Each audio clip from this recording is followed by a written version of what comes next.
Oh, wait, 1 second, y'all.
Hi, y'all. Sorry.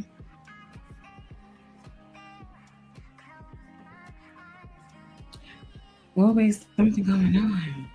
Yeah. Let me say hi to the ladies in the chat. I love to see it. More love in the building. Hi, Genesis. Happy life. I don't think I've seen you before, but hello for now. I gotta watch new people, you know what I'm saying? Hi, April. Michelle Thomas. How you doing, Michelle? Brooksy, I'm happy to see you.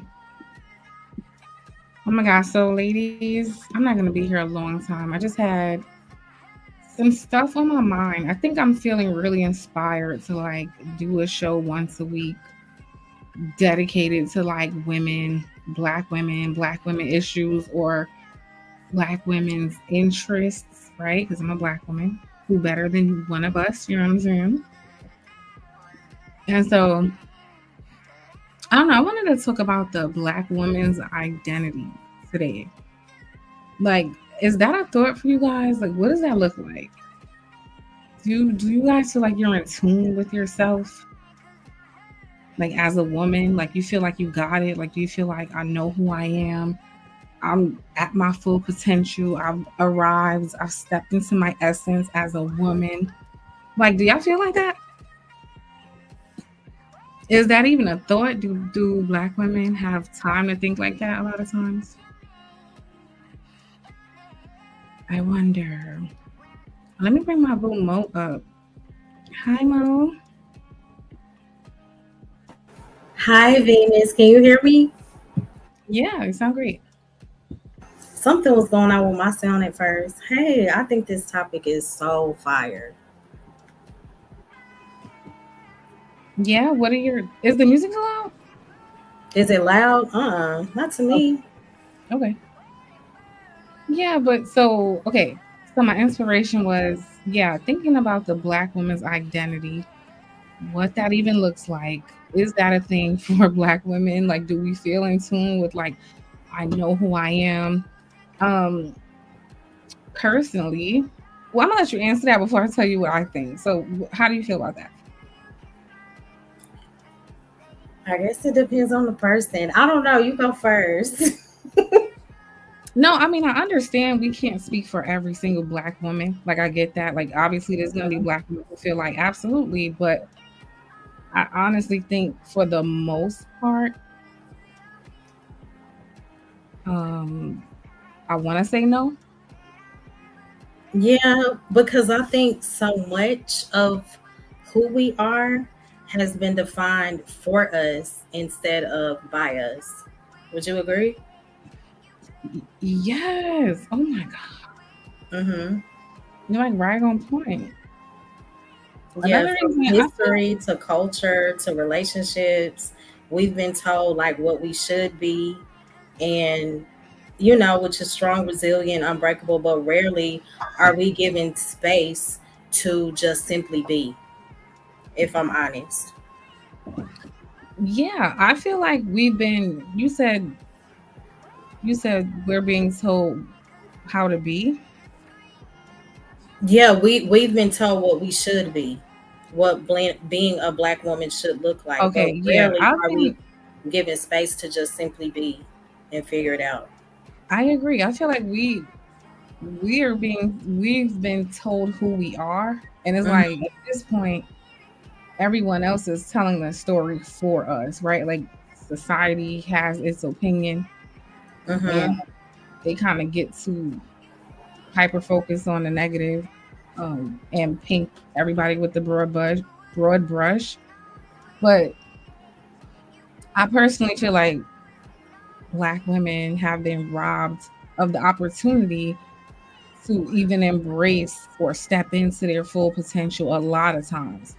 And I think one of the main reasons for that is because of having to be in survival mode. I Hmm. think more, not every black woman, but I think more often than not, black women are operating out of survival mode.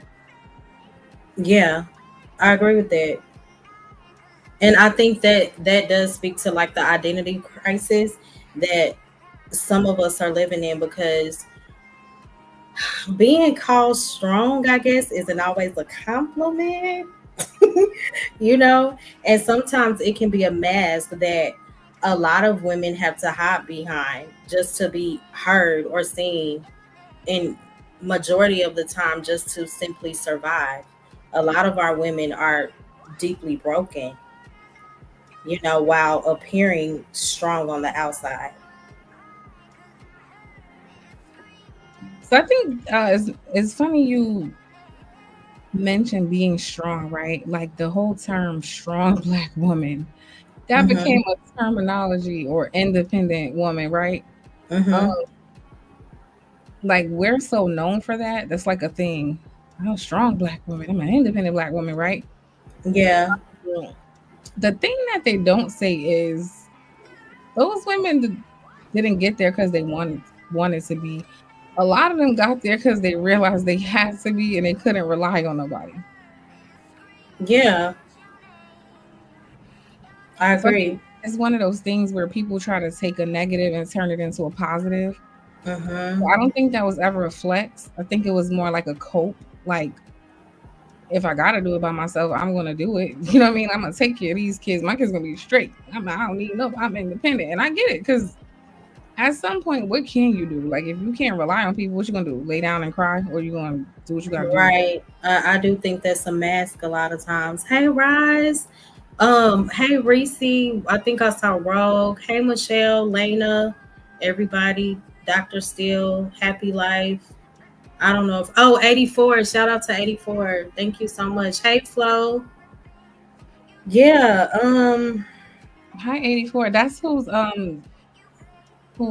show we were on yesterday, right? Yes, that show was so fire. It Shout out to was. 84. Hey, Mel. She said that Yeah. it was a forced positioning. Mm-hmm. And God never designed us to live from a place of exhaustion. And I see that so many women do. So many of us are tired. And like you said, just living in a state of survival mode, which is unhealthy. Yeah, survival mode is a legit trauma response and it's to protect you, but it's supposed to be a short term thing. Like it's something your brain goes into because you need to survive in this moment, right? Mhm. Um, you're not supposed to stay in it for years, um, Mhm. generations, if I'm being honest. So I think a lot of things contributed to that. I think some of us seen our mom operating out of survival mode our Mhm. whole lives. So survival mode on the surface became normal to all of the kids, the boys and the girls, right? If Mhm. mommy is always go, go, go, do, do, do, you never see her relax. You never see her really being able to exist in her softness, right? Mhm. That's what your young mind like kind of consumes and understands what you should be or what a woman should be, right? Yes. Again, we're not talking about everybody, but because I don't think this is true for every black woman, but I think Right. it's true for a lot of black women. I would have to agree. Even though like I grew up seeing my mom and dad work together, I did see my mom, they do a lot. The cooking, the cleaning, help with homework, make sure the kids get to and from school. But I thank God for my mom, and I think that also speaks to different personality types. Like my mom didn't even have to work, but she told my dad, "No, I'm working. I don't have it in me to just sit down and not work." Or my mom had that covering, I guess, but she could have her, what do they say, soft woman era. But I guess it depends on the person, but a lot of women did have to bear the load alone, Oh my you goodness, know. let me tell you, this could be, could not be relate in relation to your mom. I don't know. I wasn't there, and I don't know her reasons, but Mm-hmm. they were saying that one of the things of survival mode is not even knowing when it's okay to stop because your body is so used to motion and being in action that it's Yeah. uncomfortable for you to rest. So you will gravitate toward work because that's all your mind and body knows. Right. That makes So even though sense. your mom had a husband, and I seen this with a lot of black women too. Even though your mom had a husband, your father, who says, I'll provide for you, you don't have to work. Something in her brain was not comfortable with that, right? I need to do, I need to go, I need to pursue because that's all she'd known her whole life. She told me it was a safety mechanism. Like, even Mhm. though her parents were married, her dad always taught her, like, be safe. Like Yeah, it's for always real. good to have your own. People are Yeah. people, they are fickle, no matter how you may feel that you are in tune with them. And then my mama just enjoyed working. That's just in her. But she taught us that, me and my sister, make sure you just have your own, so you won't be stuck out in case things don't work out the way that you thought that they would. Hey, Coffee. I'm not mad at your mom for that. Yeah, I'm not she's. mad. Mm-hmm. Flora is crazy. She said, my father wants me to marry a provider, but still get the highest education possible. Your father's that right. What's the problem? Mm-hmm. Yeah, that's smart. So I was thinking about what was it? I had a couple of things. Yeah, the identity, the survival mode was like the first thing on my mind because I think that's so normalized. And I was looking into like the different ways that shows up. Mm-hmm. One of the things was like people pretending to be okay when they're not okay. That's huge. Maybe it's giving love to people who don't pour back into you. Mm. Another thing is like, Do you want to go over those one by one, or I didn't have a lot of things, but let me see. what was the first one you said? Oh, survive. I forgot. Dang. No, all I said was like it could look like you pouring into, you pretending like you're fine and you're not fine. Mm. Do is that a part of the survival mode? Because it's like nobody really talks about this, okay? But I feel like black, you know how they say black men are not comfortable being vulnerable? Mm-hmm. Nobody talks about the fact that a lot of black women aren't either. Wow. So that pretending to be fine stuff is because they don't feel safe enough to be vulnerable. And I So think it's like you said, what we've been taught to, even though we are to be strong in God, that's where our strength comes from. But sometimes we pretend, because you people pretend because they've been conditioned to. Like somewhere along the line, you may have been taught that vulnerability equals weakness, and that faith means like always smiling through pain. That being strong looks like never letting anybody see you struggle. And so when you've learned how to, I guess, perform, no, and we have learned to perform stability, in my opinion, from what I've seen. So many times it can be a performance, like you said, we'll say we're fine because it feels safer than truly admitting that you're hurting. And then you can't trust everybody. I was just Some about to people will weaponize the things that I you was just share about to say, against what you. So there are so many factors, like you have to discern if you do choose to open up. Is this somebody that I can truly be myself with? Will they use this against me later, depending on how they feel? So there, it's just so many dynamics to that. But absolutely. Hmm. um, even when we pretend, like that does not heal us. It creates like deeper wounds. It actually hardens us. The more Yeah, we pretend. because you condition yourself to keep like hiding your feelings. Hmm. So like it just bottling up. Like over time, you're just bottling up a bunch of things. Yeah, I Um, think that's true. and again, think about that. That's protection, right? Like survival mode in that moment, it's supposed to be temporary. Yeah, okay, I'm around people I don't trust right now. My brain is telling Right. me to protect myself right now. So let me bottle up these emotions and not show them right now. That's not supposed to be our forever. Yes, and even being like, because I know we are of the same faith, like even being a woman of faith, I have had to learn like faith doesn't mean we don't feel and acknowledge the things that we're going through. It doesn't mean pretend like everything is okay. And so many of us hide behind faith because we think God expects perfection, but God never asks us to fake our peace and pretend. He asks us to seek peace, not fake it, you know? Hmm. And we I don't like have to be fine for God. That's what I love about the relationship, between us and the Lord. He meets us right where we are in the middle of the mess. You get what I'm saying? And people 9 times out of 10 won't do that. They'll judge you, but they won't meet you there. but I legit want to know. I agree. Hmm. I legit want to know, like, it's see. Speaking of being vulnerable, it's hard to get the women to even answer me in the chat.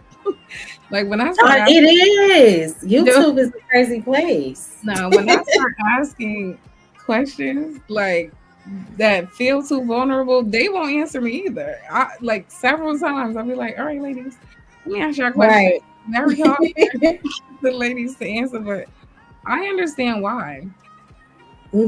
I get it too. I get it. I get it. Man, life be life. And Wait, so I had a couple of things about before we before we move past survival mode. So it's like okay, sometimes it can look like productivity. If you're the person everybody calls, the one you never say no, um, Mhm. you're like always running yourself raggedy to make sure everyone else is okay, even though you're exhausted, you're tired, or you might be hurting yourself financially, whatever it is, but you just feel like you have to do everything for everyone because you've just been conditioned that way, but so much so that it's like a detriment to you, but you'll still keep doing it. because Mm, I feel we weren't taught as a collective was self-preservation.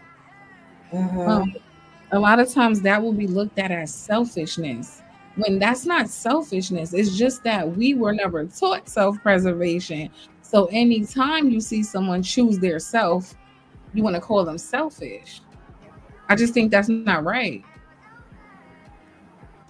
Now, don't Yeah. get it So, twisted. There are some selfish mhm, people, but right. I've seen and I've been in instances where you simply choosing yourself because that's what's best for you right now.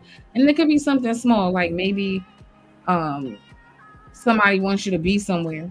And mentally, Mm, emotionally, spiritually, you just don't have it. You don't have it.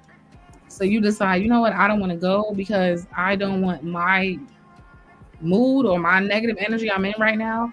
I don't want that to affect anybody. But I know I don't feel my best. I know I'm not like in a social place right now. So I'd mm-hmm. rather stay away.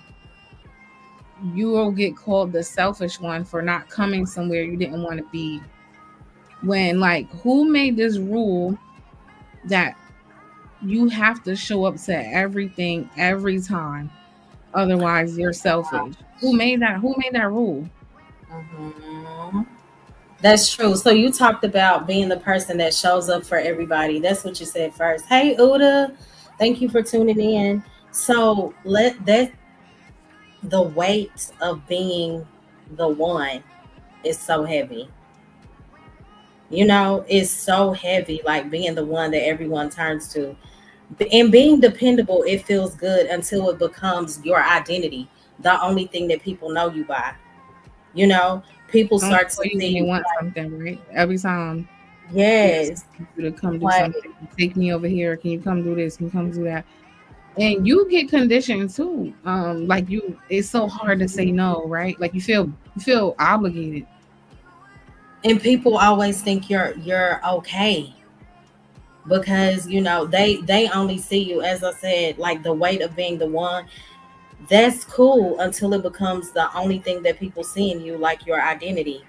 All they see is your strength and your consistency, but they don't see that you have your own struggles, you know. And it can come to a point to where you're surrounded by so many people because they depend on you, and you still feel alone.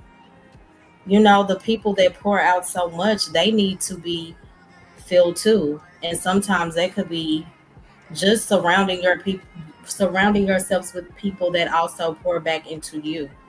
And sometimes when you overdo it, you can become like the person who experienced silent exhaustion.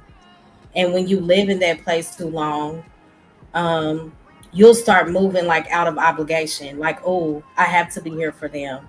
And you start showing up because you have to and not because you want to. And that's very dangerous. It's And I not mean, healthy.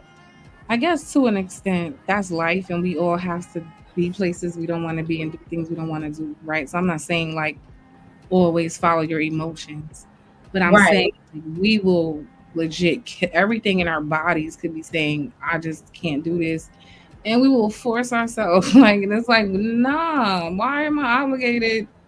Hmm. Like you have to save some space for you too, like for God to refill you because you cannot pour it from an empty cup.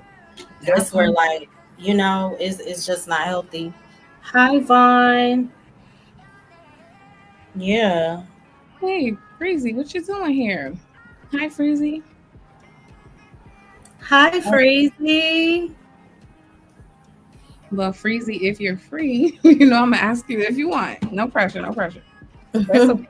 Me and Mo just talking to the ladies. Okay, so I have a few things here about some of the signs because I want the ladies in the chat to listen. Okay, you Hmm. might be operating in some level of survival mode, and that's Right. okay. But I want to just show you some of the things I found.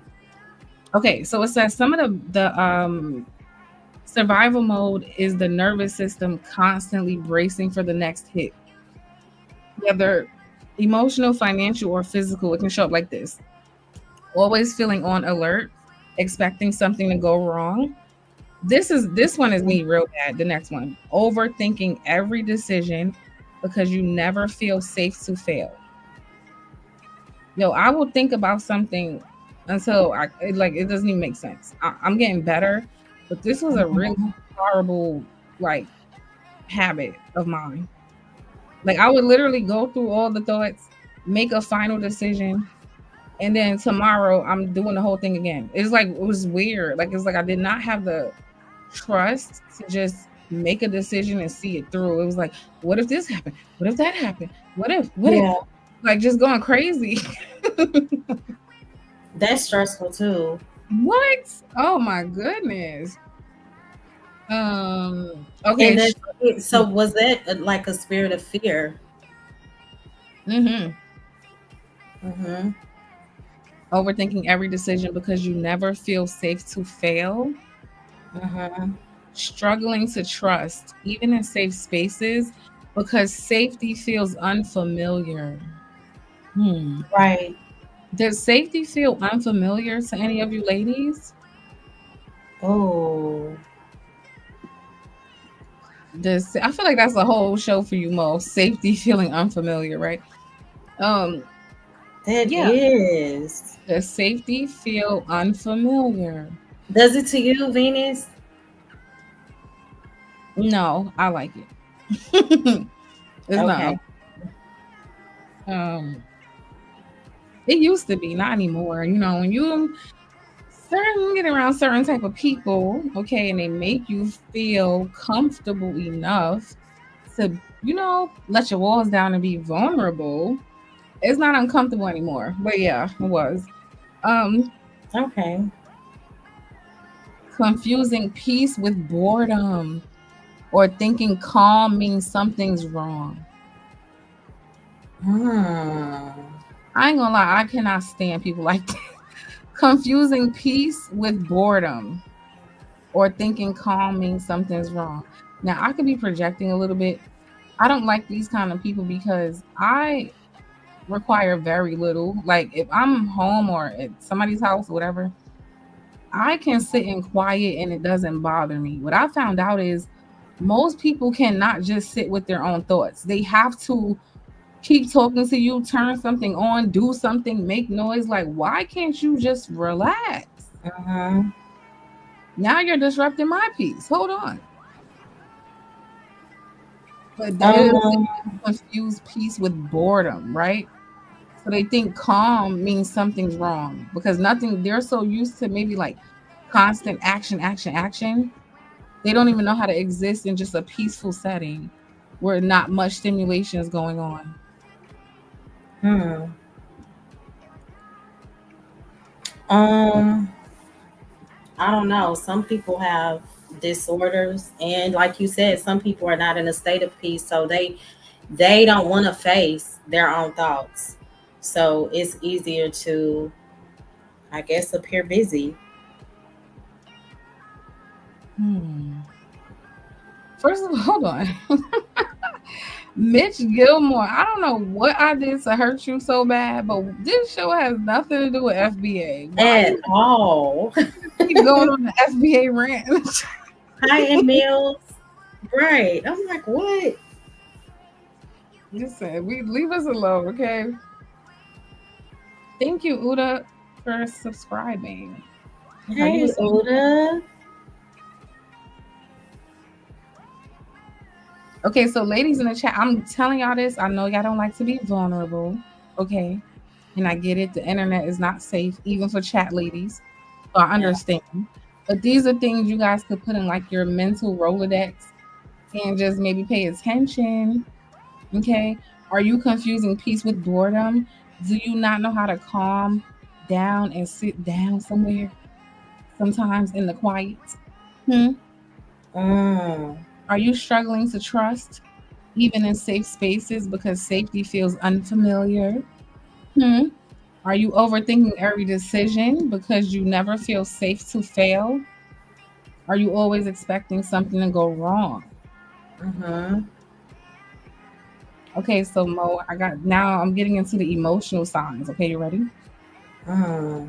Okay, Feeling girl. numb, You said feeling numb. or detached instead of joyful. Mm. Oh, this we were just talking about this constant guilt when resting or saying no. This right here, I want to talk about with the women. I know so many women, and even I had to like unbrainwash myself, and I still struggle.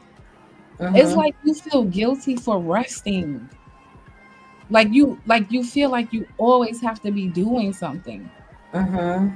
And the minute you're not doing something, like if you don't go to work tomorrow and you don't get up and clean, you mentally think about it all day. Like, oh, I didn't have a productive day. I didn't do nothing. I wasted my time. And it's like, well, when did you become a robot who's supposed to be in action 24/7? Wind, right. We're just so conditioned that we feel like, yo, this is almost every woman I know. I'm not kidding. Like damn near all of them. Mm-hmm. So you said you noticed a lot of people appear detached No, a lot instead of people. I of don't know about instead of that. I was saying joyful. a lot of people have guilt when resting or just saying no to something that they have a right to say no to, but you'll feel guilty just about resting and relaxing, which is something your body needs. Or you'll feel guilty about saying no, which is that's a boundary that you are allowed to set. Okay? But Mm, we will still feel guilty about things we shouldn't feel guilty about. yeah, I agree with that. Um, Maybe it comes from like misplaced responsibility, I guess, because we can sometimes be conditioned to feel responsible for everyone else's comfort, and we forget about our own. So we have to learn to say no. We matter too. And not feel the main part was not feeling guilty about it. Because you Hmm. know how even when you do finally muster up the courage to say no, then you spend more time torturing yourself because you feel bad. The only person that makes me feel guilty like that when I say no is my mom. Oh my God. She is so good at that. Like, I'm like, Mom, I'm tired. Okay, bye. I'll talk to you later. And she'll sound sad. And I'll call back and be like, okay, Mom, I'll go. Yeah. But where do you think the guilt comes from? Is it from other people's expectations? Yeah, I think we have what my brother used to always tell me about. He like, where did this false obligation come from? Mm-hmm. Because he used to call it false because he was saying like you made this up in your head. So because you made this up in your head that you're obligated to do something, that's why you feel bad about saying no. Mm-hmm. And then I think recognizing the source of where that guilt comes from, like a, the fact that it arises from other people's expectations, not something that God is always commanding you to do. Now, if it's something that God is calling you to be obedient to, that's different. But sometimes we have to say no, you know. I struggle But with once you that as well. identify the source, it helps you to stop, I guess, internalizing that pressure that really isn't yours to carry. So that's important too. Or sometimes it could be wrapped up in our identity too. Like sometimes you ain't a victim. Like this is what I mean. If you're a person who takes pride in being I'm the reliable one, I'm the one that people could always count on. A part of that you're doing for your own self, right? You're doing for your own ego. So Mm-hmm. you Mm-hmm. don't want to say no sometimes because you have created this identity in your head that you're like the most reliable person on earth. And so the one day you can't be, it'll make you feel bad because you told yourself that you were perfect and you're always there for everybody. Mm-hmm. So you don't want to deal with the fact that you may not be perfect. So I So, guess that speaks to what the motive is behind hmm somebody. Because I know that some people do genuinely care. And like you said, there are others who do it to feed their ego. I think both can exist at the same time. I That's think they good. That's genuinely good. care, but I think, like for example, if I buy my nieces something, I Mm-hmm. genuinely care and I wanted to buy it, but I also do get some level of gratification out of doing something for her. I don't know. Like I think Right. both is going on. Mm-hmm. That makes sense. Okay, I want you to speak to this one. I'm gonna just read it to you. Feeling unworthy of protection, softness, or genuine care. Feeling unworthy of protection, softness, or genuine care.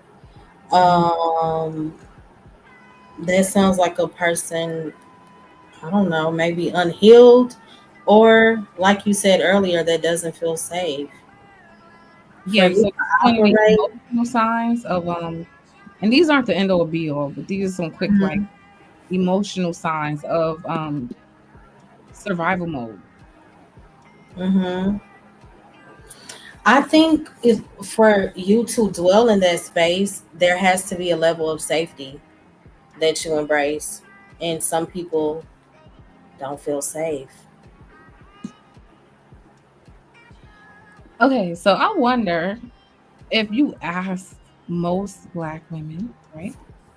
Feeling unworthy of protection. Wow. Mm,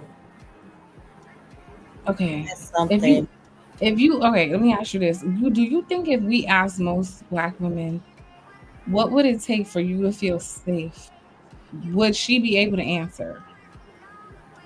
And I mean emotionally safe, spiritually safe, mentally safe. Like if we went up to all the women, like, hey, what would it take for you to truly feel safe enough to be vulnerable? Like, what would that take? What does that look like? Do you think a lot of them would have an answer?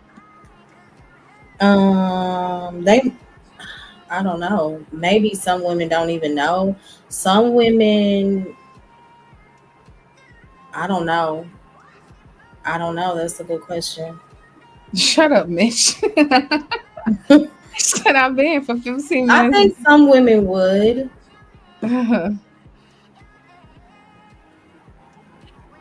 Bitch said, I've been here for 15 minutes and you haven't spent 14 minutes hating on Whitey. First of all, my conversations do not be about Whitey. It be about y'all. You probably a black man. It definitely be about you. That's why you in the chat. They stuck on when Josh came up here, I guess. Oh wow. If I want to talk about Whitey, I'll do that. Today ain't your day, Tether. It's not Tether Tuesday. Uh-oh. Anywho, go ahead, mom. I'm sorry. That's No, getting I'm listening. I just said I don't know if many women would even have an answer for that.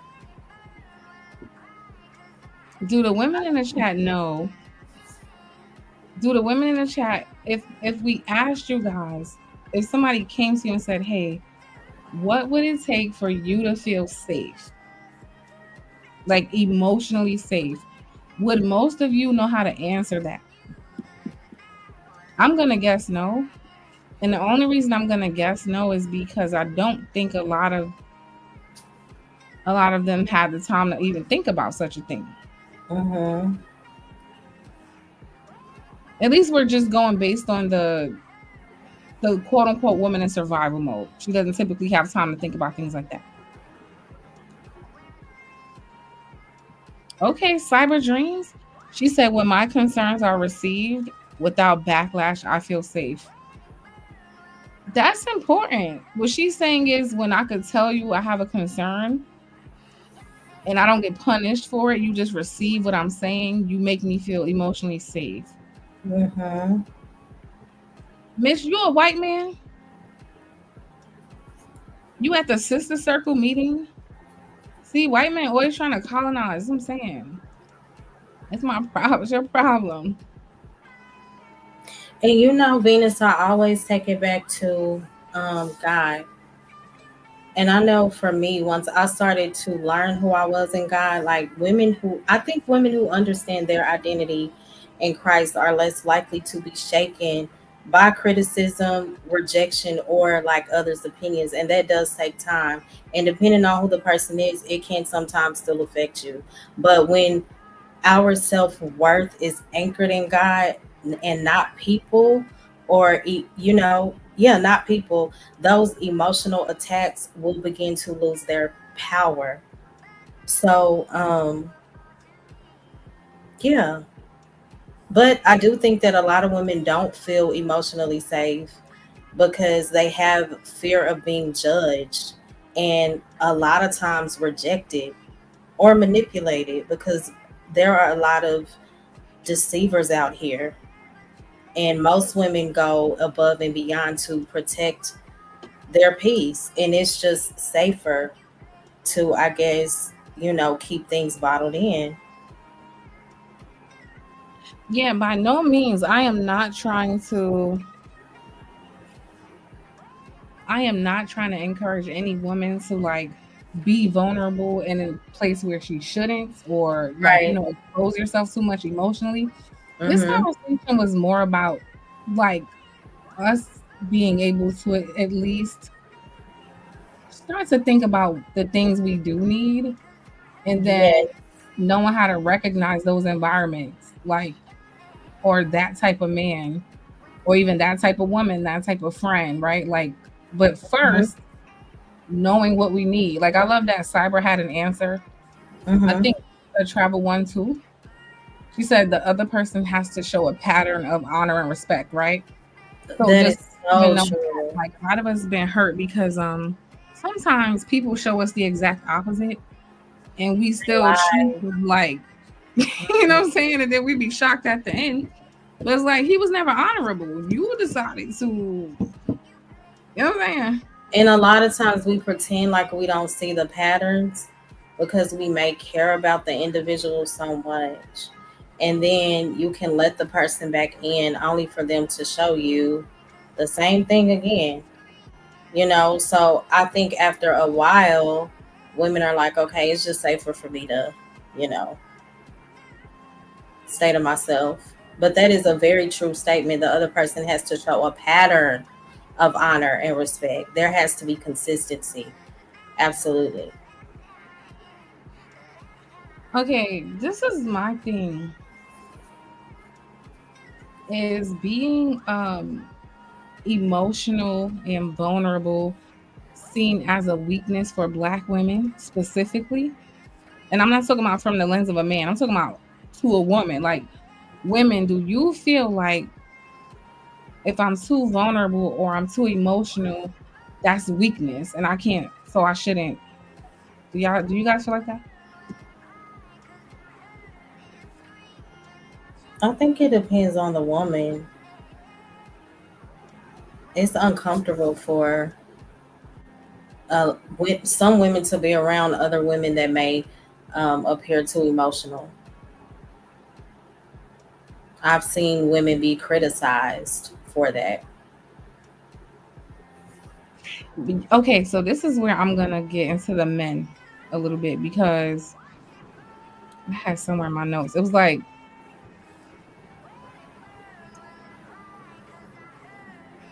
men, in my, at least in the Black community, in my opinion, some of them have done things to make women hard, right? Hard in their hearts, whether it's like um women feeling abandoned or feeling like they have to carry the burden and be the backbone of the family. Like, Black women have had to be responsible for a lot of things, like way too many things, right? Mm-hmm. Some of the men they're with, or put them in those positions, right? Maybe put too much on them for long periods of time because it's just expected, like, that's what you do, right? Like what everybody say about big mama or grandma. Grandma did every damn thing. You know what I'm saying? She just did. And it was because she had to, not necessarily that she wanted to, right? Mm-hmm. So when you're dealing with men who aren't giving you the kind of support you need, and you're carrying all the burden, or like all these fatherless homes, right? Like how some people grew up. Mm-hmm. When women don't have protection, they'll do what they need to do to protect themselves, right? Absolutely. That's where the word masculinity comes in, right? But think about it. If there's not a man around to protect her, she's going to attempt to protect herself, right? If there's not a man around to provide, she'll go work hard like a man to provide, right? So what women do is wherever there's a lack, she will go fill it. But the problem with that is, yeah, she's going to kind of harden as that process goes along. So Mm-hmm. what I don't like is like a lot of the women end up in those positions because they couldn't rely on men, right? Many essentially put them a lot of them in those positions, right? Like if you didn't raise your daughters, if you didn't protect your daughters, if you didn't take care of your woman, protect your woman, provide for your, whatever it was, um, created like a whole generation of these women, right? Mm-hmm. I Only to agree. turn around and then wait, give people um like pride, like, oh yeah, black women are strong, black women are resilient, black women. It's like so. I'm having a hard time making it make sense. It's like so. On the one hand, you create these type of women by default And due to complain. the circumstances you put them in, then complain that they're too masculine. How did they get that way? Mm-hmm. So I will start by saying I hold both sides accountable, the men, also the women. We have to be, use our spirit of discernment when it comes to men so that we won't just engage ourselves with any type of man. But I will also say that we as women, we have been burdened by men, and it's because they've failed to properly lead and properly protect and, you know, love right. A lot of times men will dismiss a woman's feelings, and they can also refuse to take accountability or manipulate trust. And I know this goes both ways, but we're talking about the men right now.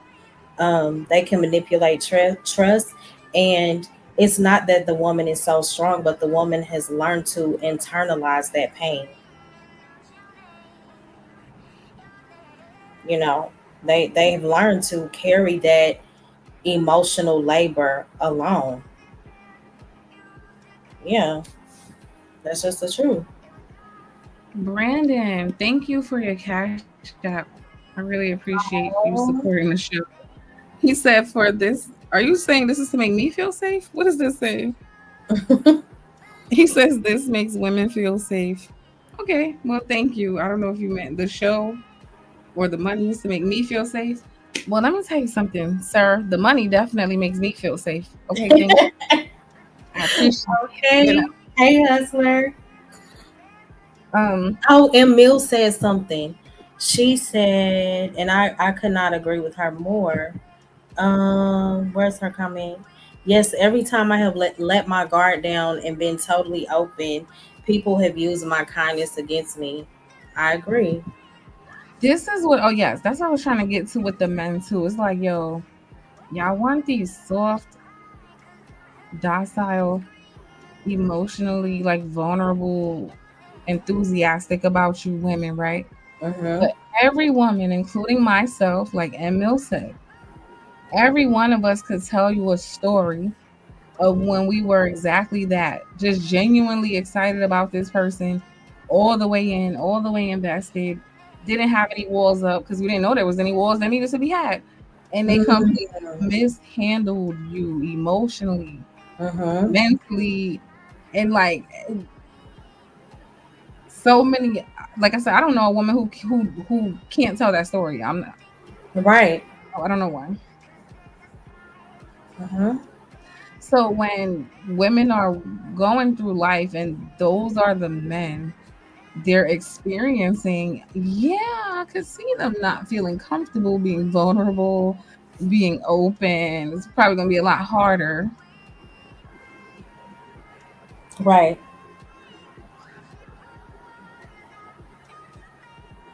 Damn, Mel hit the nail on the head. You said a lot of this is creating low self worth and esteem in Black women purposely, so we will be easier prey. I Mm. That's why I was telling Mo. I think I We want. just we just talked about that. Mhm.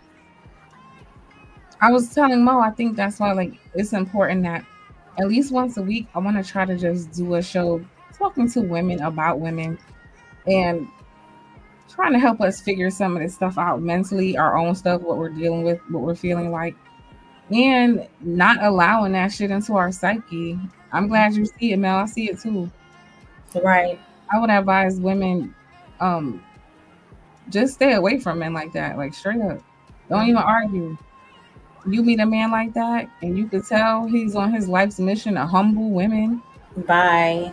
Yeah, block him. Don't even do not even have a disagreement. Yeah. I mean, completely ghost him. Like I'm saying, be nice, be cute until the exchange. And okay, yeah, have a good And I night. Later, bye. And then block his ass as soon as he's away from you. Like that's it. right. I wish more men would understand that the submission that they talk about and that they so desperately desire would come naturally when they align themselves in the Lord and treat us right. If you know how to love me correctly, that submission that you desire, wanting to be nurtured and catered to, absolutely. Once you are holding up your end of the deal, then that's where it starts. And Bolo was talking about that the other night. Like Mhm. the men are, to be held accountable too. First, call me old school, but yes, that's why there's so much confusion now because the foundation is shaky. If the foundation does not have themselves together, then everything else is gonna fall. Hmm. I forgot what I was gonna say, so we'll move along. That was great. I just lost my train of thought.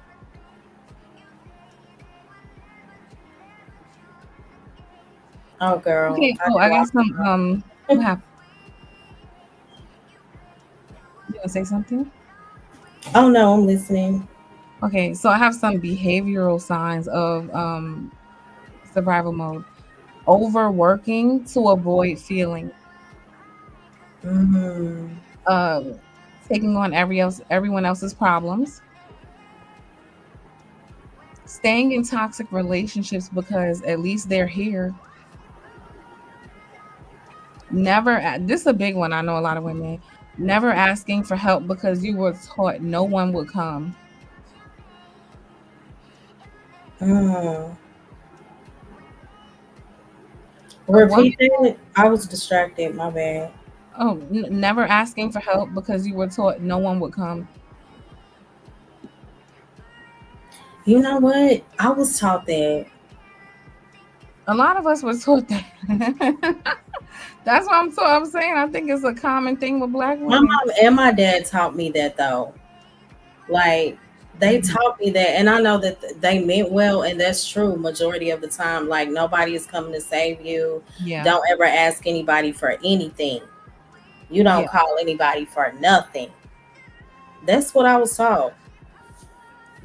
But look, you said your mom and your dad, right? Said it. Hmm. Okay, but who's to say both of them have never been in survival mode before? And that's just they're just passing down to their children what they learned. So to be on the safe side, yeah, they're just trying to prepare you, and I get that. Mm-hmm. Part of that could have been their reality, like they grew up feeling like they don't rely on nobody. Right. But you see what I'm saying? There's another group of women. Again, it's never the whole group, but right, there's another type of woman who she has no problem asking for help if she needs it, right? And she has no problem receiving help when a man wants to give it to her. And she doesn't look at herself as less than or care about being judged or any of that because she's used to men doing things for her Mm-hmm. and her receiving. I notice like a lot of black women, sometimes, I won't say a lot, I've seen black women have a hard time receiving help. Like, just like, why do you feel like you don't deserve somebody to do something for you without any strings attached? Say that Because again. Why do you feel like you don't deserve to have anything done for you without any strings attached?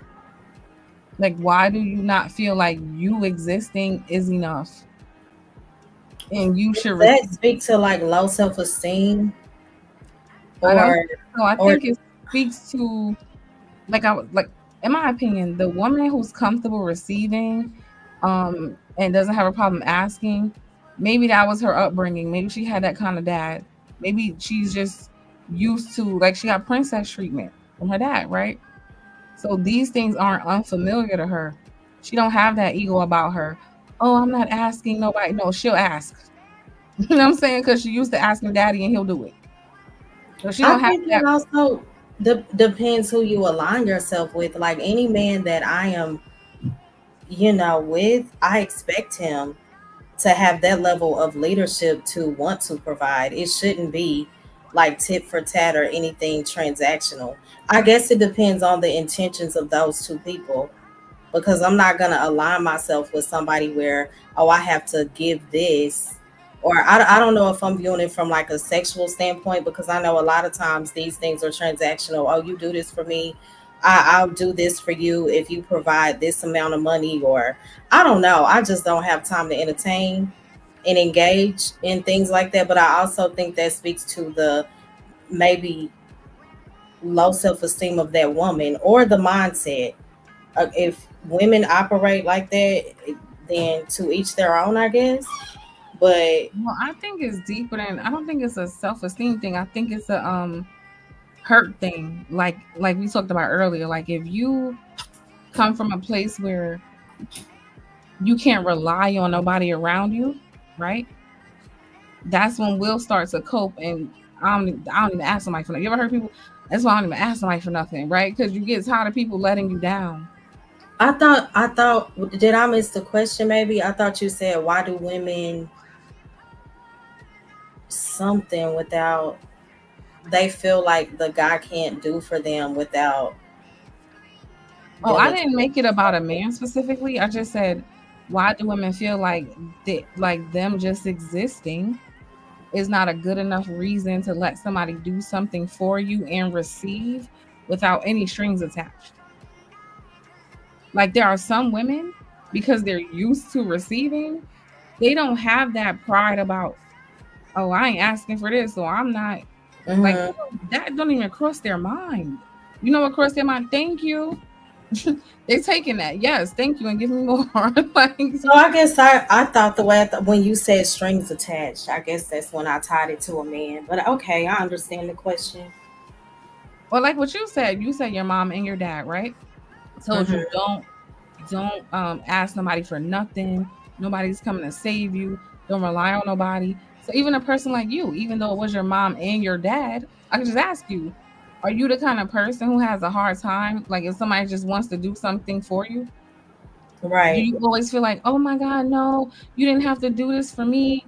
Um, or do you feel like you automatically owe them something? You got to return a favor in your mind? No, I Oh, don't. Um, but I will, like, when people want to do things for me, I always say, "Oh, that's okay." It's not that I don't accept the blessing, but I do sometimes find myself like hesitant, like, "No, I got it." And I have people that are like, "No, just let me bless you." And I think it does, it's rooted in the way that I was taught, by my mom and my dad. Definitely.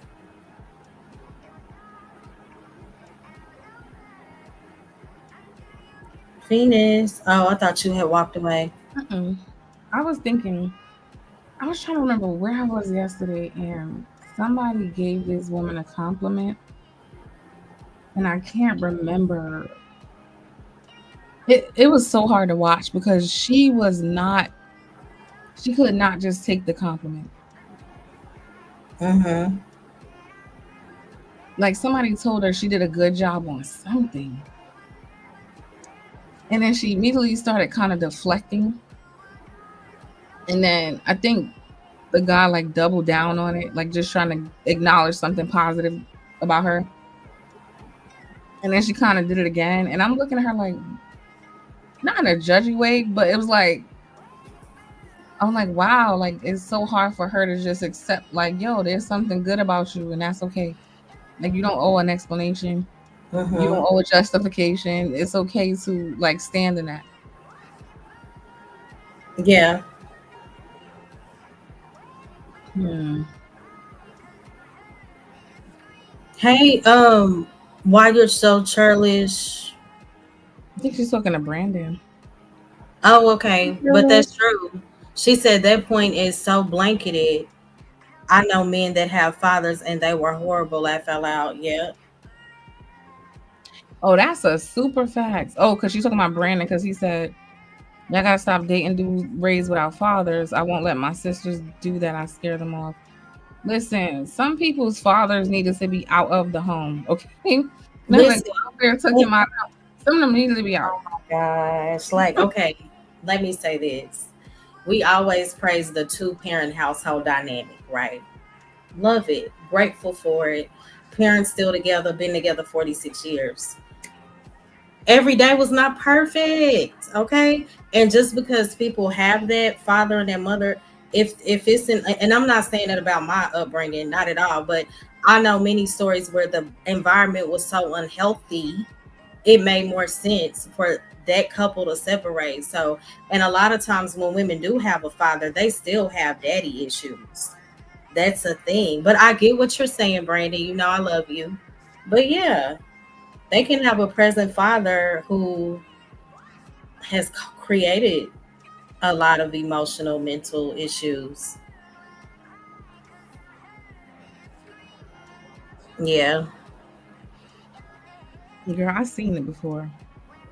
But shout out to the dads that are present and that do provide proper leadership. It's definitely needed, but yeah, a lot of daughters experience severe trauma through their fathers.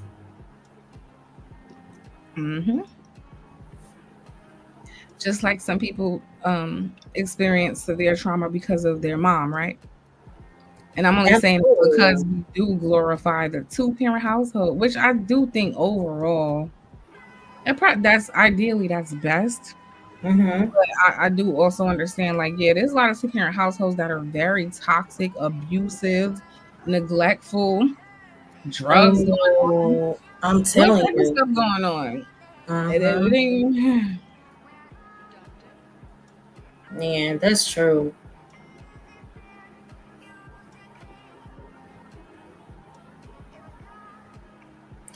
Cyber said we have to understand black men are conditioned this way through pimp, rap, and thug culture.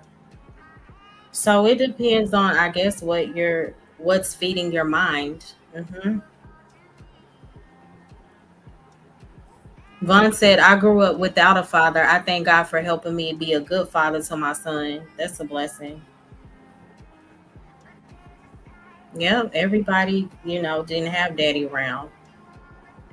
Intellectual soapbox says some fathers need to be outside like a hunting dog, please. Okay. Mhm.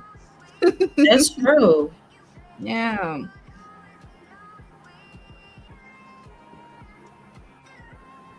And Mills, wow. See what I'm saying? She said, we were glad when our parents got divorced because someone was going to get hurt.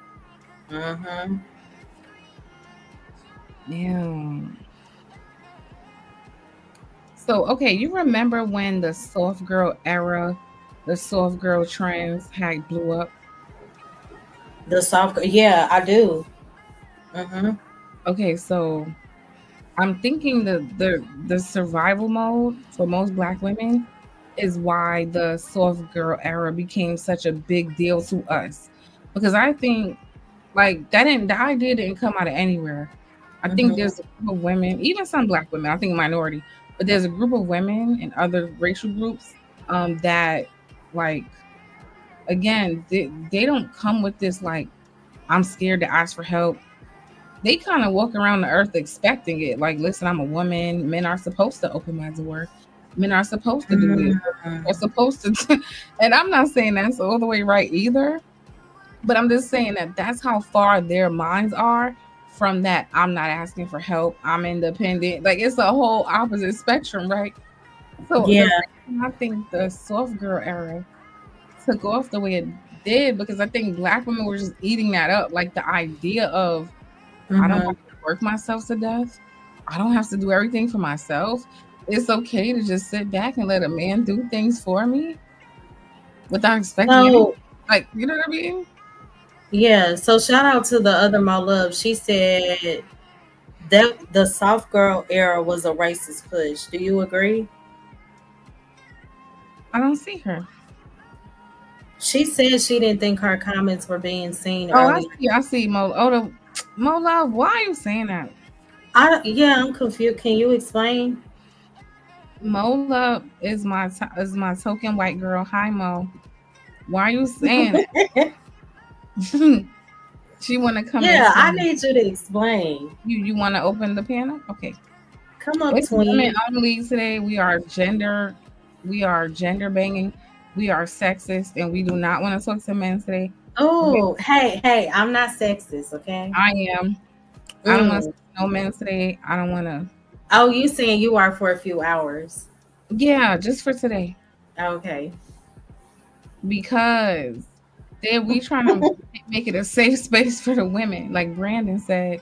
And we don't need Mm-hmm. y'all coming in here rationing it Because up. we do know, hey Vaughn, we do know that if the men come up, it's going to turn into an entire gender war and be off topic. I already know, but I love you guys. Okay. Well, I guess it depends on the men that would hit the panel, but a lot of times that's what it turns into. See, that's why you need the good cop and the bad cop. You the good Hey cop. I'm not. I do Siri, not love you guys. I'm the Um, good cop. yeah. I love y'all. I don't like y'all. Vaughn said, "No, we do love." Okay, Okay, you're right. bad cop. I love We y'all. love in Jesus' name. Vaughn said, "I'm just here to support the conversation and listen and possibly learn something." I I love Vaughn. appreciate you, Vaughn. Yeah. Yes, 84. He said it depends on the man family. Mm-hmm. No, intellectual soapbox. I agree. No one should feel entitled to nothing. That's why I said I'm not saying those women are right. I'm just trying to point to like how far opposite they are in their thinking and when they're Right. outside. Like they're just, I'm a woman. I'm supposed to receive. Like that. I Mm-hmm. literally heard that in one of those videos because it talks about like how the masculine is about pursuing, the feminine is about receiving, right? So they put it in that context, and she was like, "Yeah, like I'm the feminine. I'm supposed to receive." Like, but Right. low, I liked it. It's a little entitled, but I like it. Okay, I like it. High mode. Okay, I don't know what to call you guys. Hey Mo. Thing one and thing two, twins. Hey Mills, I've been great. How have you been? Hey Stan. Uh-oh. Intellectual soapbox said just like men should feel entitled to love making just because he took a woman on a date. I hear some men say that. I I'm just like, what is going on? see What? why I said I want to talk to the men today. They can't help themselves. They're I'm gonna like, make stuff no, happen. that's a part of the process. Really? Thank you, Churlish. That's what I'm saying. According to the talking points, that would have been a woman resting in her femininity. You weren't here earlier, Churlish. We talked about the contradiction. It's like the very women they say they don't want, they create by putting them under these harsh, dire circumstances. Mm, Okay. For example, you want to pay 50-50, but you want a full-time cook, freak, chef, mm-hmm, um, laundry, daycare, dry cleaner, um, maid service, mm-hmm. Hey, and don't talk sister. back. Right. Child. But I understand if you want the woman to rest in her femininity, by default, that's a little bit of entitlement. Mm-hmm. It is. The resting in my femininity is like, I know my man gonna do it. I don't have to do it. But that really is like subconsciously. If both parties do their part, like play their rightful roles, man, life could be so peaceful.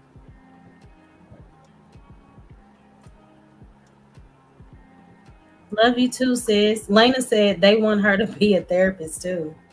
What? You better be a foot masseuse. You better know how to massage. You better know how to cook. You better know how to. We ain't gonna say. You know what I'm saying, okay? You better know how to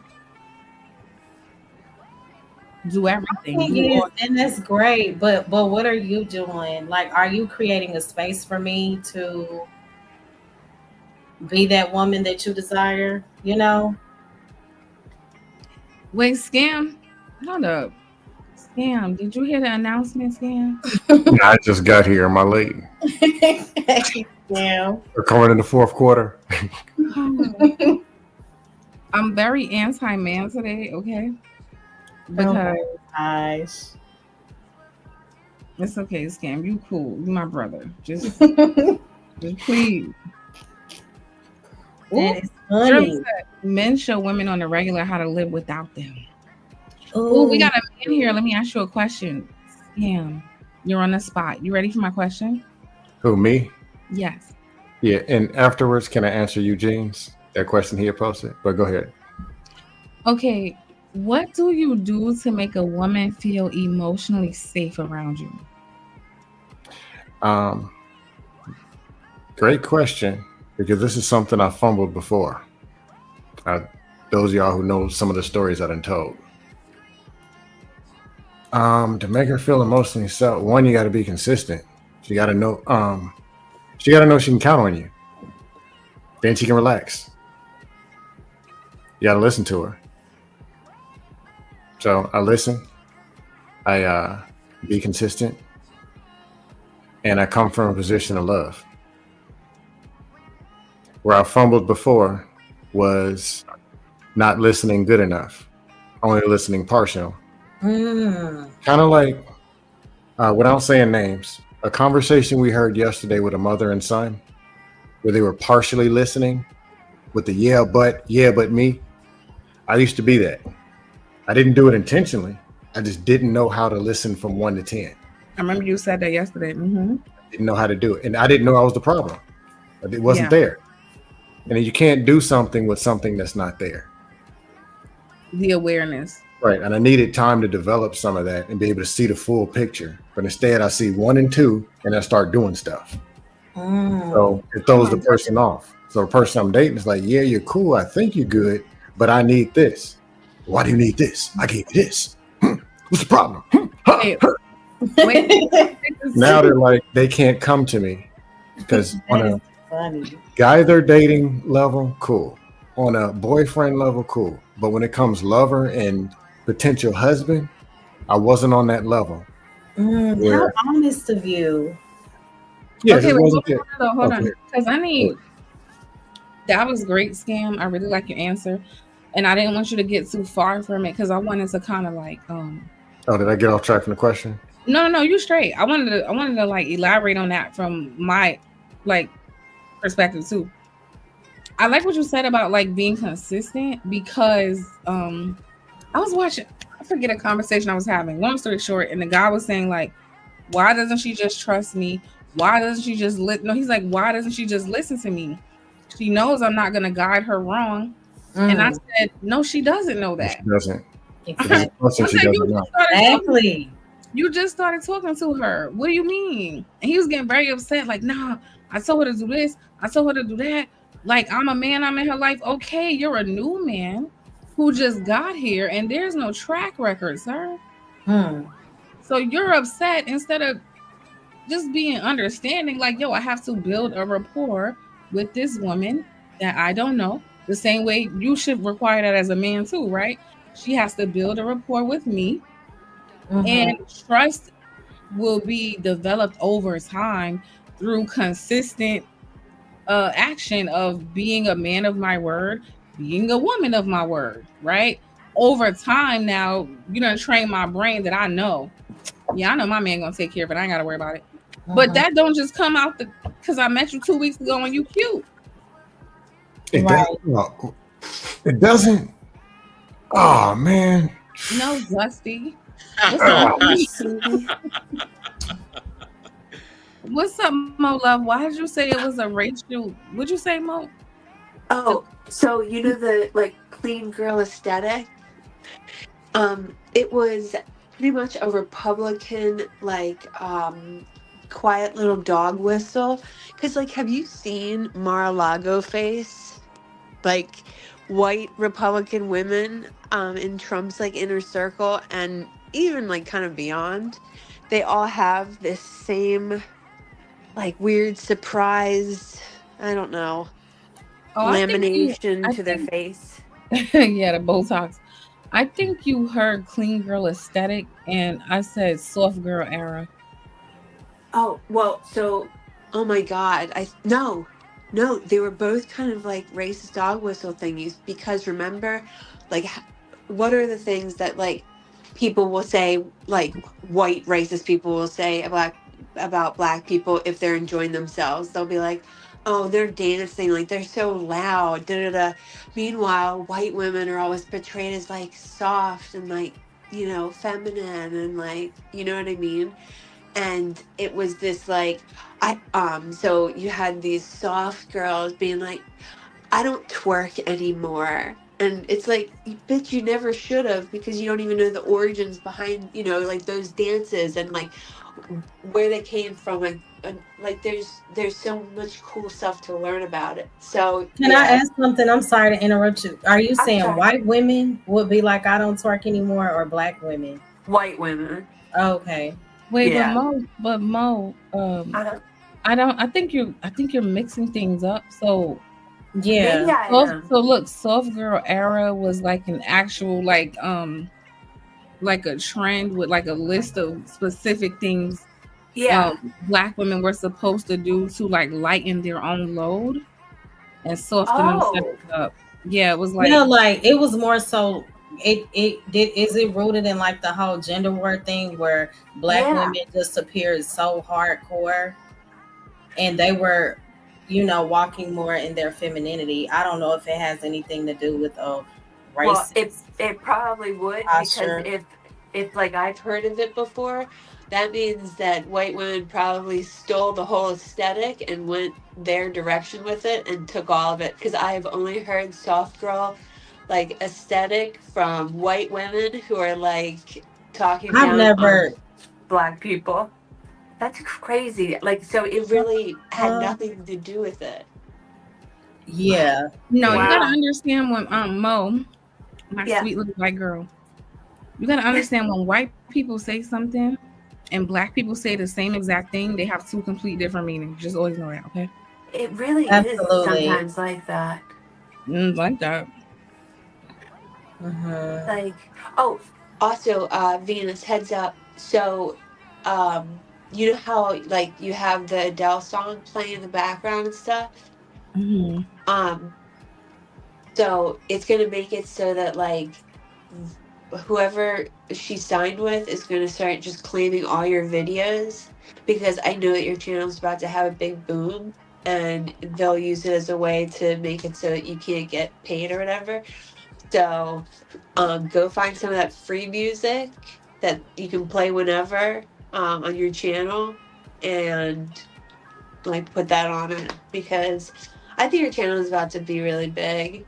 I've like watched the growth and What like, yeah. Sorry to talk. haven't you been using this on Venus, or Huh? I thought Venus has been using this background song. Yeah, but the thing is that when she like gets like big on YouTube, even bigger than like this, because Hmm. I'm good at predicting this. I'm proud of myself when it comes to this. But like, yeah, she's about to like get big, and what Adele's company is probably Hmm. already doing is shadow banning her quietly, making it harder for subscribers like me. I never see when she's live, and people will be like, "Oh, she was live," and I'm like, "What?" And I'll catch a live of hers, and they won't, and they'll be like, "Yeah, it didn't alert me." So they could already be doing it, but yeah, like that company's gonna come back and want everything from every video that this song was attached to, because when you blow up, people are going to want to watch your old videos and like, oh, where did she come up from, and like, oh, I want to watch this, and they'll have all been copyright claimed. and that could like Okay. yeah. I just want to tell you Appreciate that. Mo, but we don't want to get too off topic, okay? I know. I'm sorry. Shout out to Lady D. She said I turn 65 next week. I got 8,000 back pay Social Security payment and now qualify for lifetime monthly payments, a monthly retirement payment, and I work full time. My life is getting ready to be soft. Ew. I'm happy for you, girl. Fire. Yeah, ask her if Hey, she has like a Cash App or like a Hmm. Venmo or something. I can send her a birthday gift from us. Mo, you doing a lot, girl. It's You because gotta chill out. I ate Hands 2 down. Stop gummies. putting raisins in the I'm potato sorry. salad. I'm Just having chill. such a great night. I ate 2 gummies. They were papaya. It's lovely. Okay, Mo. There's Mm. other stuff going on. Please. All right, you Oh, guys, have a good night. Thanks for having me up. good All night, right, Mo. good family. night. All right, my love. Bye, Hey, guys. Venus, There's somebody in the back. Okay, 1 second. is it a Hello, mutant? happy life. Does anyone? Hi. Hello, y'all. Hello. Hi. How you doing? I'm doing well. How you doing? Oh, Man, yeah. I'm a subby flowing around, so I went to Brownie Ellis panel for a Mhm. little bit, and then I met Flora through her, and then I checked it out, and you were at Patty's panel, so yeah, I'm a fan of yours, so that's how I found you. But it took a I was while. at who's? I was where? said fatty. Um, Fatties, you were a mod for Fatties at one point, right? a year ago. Was you? Yeah. Ooh, Oh, okay, ooh, yeah. See, the line matching up. Alibis ain't kept. So ooh. so either you've been following for a year and you never said nothing, or you making stuff up. No, no, I'm not making stuff up. You wasn't a mod for Team Fatty at one point. Like a year ago. Yeah, that's what I'm saying.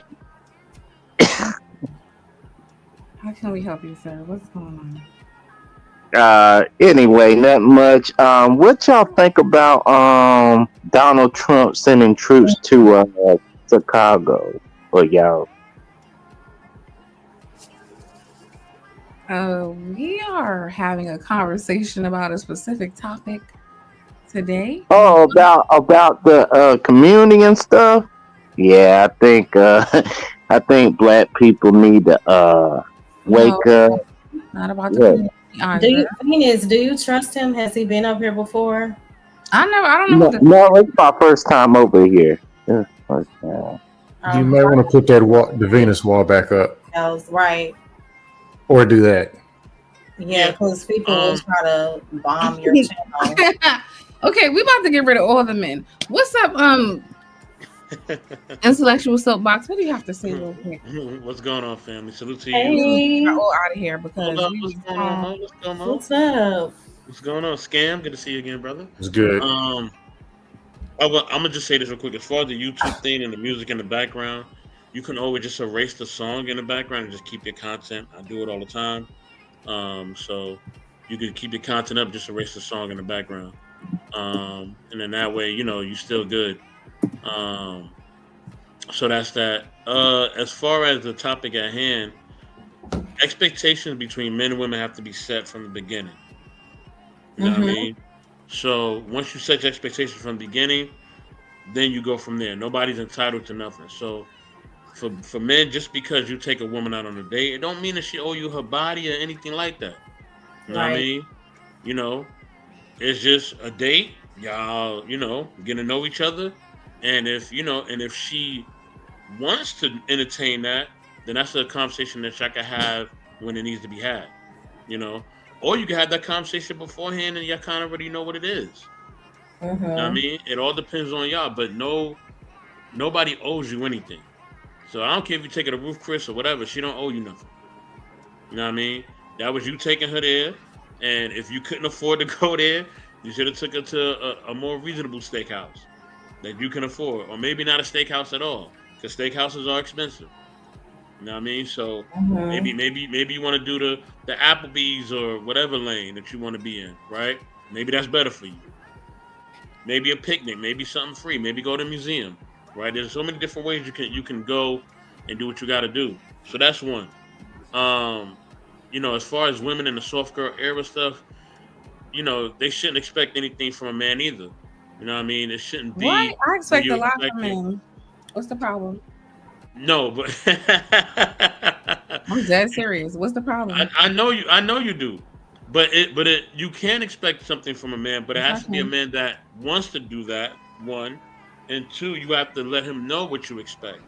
Right now, whether he agrees to it or not is on him. He doesn't have to do it. You know what I mean? But you can let him know what your expectations are. If you let him know what your expectations are, then it's up to him to either make it happen or not. You know what I mean? If there's certain things he can't do, then you have to figure out whether you want to put up with that or not, and vice versa. Mhm. So yeah, I think a lot of these things happen because No, people are I not think setting we gotta stop expectations. pretending that people do not have silent expectations of each other, Of and that's okay. course, people do. Of course, we I have a always say, of course we have like a fantasy in our mind with what someone could be or what we would want them to be. But then we have to set expectations based on what's really reality, and then we'll see if that person can fulfill them or not. But understand, I'm gonna land here. Nobody's gonna fulfill everything. I mhm. mean, as long as we understand that and we know that on both parties, then we be good. You know what I mean? So yeah, I land there. Yeah, I always say things would be so much easier if both parties go into the situation or the experience honest, but majority of people will not. Uh, Jay, that's you. Just Yeah, this just just me. This just me. dust Hey, Hey, how y'all doing? good. Hey, How are family. you? All right. That's Jay. was good till What? you came. Was good till you came up here. I know, right? She probably came up here because she It's was so tired. She tired of silly. y'all. As soon as y'all came, she was like, "Here we go." Not Yeah. Mhm.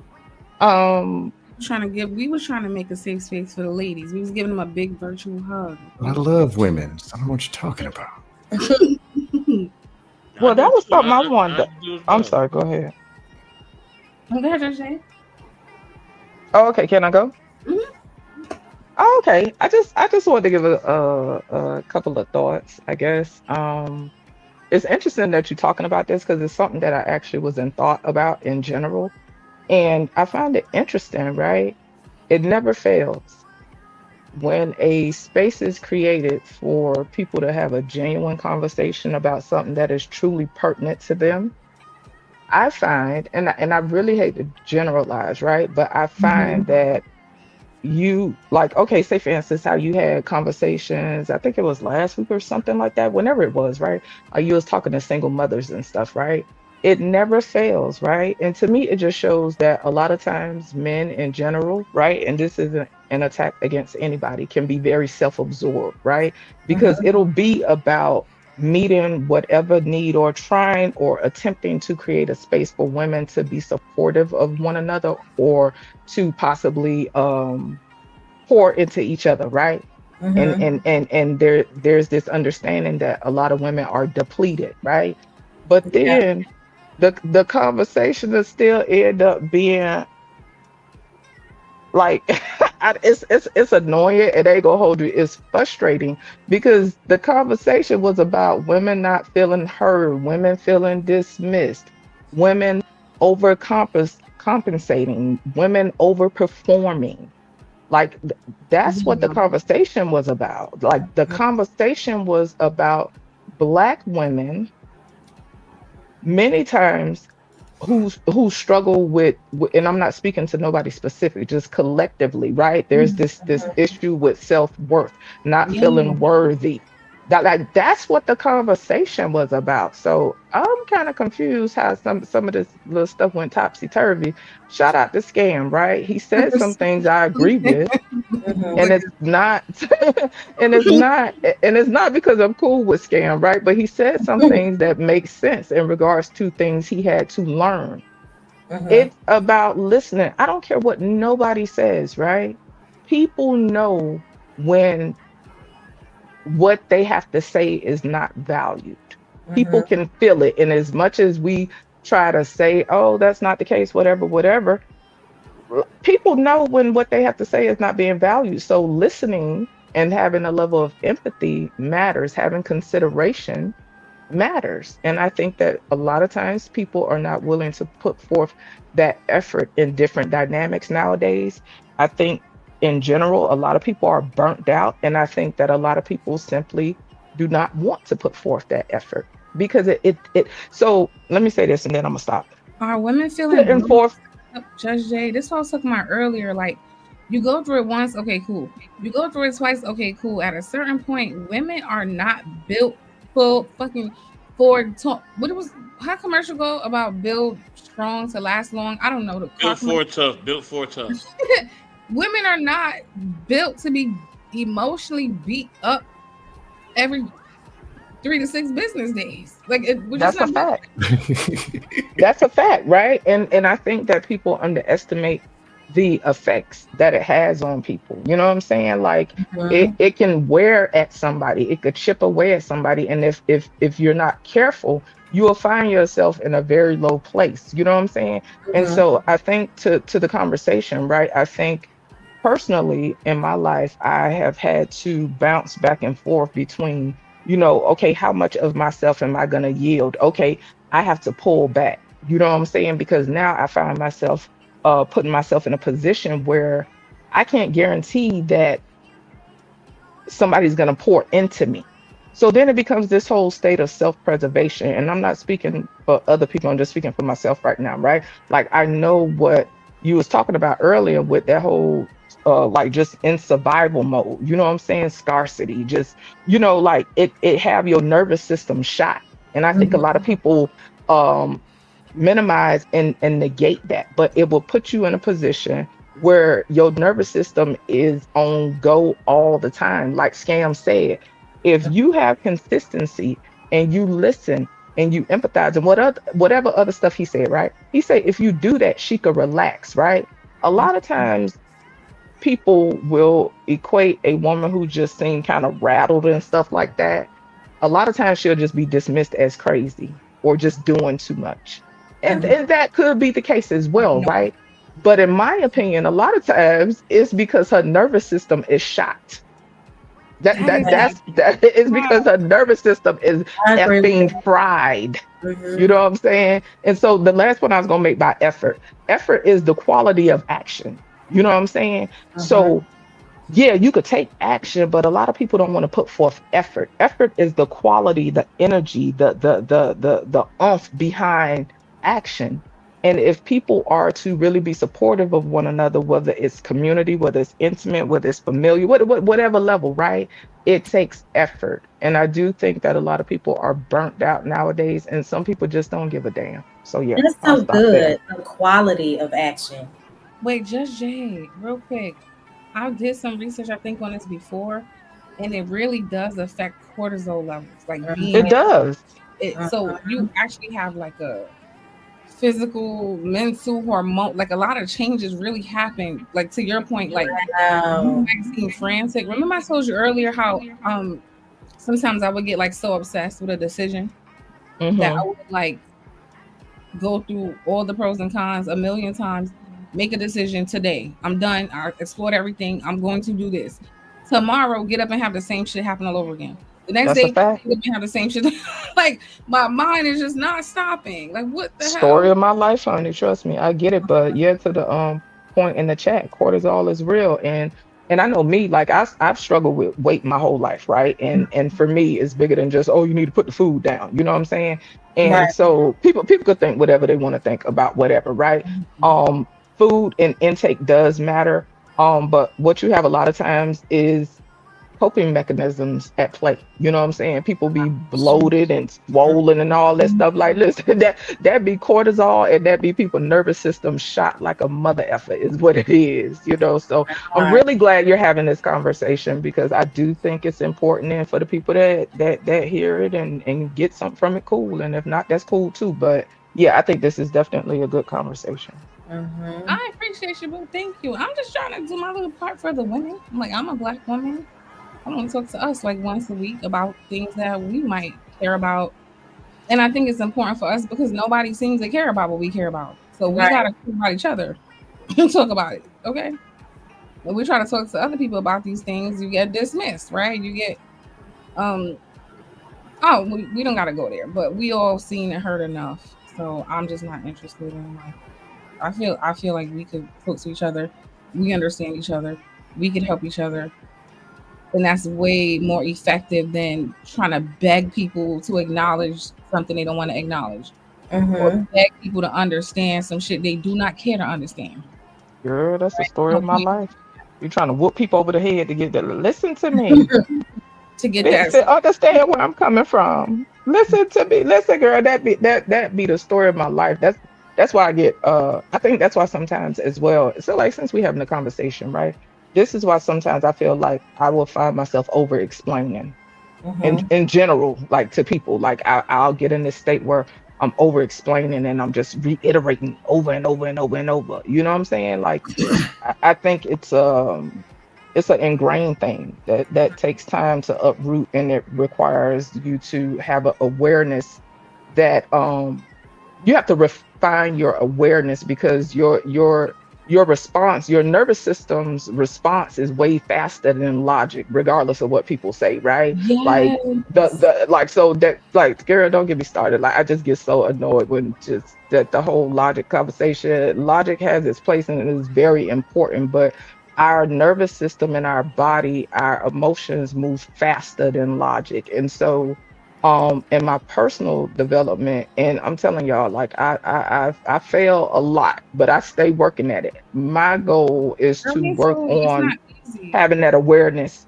You know what I'm saying? Like not let that my nervous system beat my awareness in a racing game. But go ahead. No, I was just agreeing with you. Like, Can you I hear me? feel, uh, yeah, can you hear me? Judge J?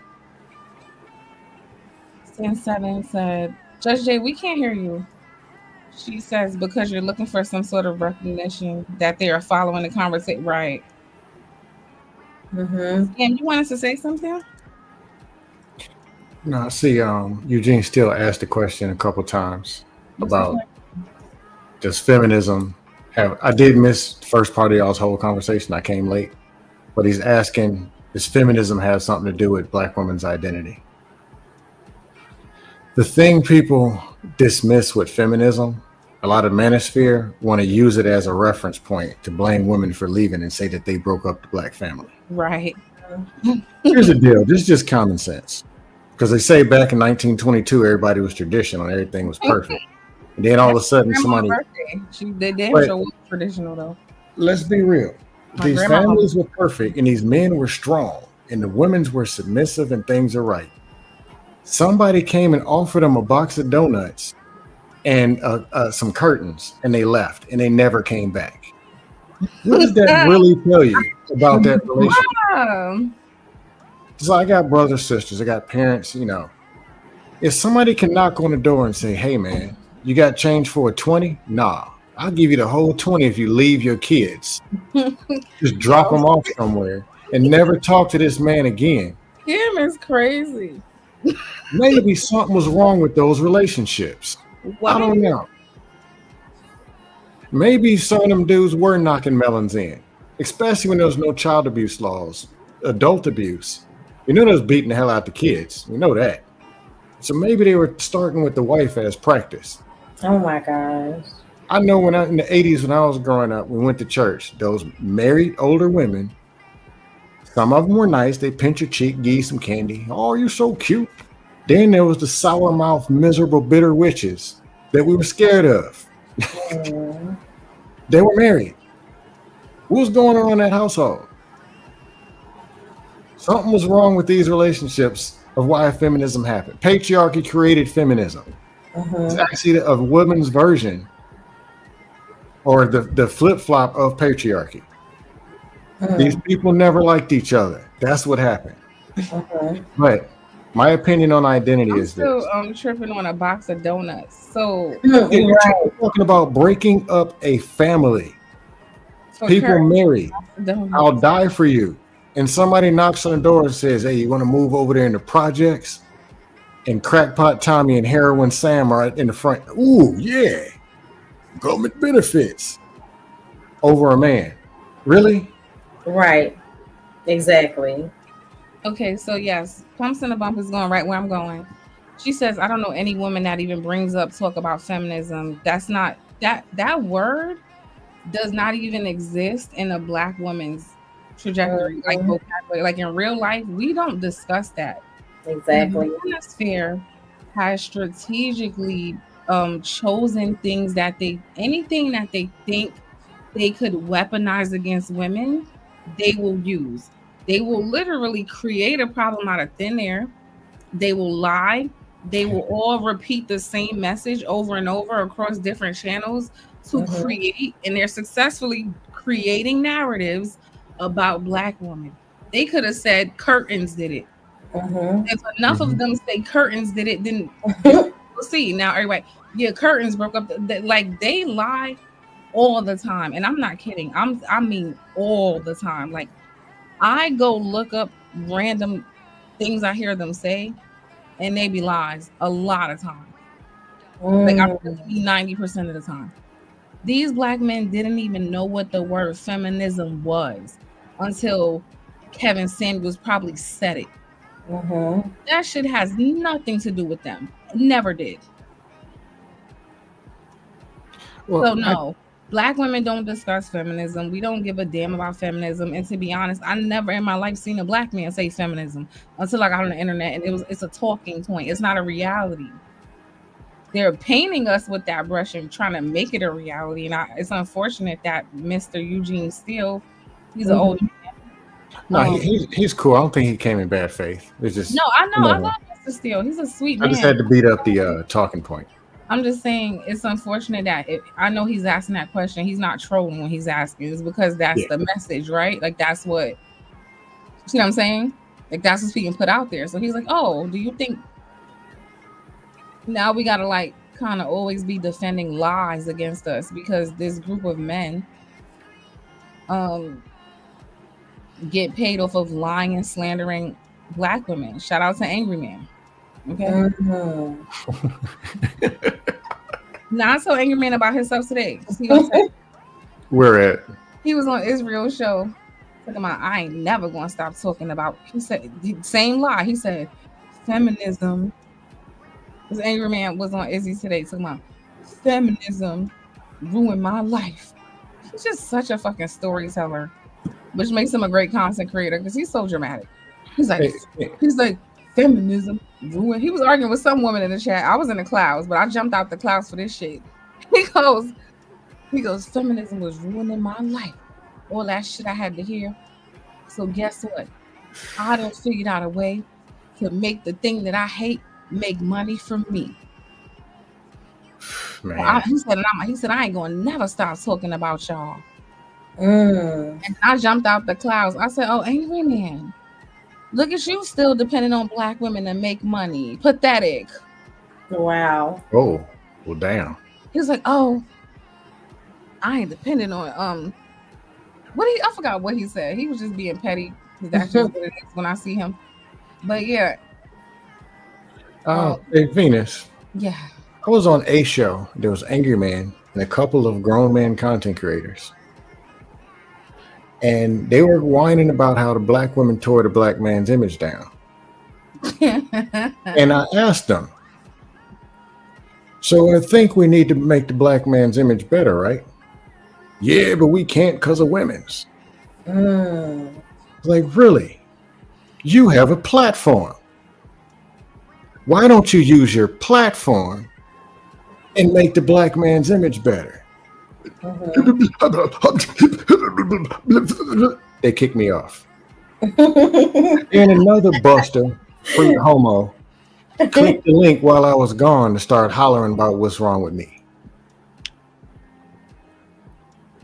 I'm Girl, just saying. I'll be over here lying on Angry Man. I don't mess with So Angry Man. honestly, some women should have took that box of Oh, donuts Like on Sure, a serious listen, tip. yeah. I see why they left for some curtains and a box of donuts. A lot of them. I see why. No facts. I would have left for a fucking excuse my language, damn it. No, I'm trying not to curse. I would have left for like a big pen, a nice pen. Girl, it's You your stream. I know mean, how they used to give you like mhm. a pen, and they used to put a nice like accessory on the end, like a puff ball. I'd have left the Wait, family for that. The family. I can't. It's too much. Hey, send seven in the chat. Those talk shows in the 80s or whatever went out, or 80s, 90s. To be honest, Scam. I'm trying to address something. oh, go ahead, go ahead. Love, do not lie on Angry Man over Love here. Okay? is in her own world. I'm talking to the white mo love. Do not. I know. Yeah, she said I didn't mean that. She's so random. Hold I on. didn't see what she said. Oh wait, so what? Wait, Hold y'all, on. hold on, because I'm sick. Because yeah, this is how I should be going. Oh yeah, White that's not woman, cool. I'm white sorry. Let me woman, let you go. white woman, do not come over here lying on black people, please. Especially no black man. Sure. Okay, you Hello. triggering my ancestors. Shit in my room is moving. Please stop. Okay. Sure. Telling you. Listen. For Listen, the I'm a ones that drag been, you but man, for black for for woman. the for the ones that been around already know. Okay, that is not new. And so to put it and then say that it wasn't true, yeah, not cool. But Because okay. some people will literally start sending stuff and stuff gossip spreads fast, especially with somebody like that. So I'm gonna say this: certain people know better, and certain people been around long enough to know better. okay. Hmm. Sure. Hmm.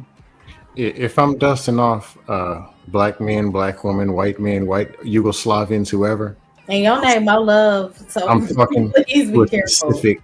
I'm usually talking to a specific group, not all. Mm-hmm. Okay, wait. That's why we are now. You really take a pen over the father in the home? No, I wouldn't take a pen over the father in the home. I said I'm the mom, right? So if the government came to the door and offered me the pen, I would leave the home. Is what I said. Okay, No, I'm gonna leave the father in the home with his kids. I'm leaving. That's what I said. yeah, she missed the whole thing. We're talking about more the dudes who are way out of control cracking this garbage. Those are the dudes that you do leave for a box of donuts. Because you probably shouldn't be there with them anyway. I just hate when people can't understand a joke. But we were kind of, yeah. Anyway, let's move on. But I forgot what I was saying. Oh, identity. America doesn't have an identity, or the one that is trying to be given is actually a lie itself. Mm-hmm. Freedom, independence, and whatever. Capitalism and corruption and whatever is America's identity, and it spills over into a lot of extra stuff that's going to affect the people who are at anywhere towards the middle and the bottom. So it's going to affect black women. It's going to affect black men. It's going to affect broke white women, broke white men, dusty Yugoslavians, immigrants. But there's not an actual set identity that we're really supposed to be and that we already are, other than following God, for those who believe in God. Everything else is just other stuff.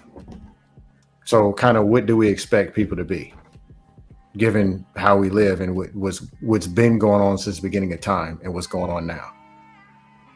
That's just my opinion. Okay. Well, I want to get. I still have some more stuff I want the ladies to react to. Just some things. Okay, so there's a part about the double standard and how it's a product of the same system, right? So the masculine black woman narrative didn't just appear out of nowhere. When people say black women are too masculine, they never talk about why. This was shaped by survival and reinforced by abandonment. Black women didn't wake up one day and decide to carry masculine energy. They had to. When you live in a world where protection is scarce, when you're left to raise children, work multiple jobs, and build stability by yourself, your femininity, and your feminine energy is kind of like, you're channeling a lot of masculine energy to even be doing those things. You don't have the luxury of softness when you're constantly having to survive, right? And I say that because you guys ever see those videos of like um it'll be a mom and a dad, and the mom will talk to the toddler and the toddler will completely ignore her, and the dad just gotta say it once and the toddler will listen, right? um That's something else. it takes a woman a lot more energy even dealing with one child, now let's say three or four, right? Because something about these little damn tiny people, I don't know if it's the bass in the voice, but they listen to men a lot easier than they do women, right? So even a man's experience where he'll be like, I don't see why this is so hard for her. It's easy when I'm with my kid. Your kid listens to you. Your kid don't listen to her, right? So it's even that. Like if there's not a man there, she has to channel a lot of pseudo, because I don't think it's masculine energy, pseudo masculine. She has to get a little more aggressive sometimes. She gotta yell sometimes because they don't. Even the babies don't respect the woman voice. They be like, "Girl, shut the fuck up." They don't care. Then the father just look at them and whisper. They know how to act all of a sudden. You know what I'm saying, so everything is harder for, it just is harder for women. So when she has to play mom and play dad, play tutor, play chef, person paying the bills, cleaning the house, helping with homework, no time, energy, or anything for herself. Yeah, that feminine energy is not being nurtured at all because there's no time, space, or energy for that. She's operating in the masculine a lot of time, right? And that's not good for women. But that's just what starts to happen. Like if we spend too much time in that energy, it doesn't just turn off. That's what you ever hear a lot of men say, like they don't want to date boss chicks. I think that's part of why. Like in order to be like an entrepreneur or boss chick or whatever, you kind of got to be a bit like aggressive at times, right? And if that's what you do, you up every day being a bit aggressive, right? And then it's not so easy to shift out of that energy.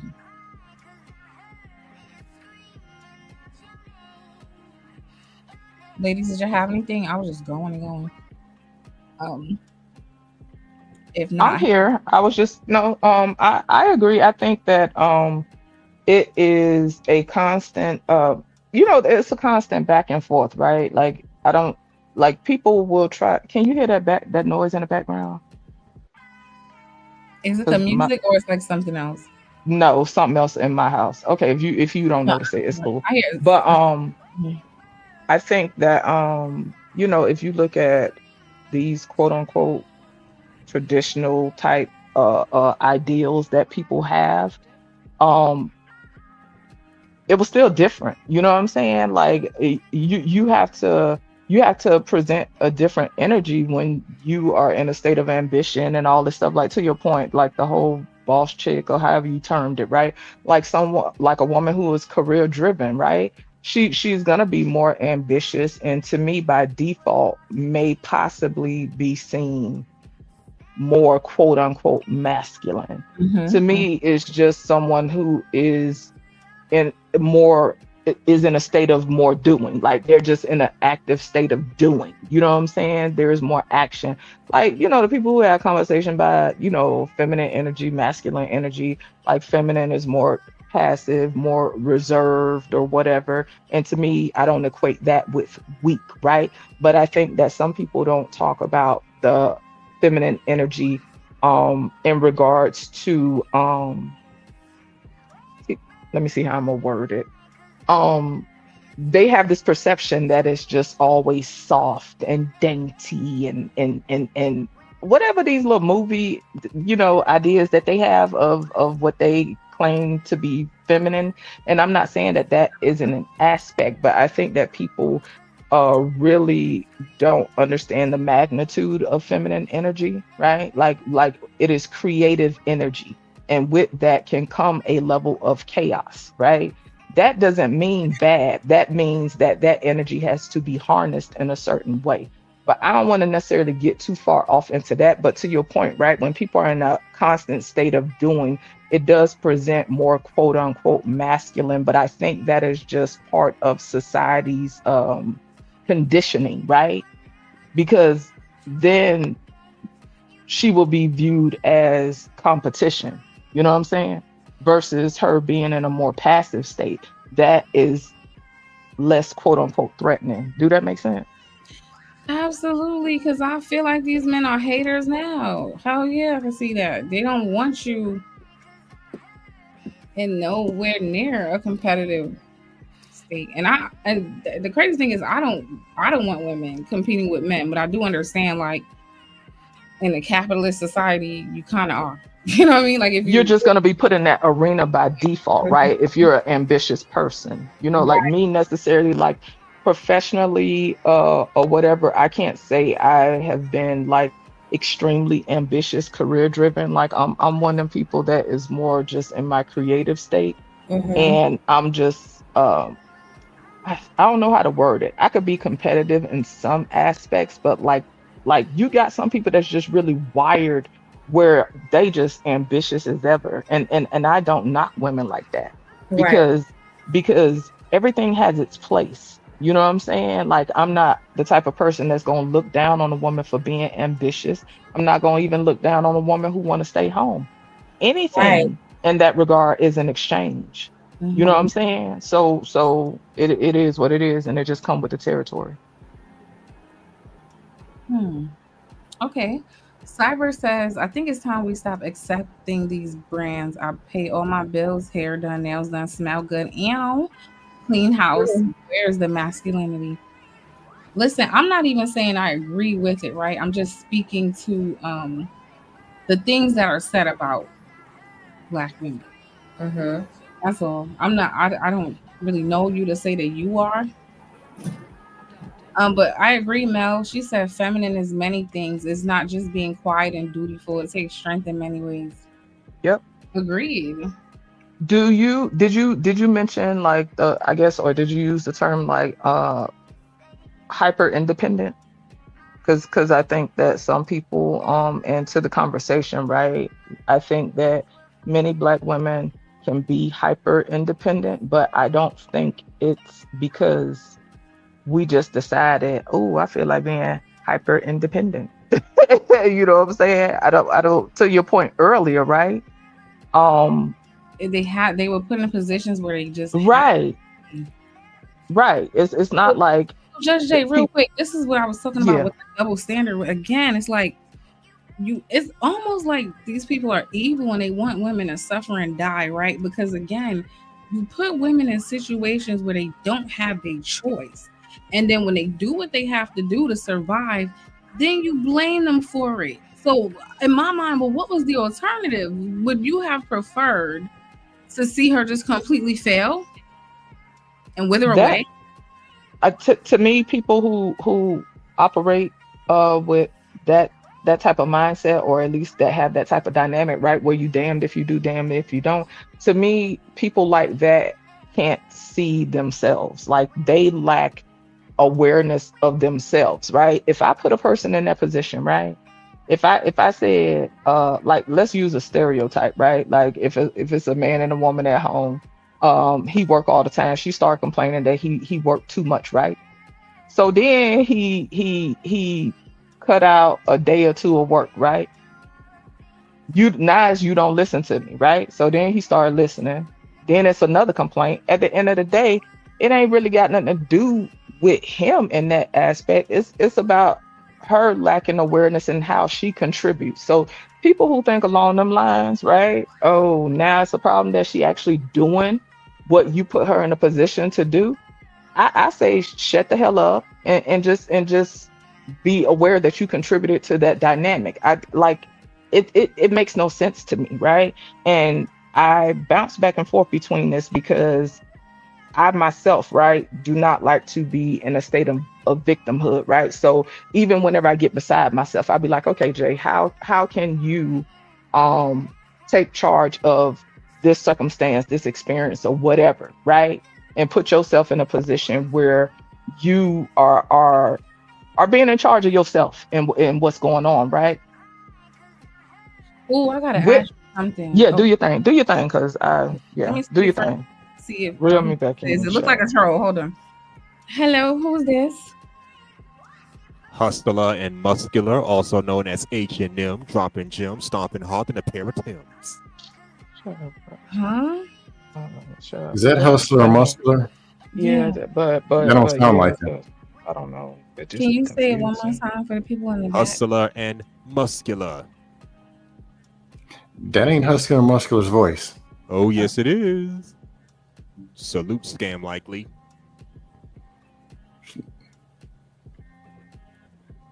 Keep talking. I said salute to you. How you been? Was good. Okay, either way, how can what's going on? No, I know hustler and muscular. It just doesn't sound like them. But I ain't heard from him in like a year or two. And longer than that, actually. Yeah, that's him. That's Not him. that kind of confidence, and you ain't speak to the man in years. No, it's him. I know who Okay, he is. okay, I'm just trying to see like what he had to, because I know Mo probably has a lot to say. Oh, you want to I'm ask? just listening. Oh, okay. But before he Salute, Mo gets that, Love. before I forget, I want to ask. I wanted to ask you. Hey. Hmm? Oh no, I was just speaking. My bad. Oh, it's okay. Go ahead. I thought you were saying something. It's okay. I wanted to ask Just Jay and you too, Mo, and the ladies in the chat, right? Because she said something about like whenever I'm paraphrasing, whenever she's going through something, do you guys allow yourself to feel and acknowledge how you feel, or do you try to force yourself to like move past the emotion and then get mad at yourself for being emotional? I'll let you go first, Mo. I was texting my son. I'm gonna have to answer in a few minutes. Oh, okay, okay. Well, for me, I find it could be a mixture, but I ain't gonna hold you, Venus. It depends on the situation. It depends on the parties involved. You know what I'm saying? I ain't gonna hold you. I will bounce back and forth because I know I could be emotionally reactive, right? But what I found is when you are in a environment where you could be safe with how you feel, and it's not dismissed or minimized or made light of or whatever, you can express it and move on rather quickly, and I make effort to show up for my kids in that way when they frustrated about something, because I know if I stifle that, if I dismiss it, if I just like gloss over, all that's gonna do is build up. You know what I'm saying? So me, I find that sometimes I'll get annoyed with myself for investing too much energy in something, because a lot of things that we do get quote unquote emotional about is usually things we can't change anyway. You know what I'm saying? So me personally, I try to work on regulating in an effective way, but sometimes I mess up big time and I just go in. You know what I'm saying? Because for me, it just be built up frustration of not feeling heard, or not being heard. You know what I'm saying? Yeah, that's something I'm newly coming to. Like being like, okay, this naming the emotions, like that's a new thing for me. Even not so Mm-hmm. just in my own like, what Mm-hmm. do you feel right now? Okay, I feel sad, or I feel uh rejected, I feel I don't know, left out, whatever it is, right? Like actually Right. I found that kind of helps me process like what I'm actually feeling. Absolutely, right? Because the nervous system, right? Back to what we were saying earlier about the nervous system. If your nervous system is in a flurry and it's just like a whirlwind of feelings going on, when you feel a thing, a lot of times, especially if it's on the perceived negative side, right? Your body will have a physiological reaction. So now you're feeling flush. Now your heart could be palpitating. Now, whatever that comes with that, right? For whatever person. So if you can put a name on it, it helps you steer a little bit better. You can have more direction if you put a name on it, right? But what I found in life, and I had to learn that, Venus, like it took time for me to learn how to just say, you know what, my feelings hurt right now because I'm disappointed. Okay, right now I feel whatever, whatever. It took me some time and work to learn how to identify what I was feeling. I'm able to navigate a lot better. But at times in the past, and this was years ago, when I would act like I didn't feel a thing and I did, it would be worse. You know what I'm saying? So yeah, I think it's important to Yeah, put a because name on it, and it's okay. You know what I'm saying? well, we weren't taught. And I'm not, again, black women, I'm not saying every single one, but I'm Right. speaking to what I see to seems to be majority. Hmm.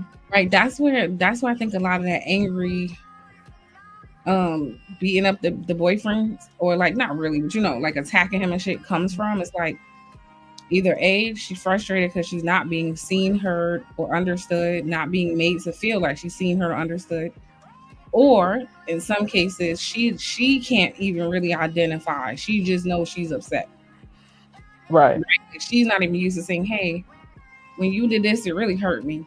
Right? Like, I don't know if those on either gender, if people are able to do that. Check this out right quick. So I've been roaming around the YouTube streets a little bit for the past week or so, right? And I saw a live where this guy was explaining a relationship that he had, whatever. Relationship, didn't go as he hoped or whatever. Or there's some things that happened, and he was expressing things that he experienced. And again, like, this is his version of whatever he experienced, right?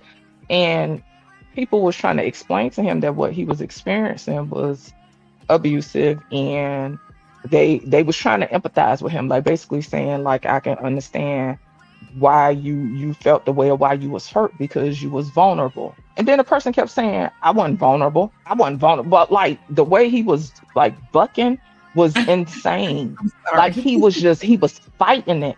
And it just showed me, like, wow, he really doesn't, he either don't have the awareness, or he's not able to come to terms with that, right? And everybody have different points in their life and in their journey where they are not ready to accept the thing, right? Yeah. Because sometimes that pain or that hurt or that whatever it is too big to feel. So Yeah. sometimes our brain will be like, you know what, we can't do this right now because we gonna shut down. So let's just go put this in the corner.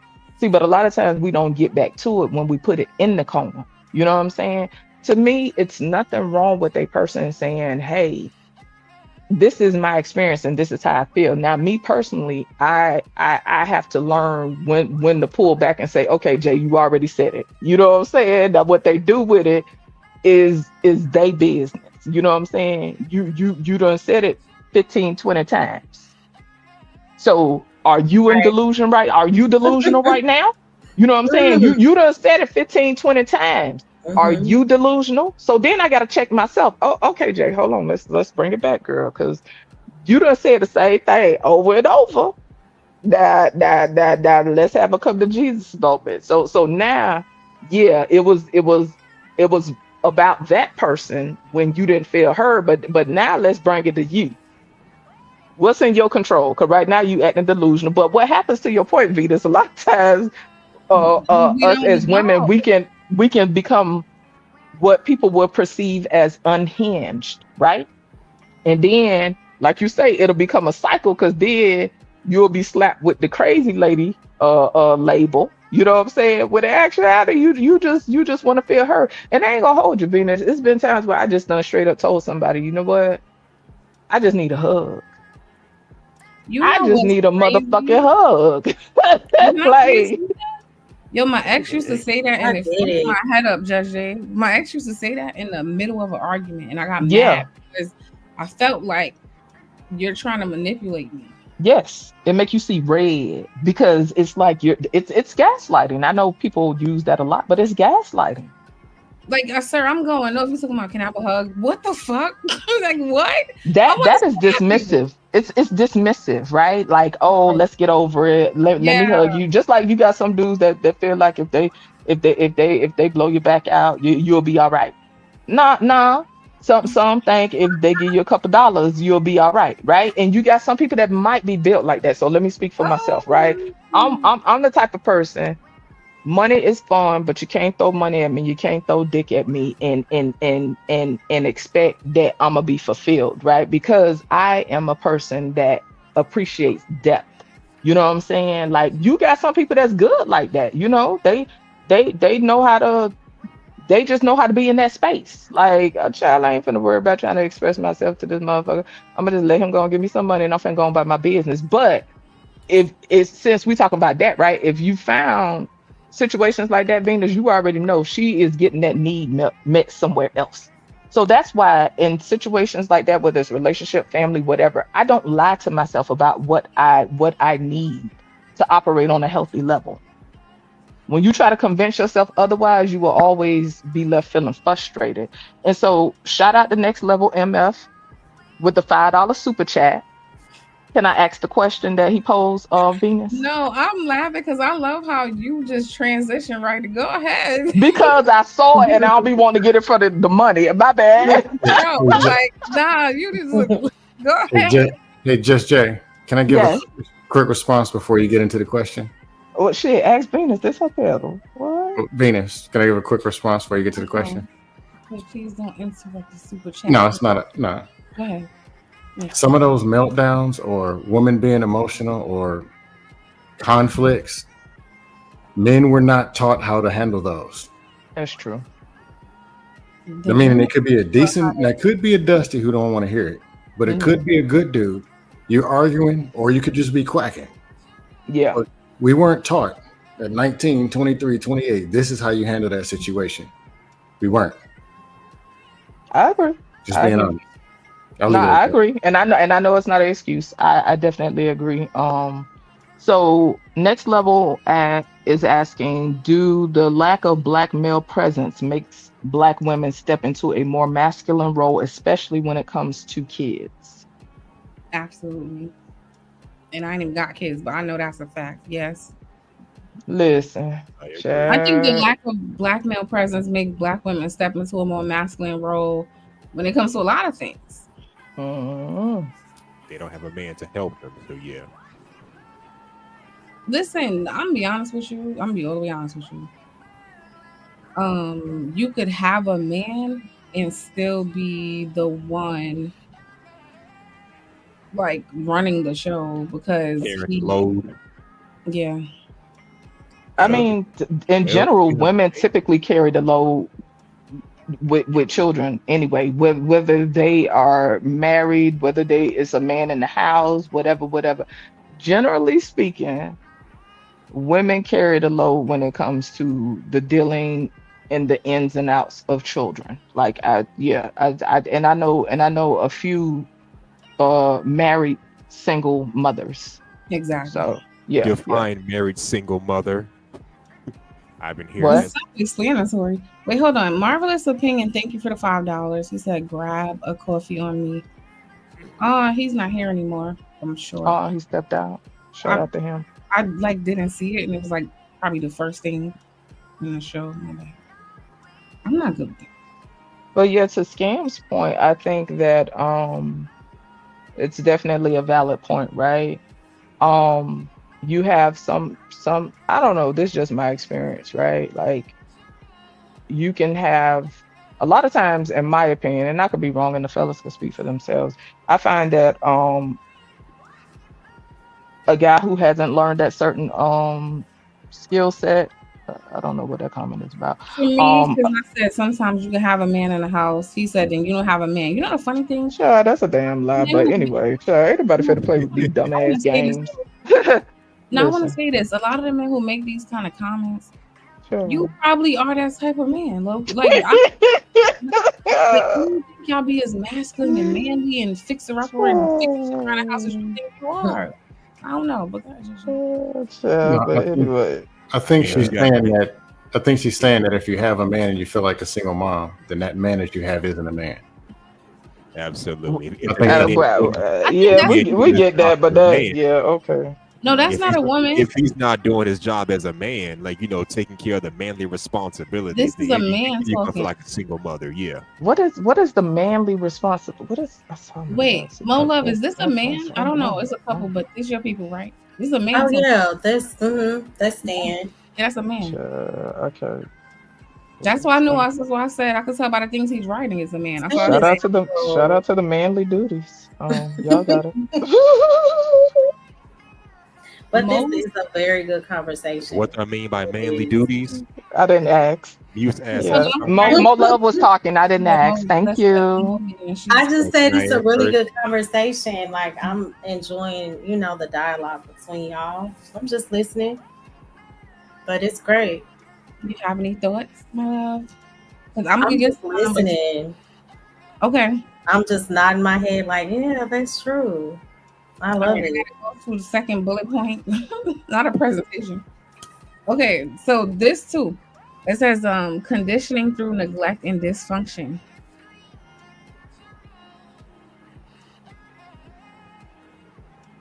I'm sorry, you just saying it? No, I'm reading. I got a little slideshow. Oh, okay. Um Conditioning through neglect and dysfunction.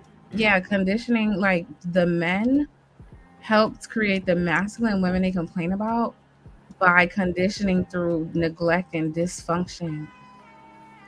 Like I Say said, it again. if Can the you man repeat ain't doing that? his job, then yeah, Con- that can't happen. The man ain't doing his job, then yeah, that can't happen. But I don't think women just wake up and deliberately want to step into the role.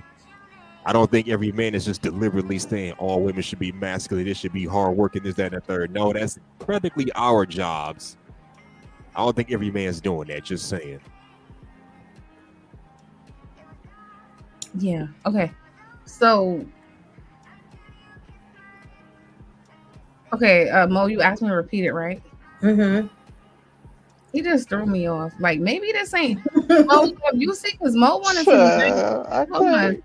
Let me tell them. Mo wanted to be nice and wanted y'all on it. What did I say before the show started, Mo? I did not say that I wanted men on the panel. I just said that I'm not. What did you say? We sexist or something tonight? That's it. But I respect you only wanting it to be women. Um, I mean, I don't know. I'm just listening. But I do think that we need these moments where, the ladies can just really express how they feel. Definitely need them. But I was asking you to repeat the conditioning question. Okay, it says conditioning through neglect and dysfunction. Um, did I read this already? It says black women are too independent, too dominant, too hard. The same men who say that don't realize they help create that environment. When fathers aren't emotionally or physically present, women are forced into hyper independence. When love feels inconsistent or unsafe, women learn control as protection. When partners lead with ego instead of empathy, women lead with defense instead of trust. So Mm. these same behaviors that women are criticized for, being guarded, assertive, or self sufficient, are often coping mechanisms that came from men's absence or lack of leadership. You taught her to survive alone, then got mad she doesn't know how to need you. Hey, Venus, check the back chat right quick.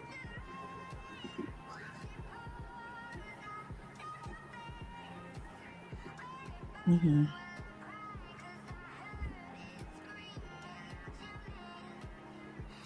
Yeah, listen, but check this out. But but listen, so wait, hold on, let me get it together. I Wait a can't minute. do it. Cause I sound I sound unhinged right now. I Wait feel a like minute, I we mean read it that. at the same time. That's why we both.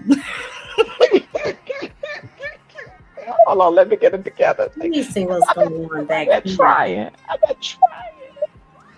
Well, somebody deleted it. Oh, No, I cannot. But Okay. listen, but look, Venus, you've been doing good, girl. I just gotta admonish you right quick. But You know me, right? I've been working on my anger. I'm better. listen, girl. I listen, girl. To your point, right? You said hyper independent, right? Like I said earlier. Um, I think that like I'm tired of giving people the benefit of the doubt and try to whatever. Like a lot of these people just play dumb and act like they don't understand the position that a lot of black women in general are put in. They play stupid. And it's annoying and it's irksome and it's beyond these blanketed generalizations. I do think that culturally, right? This is a thing that has gone on for some time culturally. Depending on who you talk to, they'll take it all the way back centuries. You know what I'm saying? It depends on what type of thinker you are. I personally think that things like that have impact because it's patterns. It's still patterns. You know what I'm saying? So um I think that in general, right? We are put in that position and to a point that Sugar Bomb made in the chat. And shout out to y'all in the chat that spoke to me. Hey y'all. She was saying that a lot of fathers put their daughters in that position as well. And I don't think that they do it intentionally, right? But let's be clear. At least I know the fathers that was present in their children's lives and stuff like that, their daughters' lives, they still wanted their daughters to have something for themselves and be self-sufficient. Like to me, because that's a lot of the stuff that we be talking about in that regard. To me, those things are self-sufficiency. I ain't came across a dad that don't care about their daughter that didn't try to impart that into her. You know what I'm saying? Like he wanted her to have a level of success and wanted her to have a level of self-sufficiency and not depend on a dude. And I'm not trying to necessarily gender bang, but let's be honest. A lot of those fathers taught their daughters that because they knew in general a lot of dudes want shit. And they didn't want their daughters to be put in a position where they were sitting up under a dude, right? Let him lead and being a submissive wife and not having no damn skill set, not having no damn get up by herself. You know what I'm saying? Sitting up under a man for 15 years. And then if he decide he wanted to jump ship or whatever the case is, Stuff. 15 years later, she ass out. She ain't got no skill set. She ain't picked up no trade while she been sitting up under him. She ain't got nothing. Yeah. Right. Any decent father I know would not want that for his daughter. So the decent fathers I know teach self-sufficiency. And with that comes a level of being successful. I Hold agree. on. Having a Speaking of, backup plan, in other words, yeah. wait, hold on. Speaking of, Primary, not a backup. Just being honest. I guess. That's a That's fact. a good that was such a good point. That's why I love so many different perspectives, you know. Um and I do know some fathers, um, how would I say this?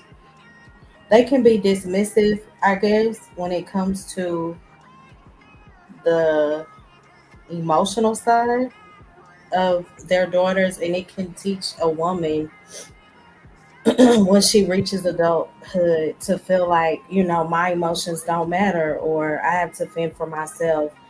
And also that love can sometimes, that love is conditional and it's unreliable. So that does cause women to operate in a space of survival mode, and it does start in childhood and it overflows into adulthood and the relationships, all of that.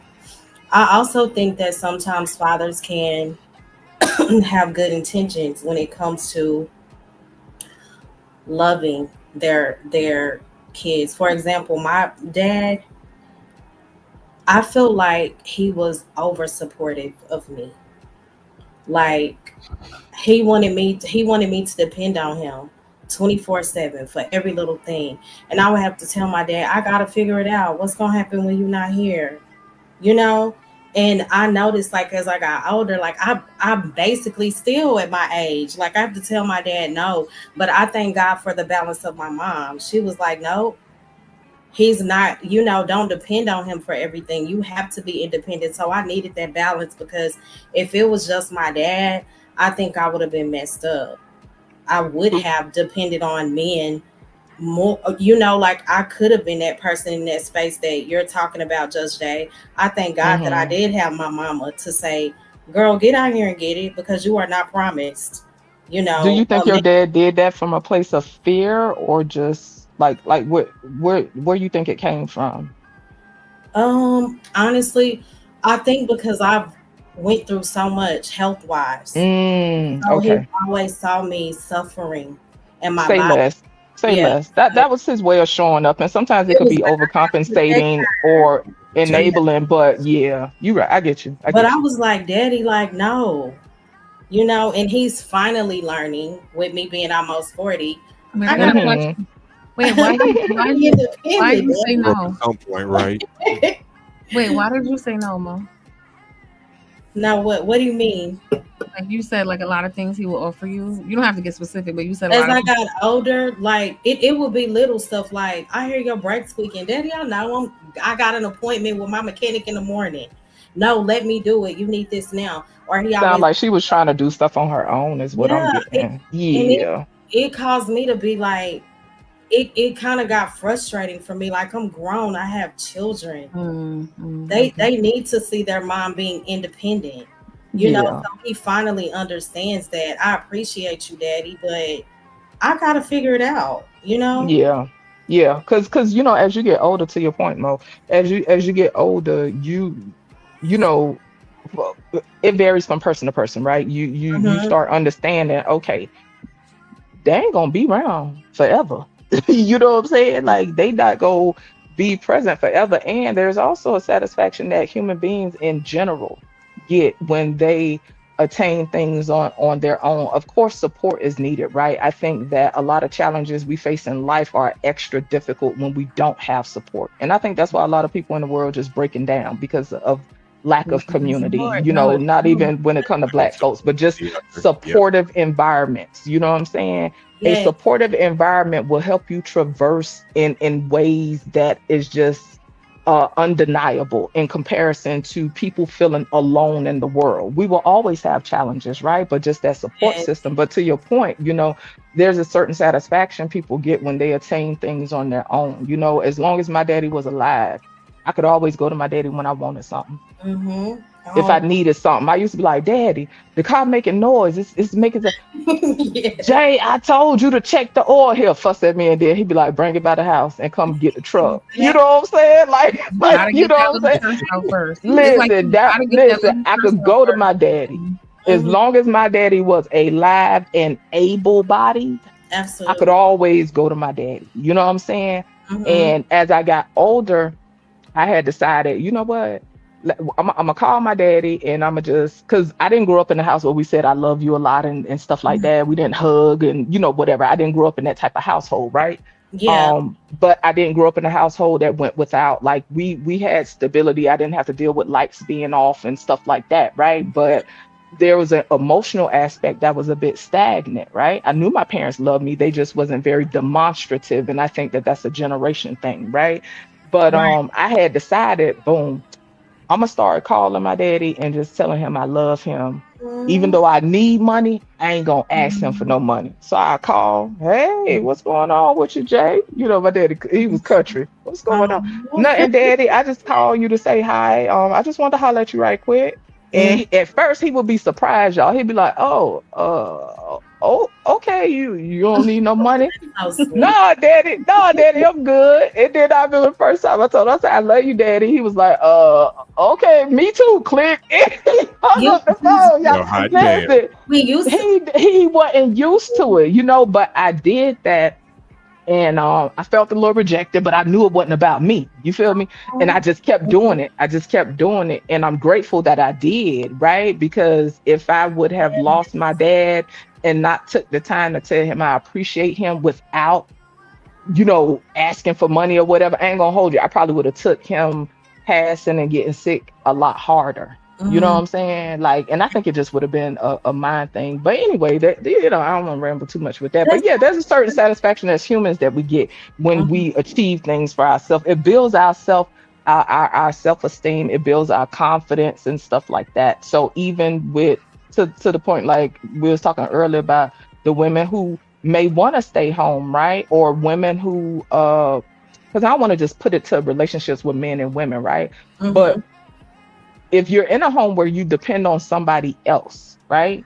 I don't Mhm. even care if you're a young woman and you're still in your parents' house, whatever the situation is, it is important to have something for yourself. And I have to remind myself of that Right. even now as an older woman who is so used to pouring into everybody else? Mm-hmm. How can I continue to function at the level that I do? How can I present myself in this sincere way and pour into others effectively if I ain't being poured into? And I think that a lot of women in general find themselves in that place, right? This constant pouring into other people. If you got children, you tending to children. If you got a spouse, you tending to a spouse. If you're a caretaker, right? And you're taking care of older parents or a loved one or somebody, this whatever the case is, right? Mm-hmm. If you are constantly pouring, you have to find a way to replenish yourself. And if you are in an environment where you are not receiving that reciprocation, it could be very draining. It could be very, very draining. You know what I'm saying? I got a So question real quick, yeah, because you yeah, kind do of your thing. leaning toward. Well, we can get there later, but I do. Okay, I want to ask. Sometimes is that self-inflicted because we don't prioritize ourselves, and Absolutely. okay, and then the I other think was I'm sorry, our go ahead. You got it. My apologies. Go ahead. part two. I just want to know if like well, I think I was saying this with Mo earlier. We were not taught. Stop saying we, like everybody, but a lot of those women who were in survival mode specifically are usually not women who were taught to consider herself at all. Right. Right. Like to what you were saying, right? Like we have been conditioned that we are not, and I'm just speaking in general, y'all. So for the people, that's not my expert. Cool, got it.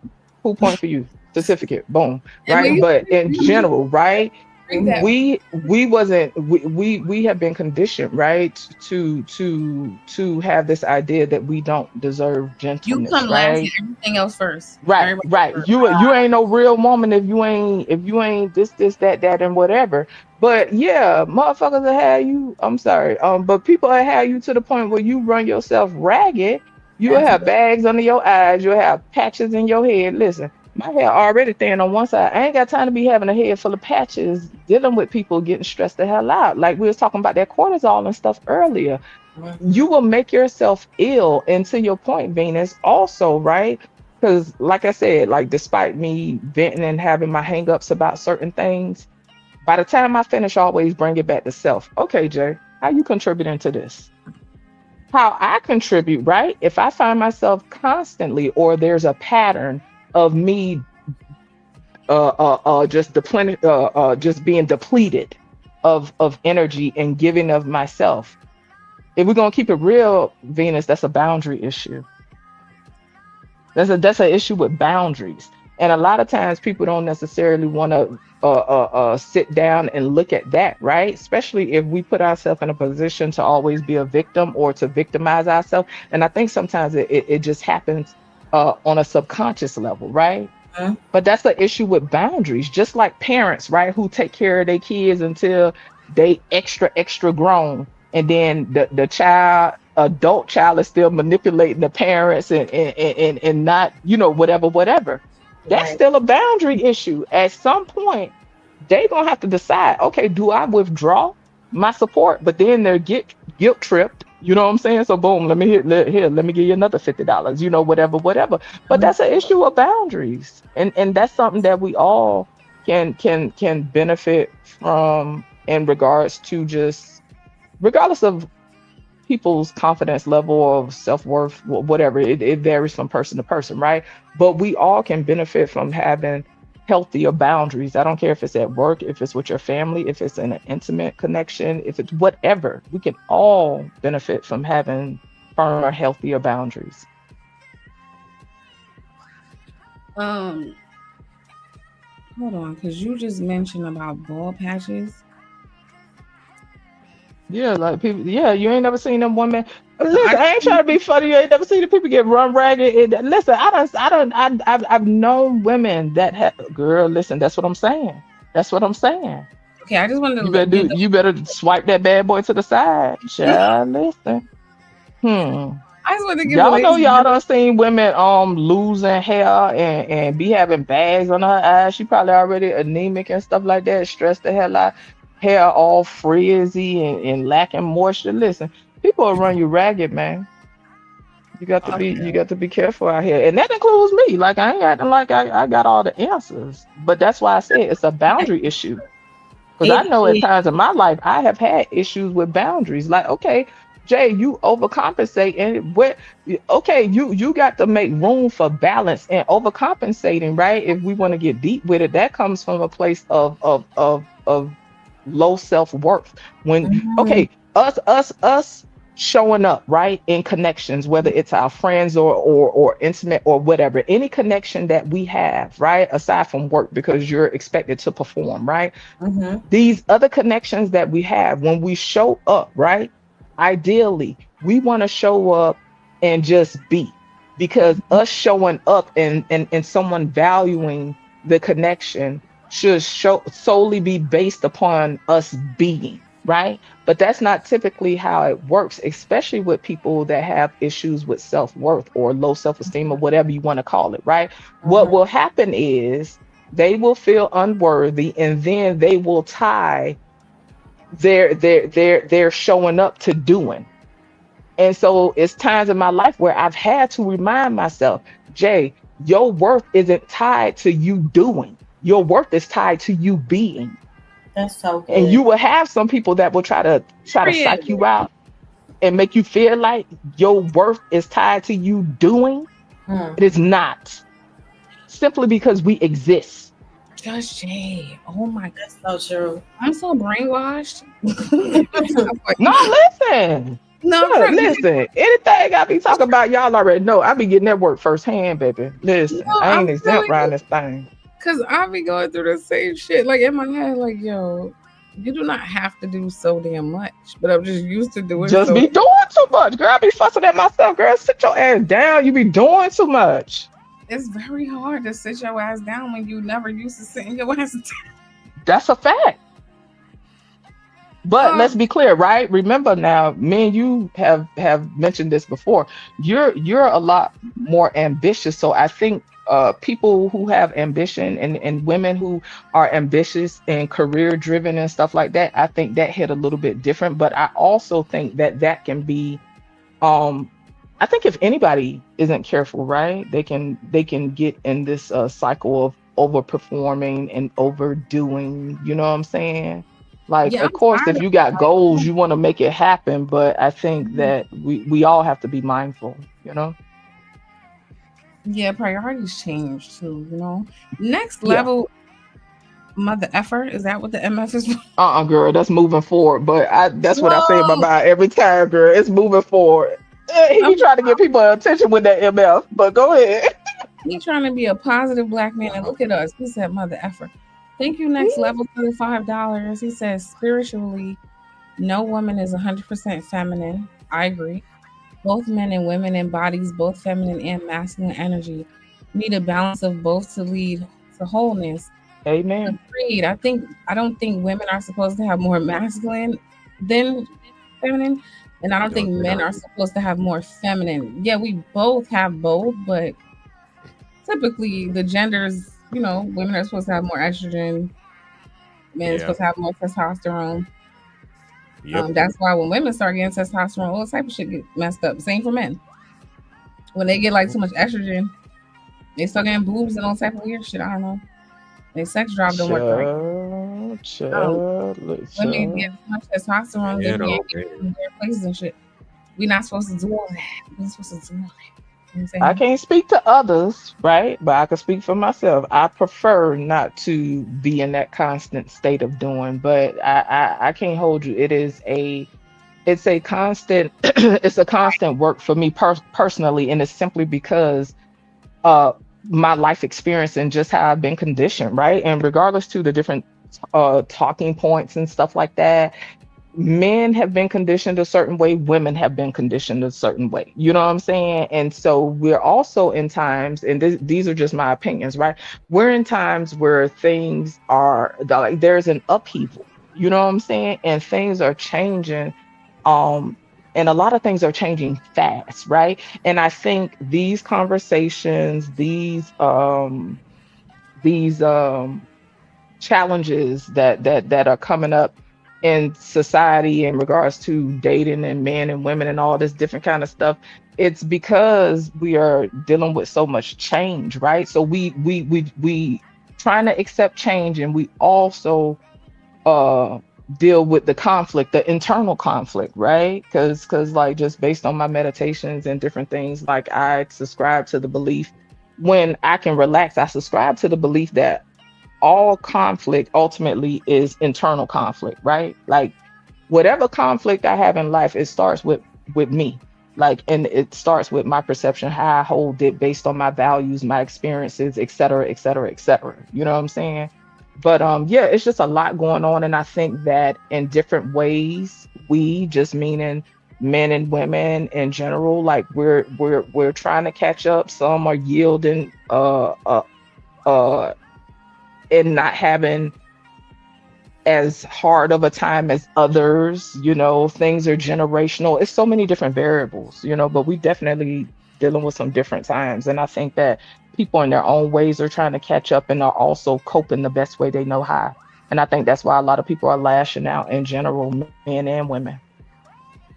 And right now is, I don't want to get too off topic, but just with the way what Trump is doing, technology is doing, jobs, layoffs, things Baby, are changing so quick. It's kind of hard to know what the next best step is.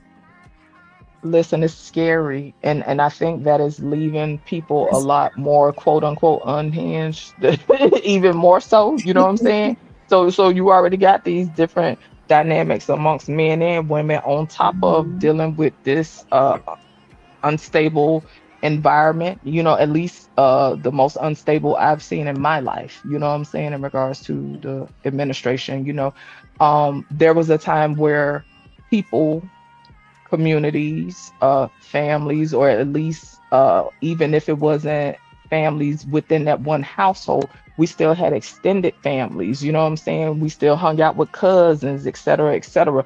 There were still people in general to lean on a little bit more than now, in my opinion. You know what I'm saying?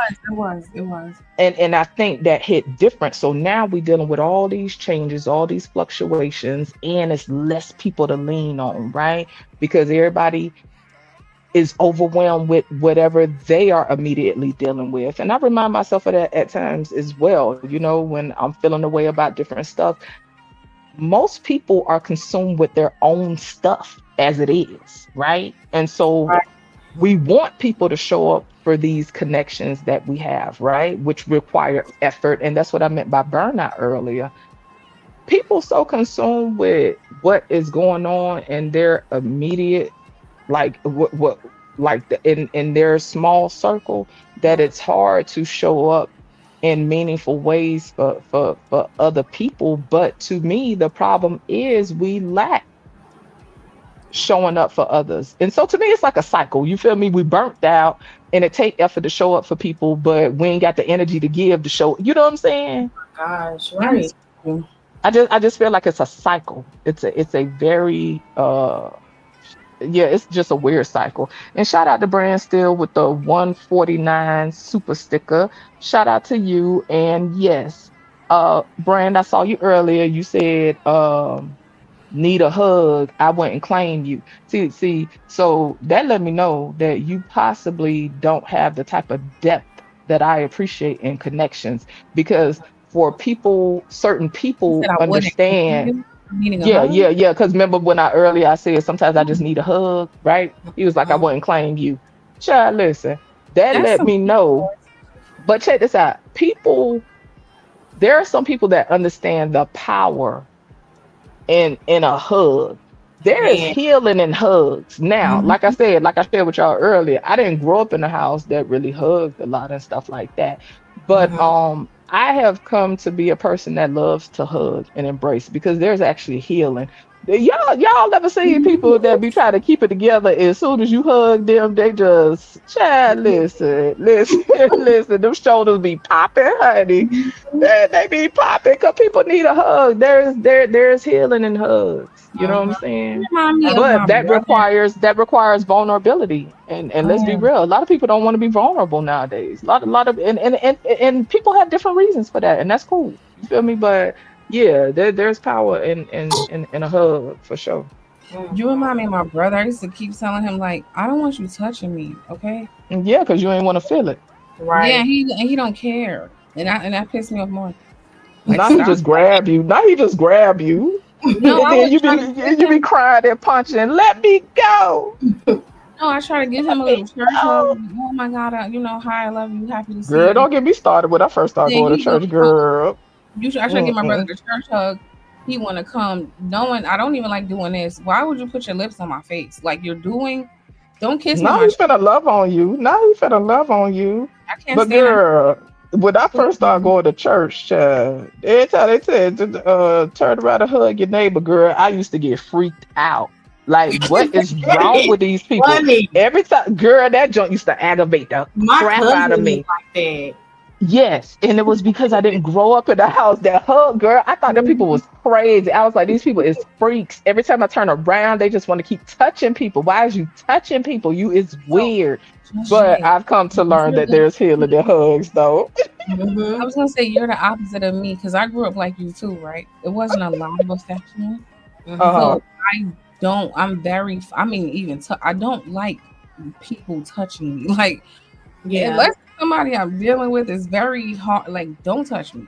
I I cannot Mhm. ain't stand. trying to get all in your business, but do you think see, because I don't want to try to put it out there that people that require less touch is like, I'm not trying to imply that something is wrong with people that don't require as much touch, because there are some people that require less touch for different reasons, right? But do you think that from your experience, do you think that like you're just conditioned that way, or like, Yeah. I don't know how to word it. Do you think it's No, just a I think condition, I guess? yeah. Because with the way Okay. you said it made me think of like, damn, I grew up like that too. Like my mom wasn't really big on that. Mhm. Mm-hmm. So I'm not big on that. You know what I'm saying? It's Yeah, just not. I love on mine. Like, and it's Me funny though, too. because my little one, he's a very touchy person. He loves touch. My oldest don't really care Growing up as for a it, you 90s know. kid, I Mhm. wanted this hairstyle so badly. Lord I wanted my Jesus, hair fried, All right, dyed, I'm laid to trying the to turn this side. sound off. Mhm. girl, I can't. I begged my La, mom for this la, hairstyle la, numerous la, You can la, times, see what I'm looking and at. she would always say no. yes, we can see it, girl. You got us looking at Marcus Houston. His With the part, bob. That's Ooh. funny. he said he used to want his hair like this. I didn't mean for y'all to Girl, see it. look how you got it paused though. You had it paused where it looked like the hair was on his head. Hmm. I wanted my hair fried, dyed, I laid was to the going through the side just hairstyles like because you that. said if we get stressed out. So I was just trying to I see begged my mom for this like with hairstyle the Well, he with still numerous look pretty times. healthy, you know. it, His yeah. Well, In hindsight, thank you, his ends look like he got a little bit of split ends, but overall, that's still, not bad. He got the little wet and wavy look. we're getting distracted. I'm sorry, y'all was not supposed to see that. I can't. It was on the screen, girl. But yeah, I forgot where we was with the combo chat. I don't want to get the rambling too much. Yes, I'm the same. Say I don't like hugging strangers. Only people I like. Right. Yeah. Now, don't get me wrong. If I don't know. It depends. I ain't gonna hold you. I know It's I can do it. I situational for mastered it, me. Judge Day. Yeah. Let me see how I mastered it. I lean in with one hand. I mean, I lean forward with one foot. I Mm, put one shoulder forward and I give them that one hand. Mhm. Swipe up the back with 1, 2, 3, like up, down, up, like oh hi, up, down, up, and then get Yeah, yeah, over. yeah, yeah, yeah, yeah. Get Yeah. a No, quick I definitely give church hugs to 2 second, yeah, like, yeah. because I just hate people touching me.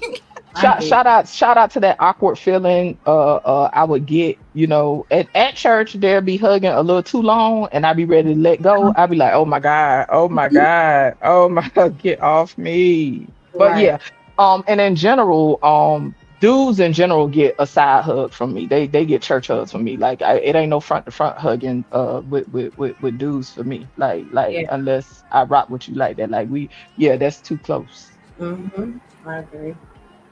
Yeah, ain't no Yeah, two because they be trying to be hand slick. round the You know what they neck be and doing? all that. Yeah, They, sure. We know how that goes. Sure. You ain't finna be hugging me like that. 'Cause they quit to put their head on the small of your back. I Get was off just me. gonna say, and that's Mm-mm. the longest That's the longest swipe across you ever felt. Like, Yeah, they swipe across the shelf in the back, girl. Listen, they know what they be doing. Ain't nobody doing that with you. Get your hands off me. You finna get a side hug, honey. in slow motion, like we're 2 feet away. Why is your hand still on my back? Get the fuck off me, please. Right. Why My are you mom lingering? was she wasn't a hugger either, but my dad was. But it's Oh, weird. My mom is now with the grandkids. She is so mushy and loving with them. I'm they like, typically soften up from what I've seen with grands. You know, it's a different dynamic, and hopefully people mature and evolve a little bit, right? right, So you probably definitely see them operate a little bit, or a lot of bit different than they did with you. way different. They're Hmm. so lenient. I think that's I normal. Do love to you have watch. some more bullet point? I'm sorry. Go ahead, Venus. I was just gonna say I like to watch some videos on TikTok or like YouTube of the kid, like let's say it would be you guys Hmm. Hmm. being jealous because like the way that your mom or your dad is treating the kids. Oh yeah. The mom, Wait, who be jealous? you guys, like the parents will be jealous. Like the parents will be mad at the mom, like, what? I never see you do this for me, kind of thing. Like, That I ain't gonna hold you. That in general is weird to me, right? Like because I just me personally, I think that those are different connections. Now, if somebody's trying to point out like, oh, you give the kids this consideration, so this lets me know that you're capable of giving this level of consideration. I get that, but it Hmm.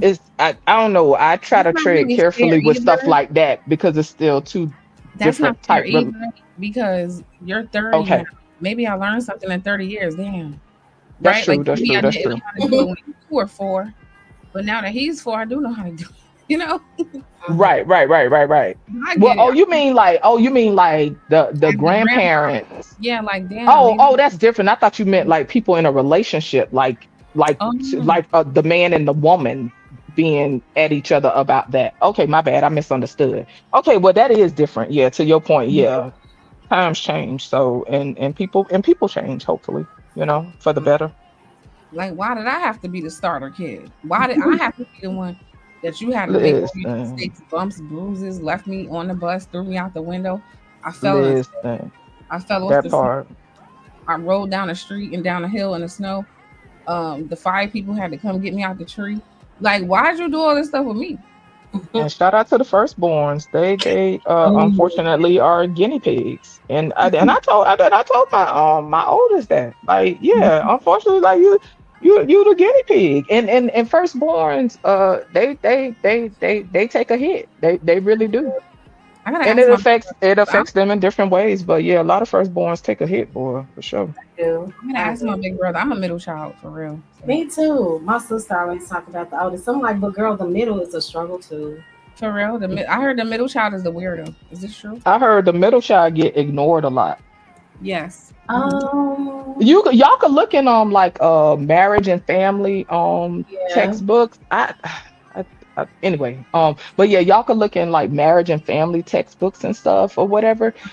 They talk about like the firstborn, the things that typically come with firstborns, the middle, the baby, whatever. And from what I remember, and people could correct me in the chat, but from what I remember, the middle child typically is the one that feels ignored or overlooked and stuff like that. Because they do overlook you, Just Jay. Nobody Hmm. cares Yeah. about you.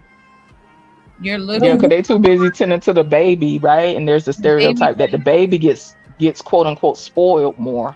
and then the older one feel like they better than you. They don't got time. They don't want to play with your young. Wait a minute, not me that's going there.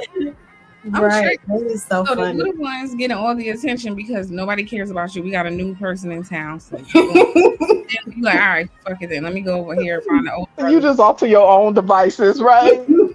Then the older brother, get out of my face. I'm not taking you with me. Go away. You're like, damn. And my kids have a huge age gap. So I don't know, the age gap is huge, How many and years? it's been times where people have thought my little one is my oldest child. You know what I'm saying? but the way they go at each other and stuff, like the oldest stay chumping the little boy, you know what I'm saying? And Okay. he's so small, he just be whooping on him and stuff like that. You know, they be play fighting or whatever, but they act crazy as ever, and the little one adore the Oh. oldest. He absolutely adore him, and like you say, they be wanting to follow around and stuff like that. And he be like, no, I be like, don't be talking to him like that. Then we all be up there chatting going on in the house or whatever. Then they running up and down the hallway. Then he whooping on him. Just all kind of foolishness, child. They be acting crazy as hell. And I told him, I say, dude, you act like you the same age as your brother. Like, what is going on? Right. No, But yeah, but they different. actually, I think it's some trauma. No, I don't want to say trauma. It's something stored in my DNA. I'm still like that when I get around my brothers. I don't know what. I turn Hmm. into like a little girl, The body always remember. They, following them we- around, being weird. I don't know. Just doing shit I don't I guess do. it's familiar dynamics. You know what I'm Yeah. saying?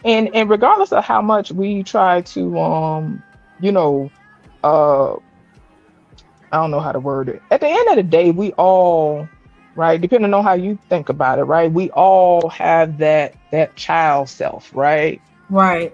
We all have that aspect of us that grew up in certain environments and had certain experiences and that wired us certain ways. It doesn't mean that it can't be undone or worked on, you know what I'm saying?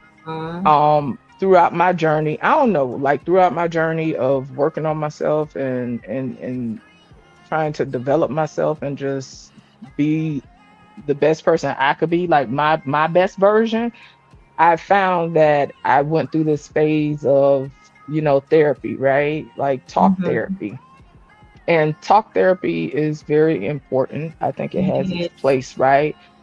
I evolved out of talk therapy and then I went into other modalities, you know what I'm saying, of development. And um I got to a place where I didn't want to talk no more. Talking, I did enough talking, right? And Mhm. then I needed to work on implementing, you know what I'm saying? I needed to work on the doing part, because I think for some people they can get so stuck in a mode of talking that they Mhm. don't take action. And I think it depends on your personality type or how your brain is wired. I know for me that could be a problem because I Mhm. get to talking so much to the point where I ain't coming up with no type of action plan. I ain't taking action. I'm just talking, you know. That's But very true. I just think it's how you wired, and I think we all have to figure out that for ourselves. But go ahead. I'm sorry. I was just asking, is that a fear thing too? Like I knew Uh, somebody like that. Like I used to say, you always planning to planning to planning to plan. When you gonna like take action? Mm. I think it can be right because I, It's I like I like think they need that we everything cope. perfect before they. It is like I kept trying to explain. Yeah, entrepreneurship don't work like that. Like nothing gonna be everything. Like make a move. You're researched out. Okay, what's the next step? Oh well, listen, that's definitely that perfection thing. That's, to me, that's definitely, well, it's fear based in my opinion, right? And it also is a coping mechanism for whatever that person dealing with. Me, I can relate, right? Like if I said I wanted to do something, I would have to quote unquote have all the pieces in order, just like you said, right? They have this delusion of perfection, right? Mhm. It could come from different things, right? I know for me, it was being afraid of being consistent, right? Because I'm the type of person I could get distracted pretty Me easy. You know what too. I'm saying? I Mhm. can be like, okay, I'm bored with this child. Let's do something else. I can be very distracted, and so I would fear being able to follow through. I would fear having the endurance to see a thing out. And just that constant need for, like, oh, let me get everything together, to me that's a whole, it's distraction. Mhm. And in some forms it Or can be escapism. procrastination. Yeah, Yeah. procrastination. It's more than just being lazy. There's an underlying fear for a lot of people, and I don't want to speak for everybody, but I know um procrastination can be fear based. It Right. ain't like, it's so much bigger than, oh, they just lazy as hell and whatever. Like it's something else that is sitting up under that. But yeah, I think that we cope in different ways, and I think that sometimes um I have been so busy and distracted with meaningless stuff Oh my because I was avoiding God. something else. That's When true. I consume myself with random shit, I have to say, okay, Jay, what's going on? Because you avoided something. Let's figure out what's going on. And a lot of times I was avoiding dealing with something. Hmm. Me Uh-huh. too. Me too. Me You too. Okay. just scrambling. And then you got some Yeah. people like I could be one of them people that be busy and ain't getting nothing done. Hmm. That's distraction. It You're absolutely avoiding is. something. But to be fair, because I've done that, if I'm not Hmm. careful, I could fall into that. It's not necessarily a conscious decision. It's Yeah. like you just kind of end up and you catch yourself like, yo, what am I? Just what am I I? agree. Yeah, I like think a you lot of never. times it don't be conscious. I think a lot of times it be autopilot. Yeah. Mm-hmm. Mm-hmm. Mo, did you have something? I want to read y'all one more thing. What's a lot more, but I ain't gonna keep y'all here all day. I just Mm-mm. I'm listening. I'm twisting my baby hair, but I got my headset in listening. okay. Okay. The emotional role reversal. We still talking about like the survival mode stuff, right? Survival. I cannot talk today. I'm sorry, y'all. Um. Okay, so it says that for generations, Black women were forced into masculine roles, Mm-hmm. the provider, the problem solver, and the backbone, while at the same time, many men, broken by the same system, were never allowed to embrace emotional strength or accountability. Hmm. They were okay, never allowed to embrace emotional strength or accountability. So we ended up with reverse dynamics: women becoming protectors, men becoming avoiders. Wow. And then everyone's frustrated. Women feel uncovered, men feel emasculated, but no one's talking about the root cause: trauma and conditioning. Hmm.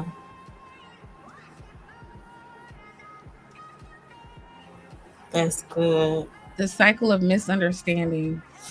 Men say they want soft, feminine women, but they don't create the safety They don't. for that softness to exist. What you say, Mo? They don't. A lot of them don't. Not only do they not create it, they disrupt it. Mm-hmm. You ever dealt with a man and like he just Girl, I'm sorry. he just he just always said the wrong shit at the wrong time. Mm-hmm. So inconsiderate. Oh God. So did it piss you off? Like, yo, why am I fucking being trying to be vulnerable? This dumbass nigga who keep fucking him on. Oh my girl. Mm-hmm. Wait a minute. Regret. I hate it here. Give me the fuck Girl, the visual got me crying, girl. Cause I already know you're just looking disgusted, This why. This Nah, why. my poker face is legit. Like I just like in real life, I typically just kind of shut down for real. Mm-hmm. Oh, okay, that's good. Nah, my face tell everything, child. My face don't hide nothing. I wish I had a poker face, honey. I don't think I'm ever get one of this lifetime, baby. Yeah. Not all the time, but I don't always win that fight, but sometimes. Child, see, that's what I'm saying. And see, I guess, right? Like to the conversation, right? Me, I have to, and I'm still learning how to have balance with uh what is pertinent and what's necessary to share or express. Because I ain't gonna lie, like sometimes I will over express, or at least what I feel to be over expression. But that could be because I'm in an environment where I don't feel heard. You know what I'm Yeah. saying?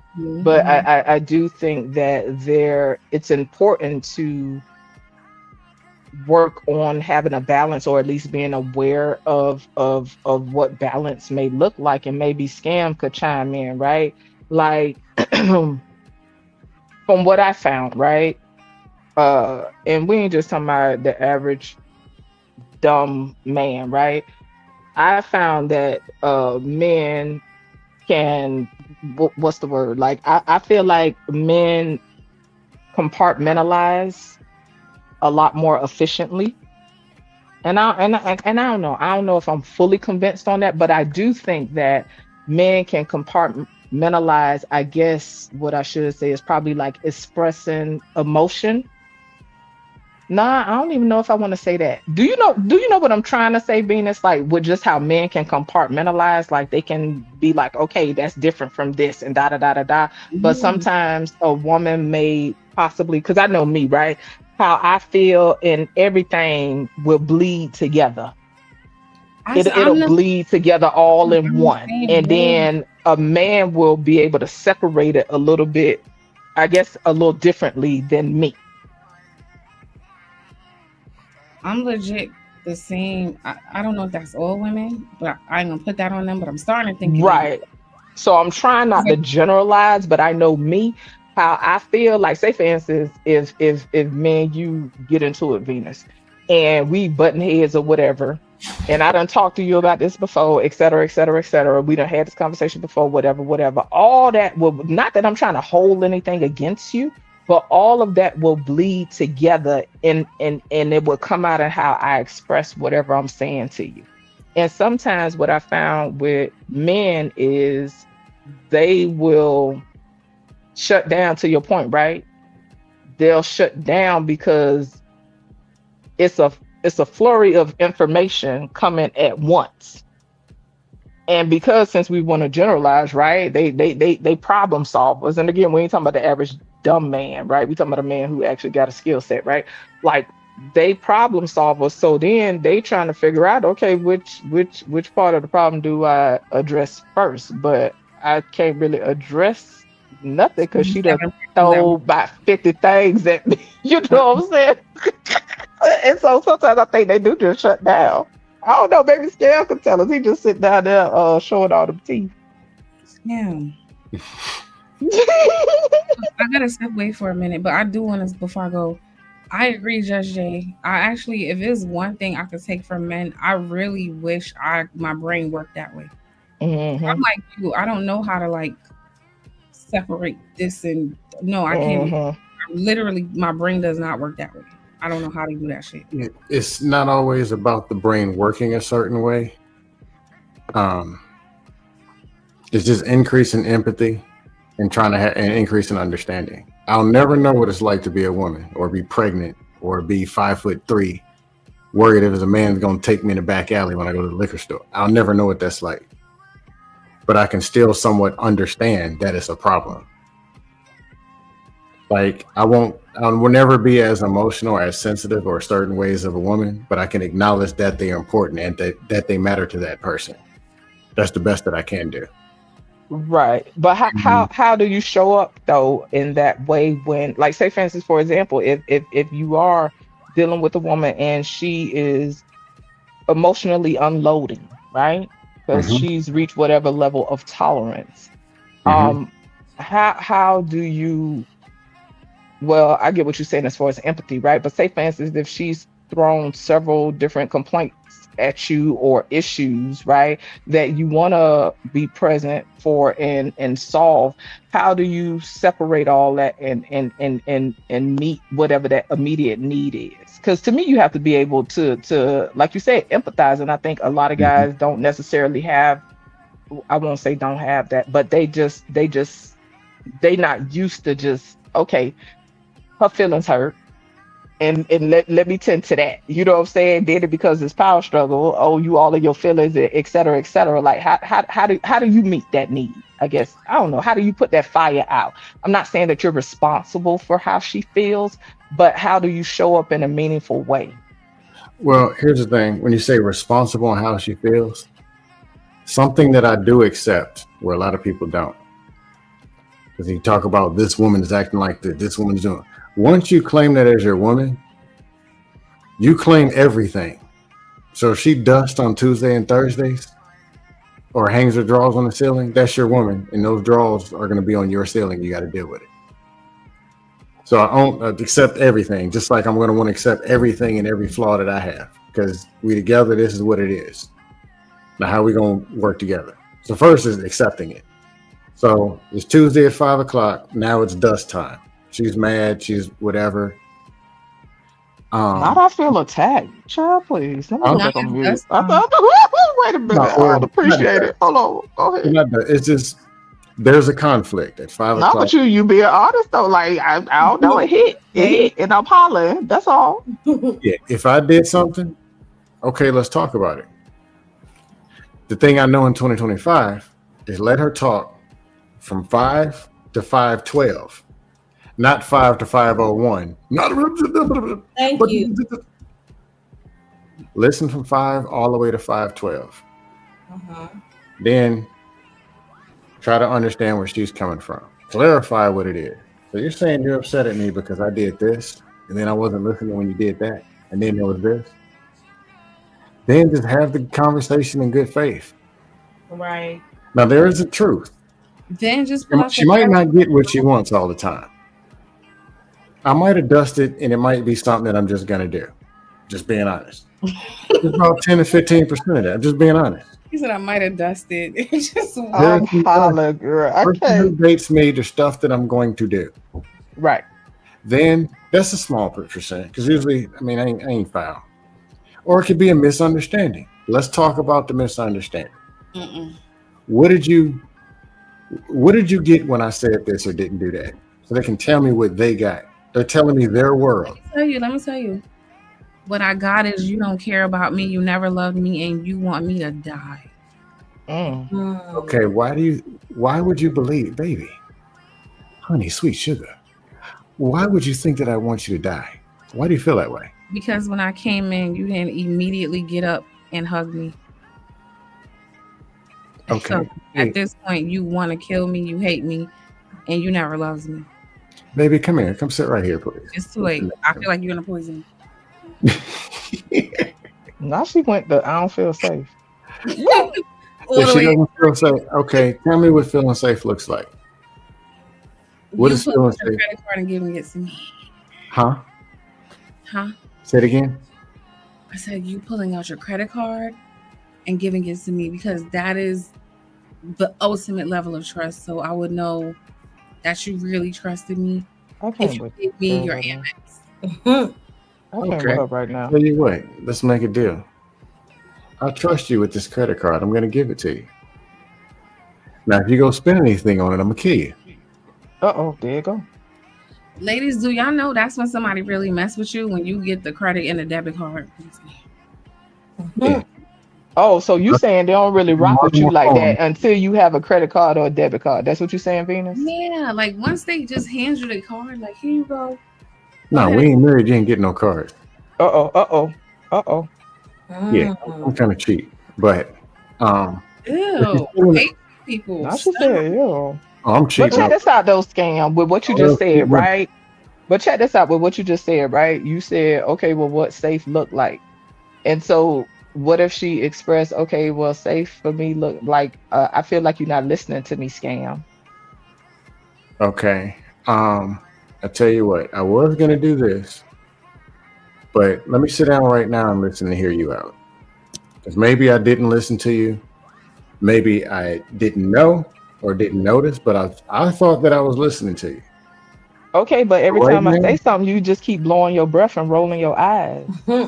Okay, I wasn't aware that I was blowing my breath and except for the time when you told me I was a jive turkey fool and had a small penis.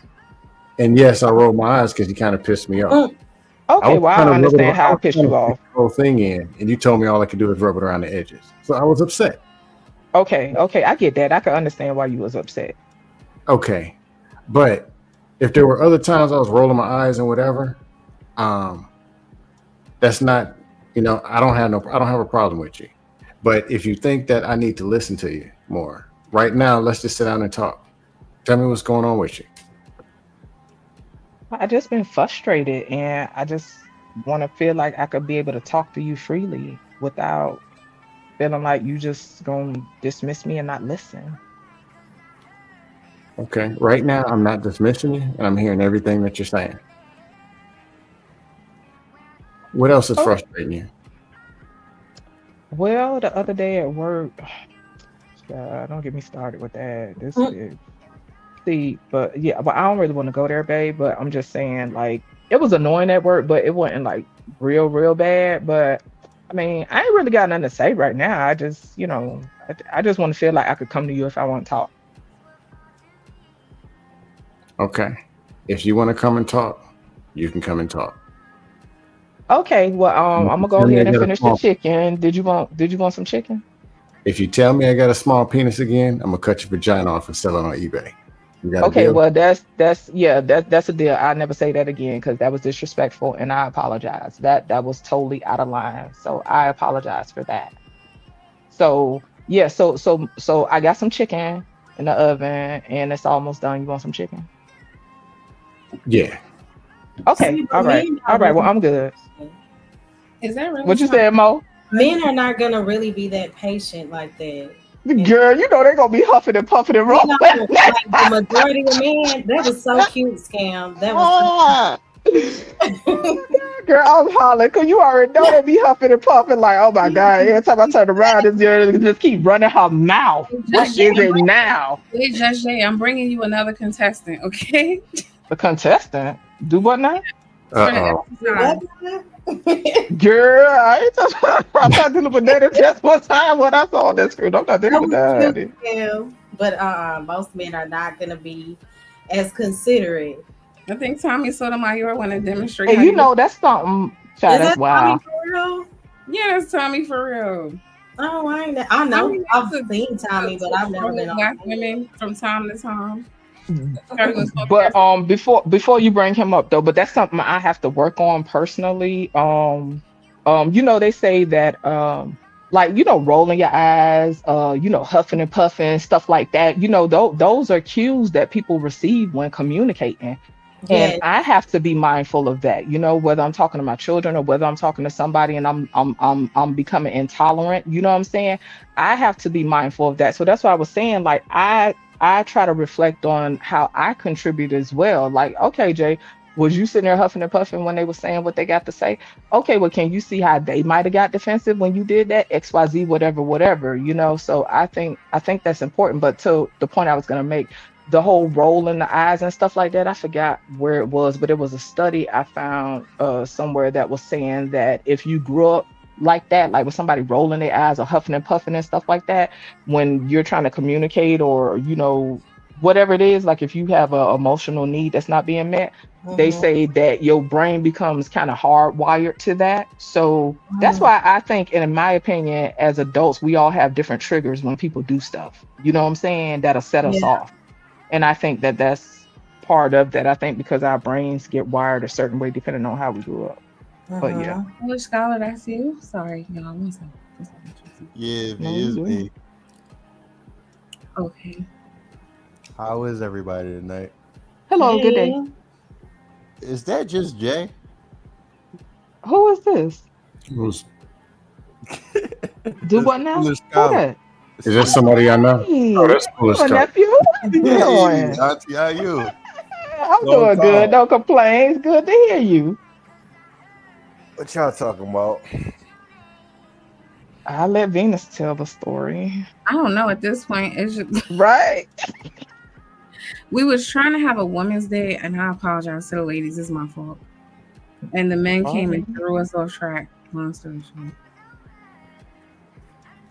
But it still was well, good. I was talking about survival mode and the different components of what that looks like, why that happens.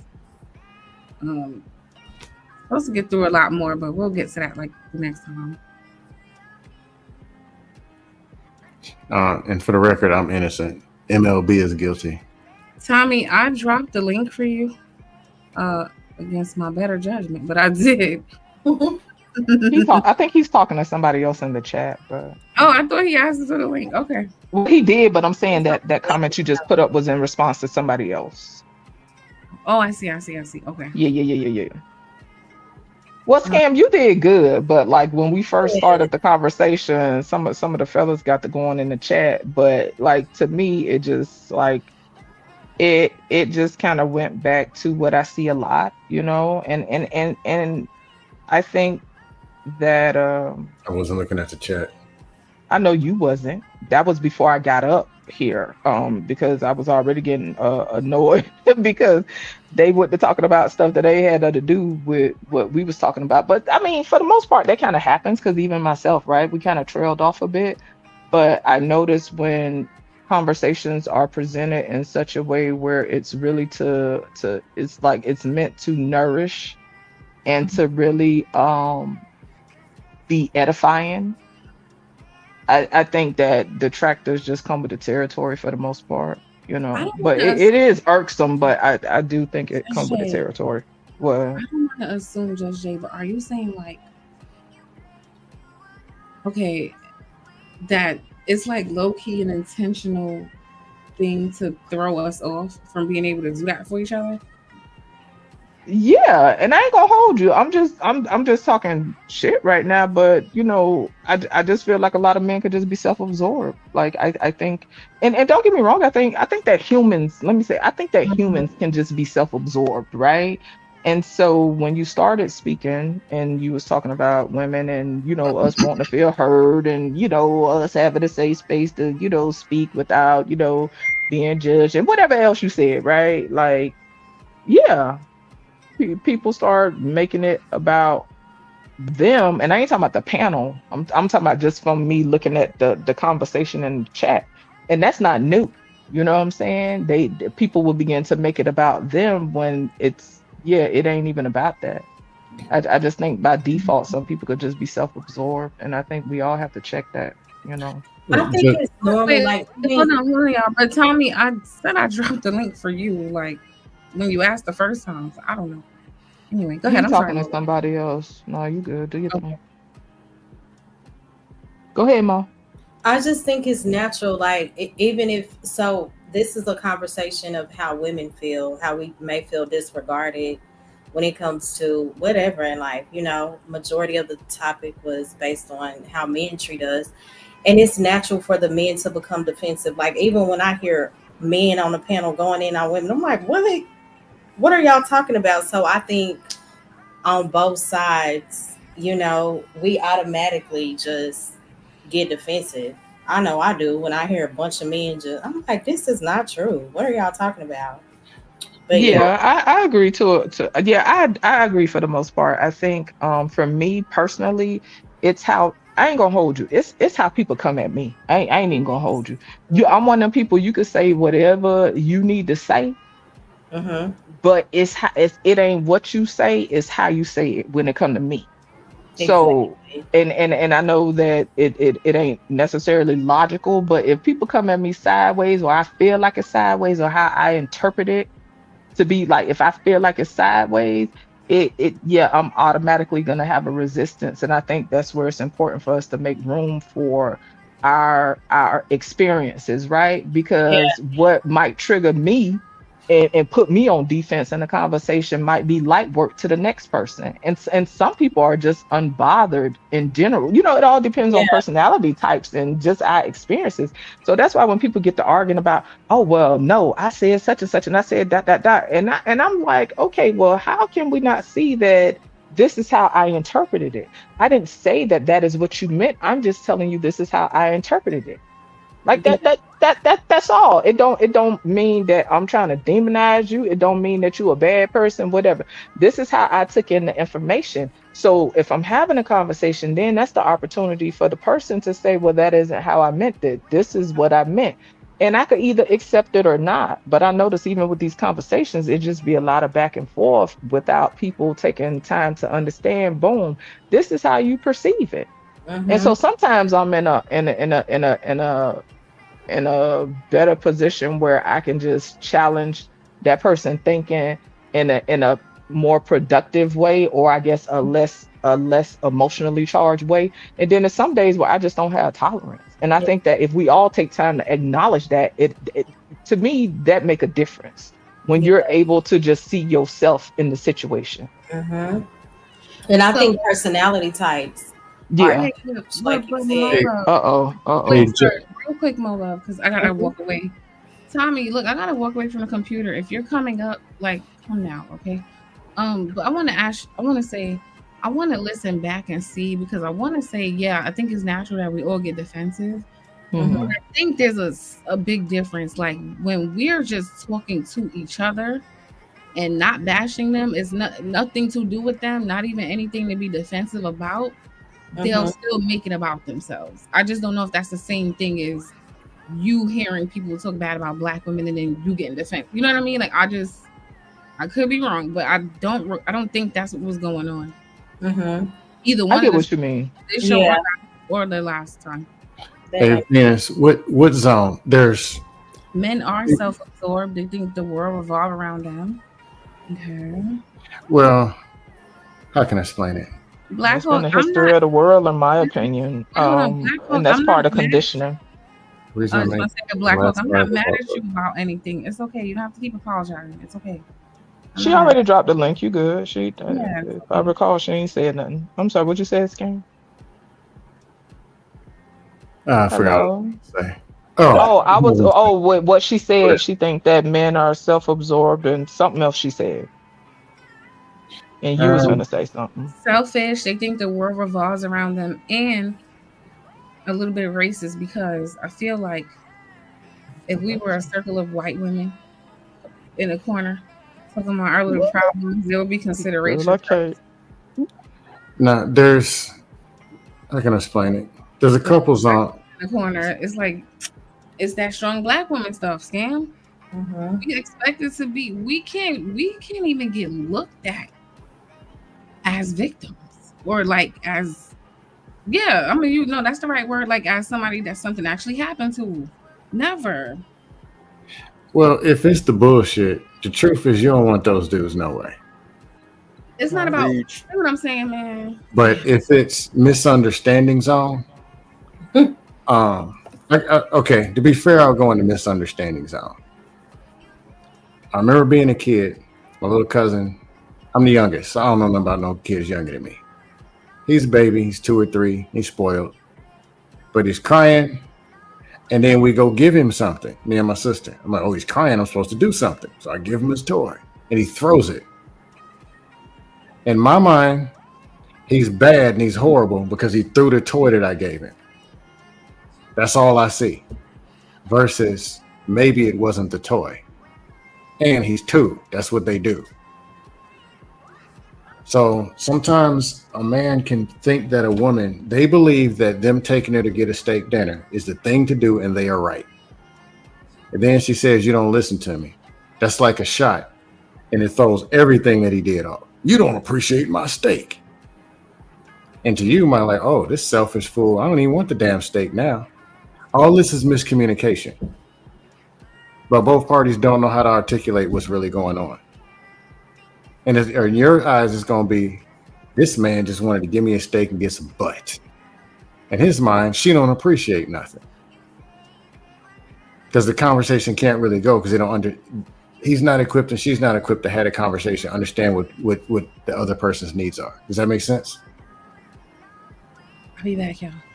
No, it does make sense, Yeah, right? Like it requires that capability from both parties. I'm sorry, you got a foolish. Do you think? No, I was just agreeing. You got it, Auntie. I've been talking enough, dear. Let's hear your input. Like I honestly feel like that's usually what's happening. Like people's wires are just like crossed, right? Because I'm processing it one way, right? And as a man, it's like, yo, I just want to feel appreciated by my woman, or I did this nice gesture. How dare she not appreciate that I did this for her? And the woman is looking at it from almost a defensive standpoint sometimes because she's been hurt before, or she's been in situations where it's been expectations of her to do certain things because of a steak dinner, right? So it's just like all those things are not being communicated or articulated, right? So now we're having a series of like awkward bounce with each other where it's like it doesn't necessarily have to get there. Right. And I think and I have to work on that, right? Like um I have to slow down, right? Like I have to slow down because whenever I get tripped up like that, I get the spiraling. I ain't gonna hold it. I get the spiraling and I have to slow down because, like you say, it's wires crossed. And I think when we get in them situations where we deal with misunderstanding, and this is something I try to explore within myself, right? Like whenever I am having misunderstandings with people, Mhm. and it's it's it's recurring, right? I try to evaluate, okay, what exactly is happening here? Okay, Jay, do you have something that you need to prove? Like what exactly are you trying to prove? You know what I'm saying? And sometimes that helps me when I'm trying to get to the root of what I might be dealing with, you know. And yeah, of course, ideally you will hope that that person is able to reciprocate and understand where you coming from. And regardless of what people say, because we live in a day and time where, you know, it's, oh, you don't need nobody validation, you don't need this, you don't Right. need that, and da da da da da. And I agree to a degree. But as human beings, we are social creatures. And so I still think, let me see how I want to word that. Like self-worth is important. Being able to know that you have worth regardless of who comes in your life, who goes in your life, who is giving you approval, who isn't giving you approval, who is agreeing, who isn't agreeing. I think that is important, and that is invaluable, right? But I Mhm. think that it would be dishonest of me to act as if I don't look for validation on no level. In society, we look for validation. So I guess I try to explore within myself ways to hold that as healthy as possible, or at least as healthy as I'm capable of holding it. You know what I'm saying? Without putting myself in a place of being a victim or in this constant state of codependency. And I think that in general, based on my observations, people tend to struggle with that, right? Like Mhm. struggle with this extreme of being extremely codependent or extremely independent, right? Like I try to look for the middle ground of interdependence, but Mhm.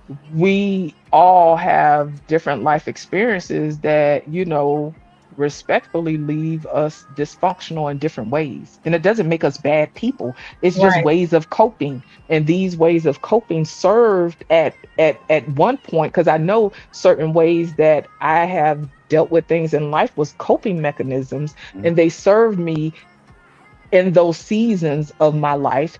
But now, at this particular season in my life, those coping mechanisms no longer serve me. And so sometimes I have a conflict within myself. Mhm. Okay, okay, Jay, it's you gotta let that go, baby. We don't need to operate like that no more.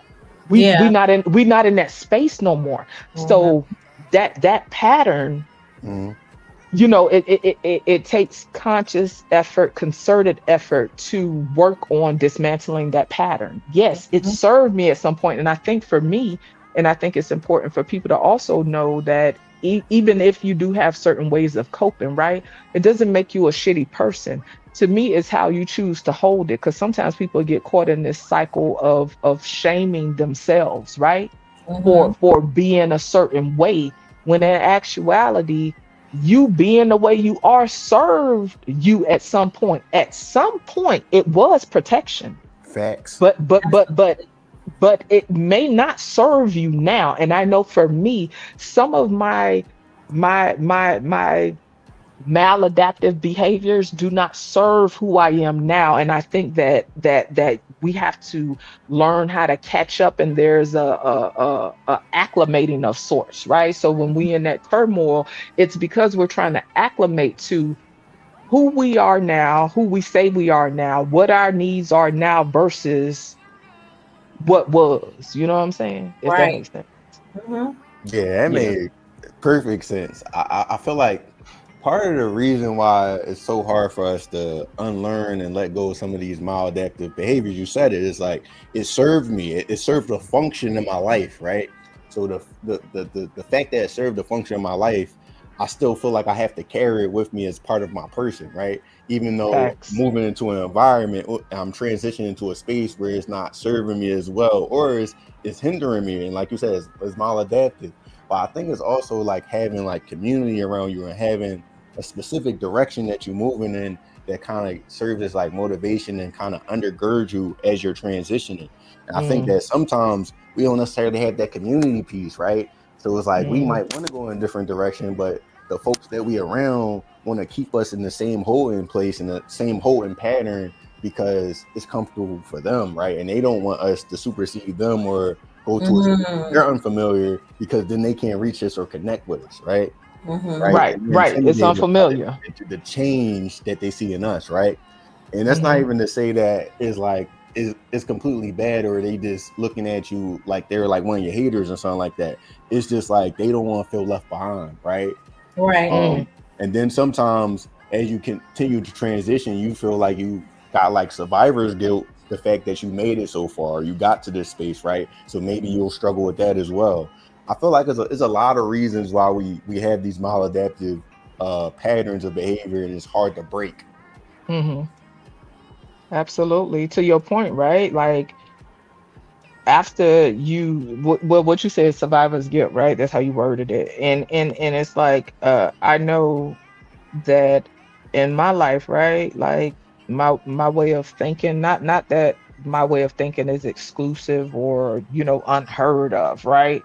But my way of thinking and my way of seeing the world is on some level it's a lot different than people I've been around most of my life, right?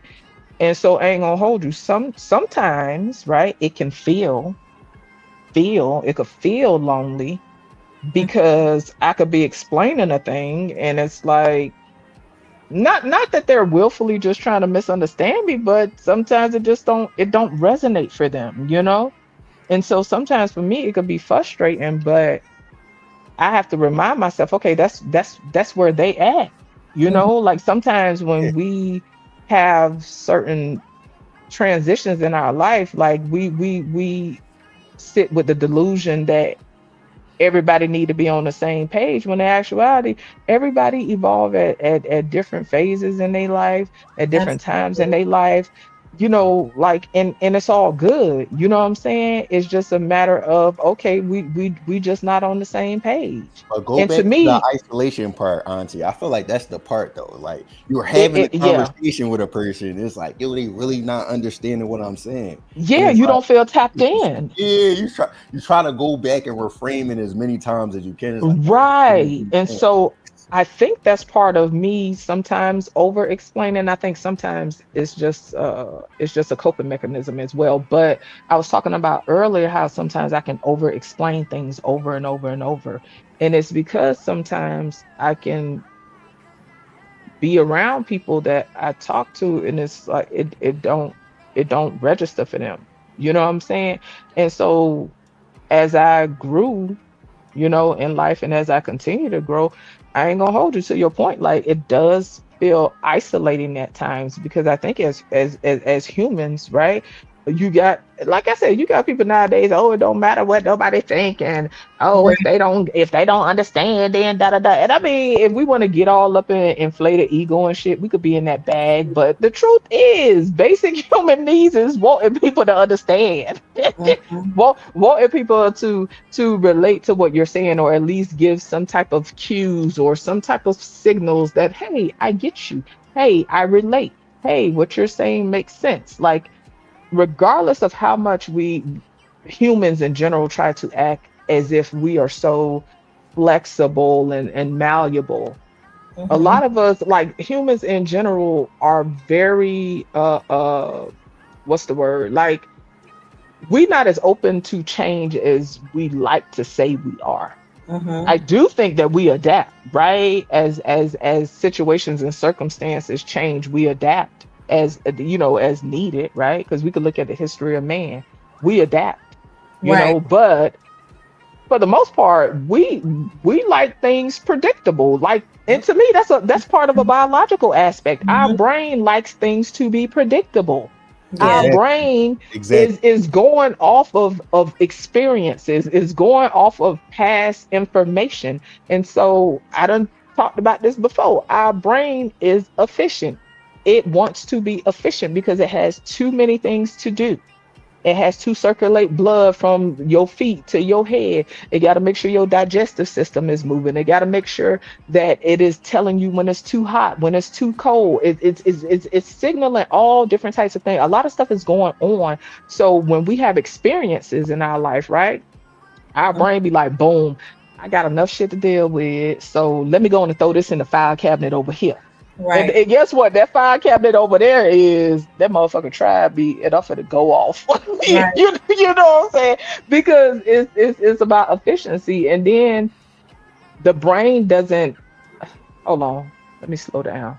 Okay, so when our nervous system responds to a perceived threat, right? Mm-hmm. Our nervous system don't necessarily say, "Oh, this is a real tiny threat," or "This is a big threat." I think once you slow down and your brain could kind of, realize, okay, that was a truck backfiring. That wasn't a pow pow. You know what I'm saying? You could kind of slow Yeah. down, but initially your body responds. Because I ain't gonna hold y'all. Like sometimes a car could backfire and my body, I could feel a rush go through my body. Mm. And in a split second, my brain will be like, nah, that sound like a truck or that sound like a car. Yeah. But initially my body be like, you know what I'm saying? So to me, based on my experience, my nervous system don't necessarily say, "Oh, okay, this is real, real small. Okay, this is real, real big." Like it just responds, and then it's up to me to have some level of logic to slow down and say, "Okay, well, this is what's happening. This is what's happening." Okay, yeah, they said that, and yeah, you feel a way, but maybe they didn't mean it like that. How about you check in with them first to see exactly what they meant before you jump out the window? Oh, Mhm. You know what I'm there's saying? you. Right. And to your point, some people's alarm systems are broken. I like to look at the nervous Hmm. system like it's an alarm system. That's So a it's like fact. it's trying Yeah. to send you signals. Some people's signals is haywire. Like they've been through so much Mm. trauma and been through so much that it's You like right. it's overly sensitive. So the smallest thing will set it off. And it's like That it's is not so proportionate to true. what's happening around them, right? And Hmm. it's like if you're understanding person, sometimes you'll see it, right? But Mm, people that's not understanding, you're not going to see it. And unfortunately, this is just my opinion. I feel like a lot of men, because it's not encouraged, are underdeveloped in being able to pick up on things like that, right? Or if mm, they're not underdeveloped in terms of actually perceiving it, they're underdeveloped in being able to express it or articulate it, right? Because the only things that men usually are able to express in their immediate environments is anger. You know what I'm that's a saying? fact. Or some sort of like toxic emotion, right? They're not able to actually use their emotional vocabulary because they're looked at as weak, or it's like, oh, what the fuck is you talking about, bro? That's some old sissy shit, right? Where it's like, Right. no, like this is what we need to talk about, right? Especially if we're Right. talking about in your relationships, right? If you're talking to your lady, you gotta know how to tap in and attune to what's going on with her, You right? have That's gonna to. make it Right. way easier for you, right? But it's like if you're not attuned and you making it about yourself, you're never going to see it for what it is. That is a very good point. So what you got something to say, Mo? When he said some people have been through so much that their alarm systems are just jacked up. And I think that also makes sense. It aligns with what Travel One says about reflection. Like reflection is a huge part of our healing process because it brings awareness. It helps us to identify like what okay, exactly what am I feeling? Why Hmm. am I feeling this? And how it affects our actions. Um yeah, because a lot of times we have so many bottled up emotions, and that is so unhealthy because it starts to manifest as stress, and it'll show up as anger, sadness, all of those things. So when we actually reflect, and sometimes that's hard to do in the heat of the moment, but Yeah. when you pause and you acknowledge and sit with your emotions, that is so huge. And it's so Sure. beneficial. Sometimes it's hard though to sit with your emotions. We just want to operate we want to react to what those emotions are doing. But when we sit with them, it helps. And so, That's very true. mhm, Right. So to the point I was saying about like we like to think that we're very flexible and malleable and stuff like that. mhm, Even when and that's something I am continuing to work on, right? Like mhm, sitting with discomfort, right? to Because to me that helps build resilience, right? Mhm. Um, Anxiety, from my experience, right? When I get in a place of being anxious and having anxiety, it is in different ways, right? And this could be for anything, right? It's Mhm. looking for relief for whatever discomfort I'm experiencing, right? Right. And Right. so sitting with that helps build emotional tolerance as well. And I think that many adults, right, Mhm. in general, have issues with sitting with whatever they're experiencing. And I know at times I do, and it's when I am highly triggered. And I know people, use trigger as like, like it's like a little buzzword or whatever, but it's a real thing. It's your body responding to uh um a stimuli. It's responding to stimuli, and the Mhm. way the brain is categorizing it is based on some type of past situation that left your body in a certain state of response, whether it's fight, flight, fawn, freeze, whatever, right? And so, Right. to foolish point, it does take a person being well versed, and this comes with growth, with time, whatever, right? Because like I say, we all are conditioned in different ways, men and women. It takes a person who is able to um I don't even want to say the word intuitive, right? To me, Mhm. it just take a person to just pay attention and get Mhm. outside of themselves, That's what right? it To is. to to to see somebody else's need, right? Yeah. Because I know when I'm triggered, my nervous system be going wild. You hear Mine me? And so too. this is why and I mean, I know I'm guilty of it, right? You can see somebody go off and I'm like, damn, this motherfucker on here, this motherfucker crazy. Listen, we already know that that's dismissive. There's a story behind it, but I know I'm guilty of doing that. And I know people are guilty of doing it to me. You know what I'm saying? So when you see somebody go from 0 to 100, and we ain't talking about just regular troll stuff on the internet or whatever, but when you see somebody's response be so big to a thing, right? And it doesn't necessarily match the situation, it's Mhm. a story behind that. And I'm not saying that the story is permissible, right? I'm not Right. saying, and let's be clear, like I ain't one of them people that is like, oh, people should act however they want to act. I should be able to have this emotional upheaval and emotionally vomit on people and dot dot dot and whatever, and it be permissible. No, I can understand some things that people deal with. It doesn't mean I have to tolerate it. And I expect the Mhm. same for me, right? Just because somebody understand me don't mean they got to tolerate me and vice versa. At the end of the day, people have to gauge how much they are willing to deal with in a relationship, in a connection, in a friendship, and not even just deal with. What do you have the grace for? What can you hold space for, right? Mhm. Because regardless of how fancy we like to think that we are as individuals, Mhm. when you encounter somebody that have things about them that are aren't productive, right? Mhm. Like me, if I encounter somebody that got some ways about them that I'm just like, whatever, whatever. Okay, boom. You connected to this person. You friends with this Mhm. person. You dating this person. You laying up with this person. You go have coffee with this person.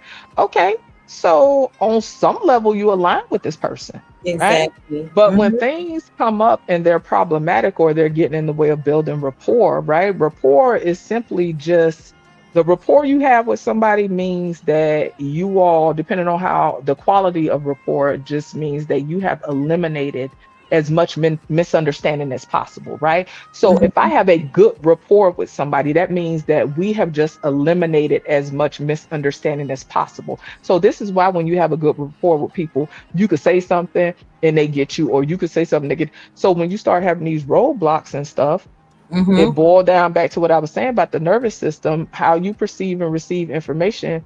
I kind of rambled a bit, but back to when the response gets so big, right? Mhm. That's how their nervous system is responding, and it may not be conventionally appropriate for that particular situation, but it definitely is an indicator, right, of Mhm. something that they may want to address. I know when my response is wild, and I look back and I be like, "But damn, I kind of jumped out the window on that." To me, Yeah. that's just telling me that that's something that I need to continue to work on. To me, triggers aren't. about the other person. To me, my triggers give me information about me in areas I need to continue to develop on. Mm-hmm. Yeah, but Hey, I get what you're saying. Triggers I got a aren't question when y'all get a minute, but go ahead.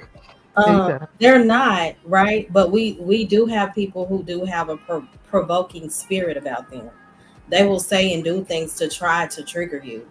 You know. That's true. But do you have to go? So if you go out your way to try to trigger me, Mo, right on this panel, you go out your way to start trying to trigger me or Mm, attempt to trigger me. Like esoterically speaking, you can't make me do nothing, right? for real.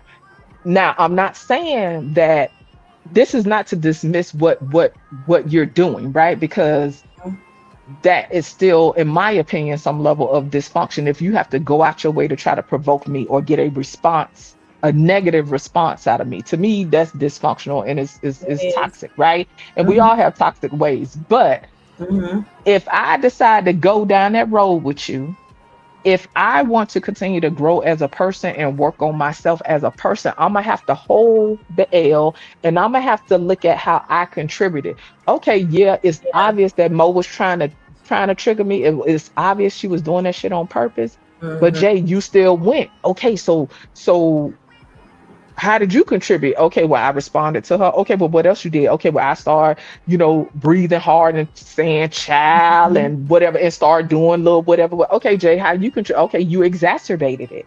Okay, so what can you do next time? Let's be clear. It's people out there that do that. It's people that we deal with in our personal lives that do that. I mean, that happens. But for Right. me, I ain't gonna hold you. Despite me going off and I ain't gonna hold you. I'm gonna get my shit off, but by the time Mhm. I finish, I'd be like, okay, Jay, hold the L. What could you have done different? I Right. always bring it back to myself. And the only reason, well, the main reason I do that is because I personally believe if I don't look at how I contribute to a situation, I am putting myself in a position where I will be stagnant. I personally feel like I cannot grow if I cannot see how I contribute to a situation. Mm-hmm. It doesn't matter if it's me being too passive, me being too aggressive, me possibly needing to have communicated something in a different way or whatever. It ain't about people pleasing or trying to just trying to please the other person. For me is more about the reflection. But you're right though, it is people that will go out their way. So, how do you find the balance in that? Okay, I know you're trying to trigger me, but I'm gonna be the bigger person. I'm not going to respond to the spirit that's trying to provoke. And I'm talking about somebody that's just really, really antagonizing. So, because there are moments where we need to speak up. So, I'm still to this day, I struggle with Mhm. finding the balance in that. Like, okay, I need to just let this go, or no, it's time for me to speak up about this. You know? Okay, so let me ask you right quick, like, and I'm just curious, right? Because y'all know I like to pick brains, right? You say you have to speak up. Why do you have to speak up? Because sometimes the narrative is when you walk a certain way that you're supposed to just let people walk over you. So sometimes I feel like, okay, let me let this person know you cannot keep playing in my face. I see what you're doing. I'm not naive to what's going on. So that's why I feel the need to speak up. And trust me, right? I totally get it. Mhm. This is the conversation I have with myself, right? When I get in that space where I need to prove something, right? Because I don't, and I word it that way for a reason. Because what for me, when I truly stand on something Mhm. without needing someone to co-sign, without letting somebody know you ain't gonna play with me like that, without all the stuff that come with that, when I really stand on something, I embody that shit. Yes. When I'm not completely sure or I'm conflicted, Hmm. that's when I get in the position of me needing to let whatever. And for me, it requires it's a constant work for me because I ain't gonna hold you. I like most of my life I would jump out the window. Hmm. I'm jumping out the window before I assess how many stories up I am, what's down there below me. Is it water? Is it concrete?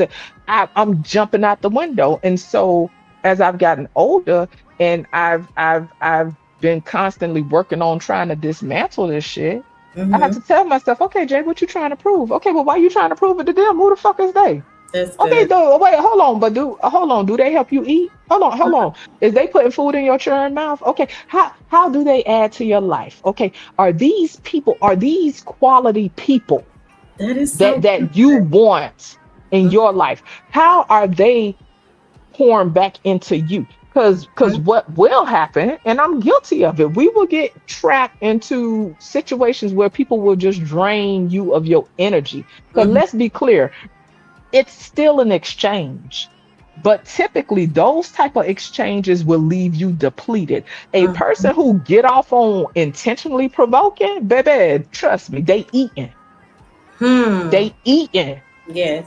and I have to keep that in mind. Mm-hmm. A raggedy motherfucker who ain't nobody checking for, they Mm-hmm. eating.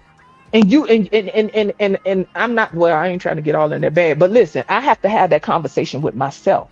Yes. You sitting here trying to prove something to a motherfucker that don't add nothing to your life. At When all.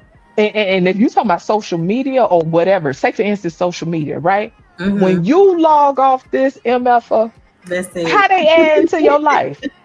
But so Right. to me, this go to show you that we be dealing with triggers. Because Mm-hmm. we'll get into a tussle trying to prove something to a motherfucker that don't even matter That's in the real. bigger scheme of things, right? And we all as humans get caught up in that. And I think that that's a part of human beings in general, Mm-hmm. just sometimes being self-centered, right? Like in the Yeah. bigger scheme of things, right? With Mm-hmm. all the stuff that's going on in the world, with different things that we encounter in life, right? We'll get caught up with that. And then to the point of social media, I think that sometimes, and I've said this time and time again, it can be catharsis and escapism.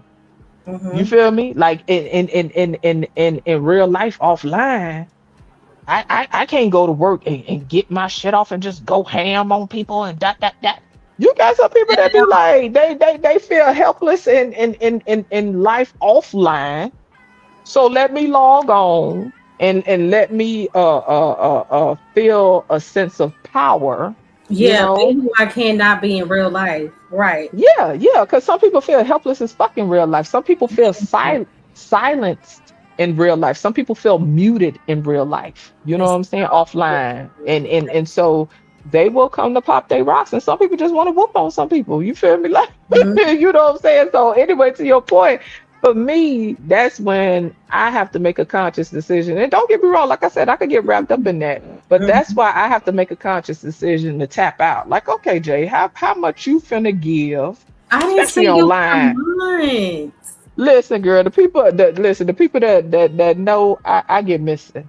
I get missing, you know, and I do that for me. And I ain't gonna hold you. Sometimes I get fed up with Mhm. the space, and it ain't necessarily the people, it's just the level of toxicity. Sometimes it's just too much, and I'm like, nah. Agree. And I cut it off, and I'd be like, man, I ain't going back to that shit.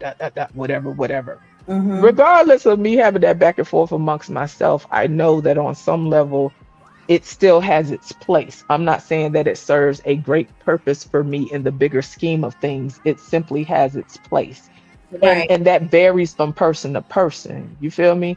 Mm-hmm. I in general like to unplug, you know what I'm saying? From Makes a sense. lot of things in life, and it helps keep me grounded. It also, like, I just sometimes I just have to take time to just be with myself because I talk a lot and I give a lot of myself when I connect with people. Mm-hmm. Everybody not like that. Some people can connect with people and they you know, they boundaries are different.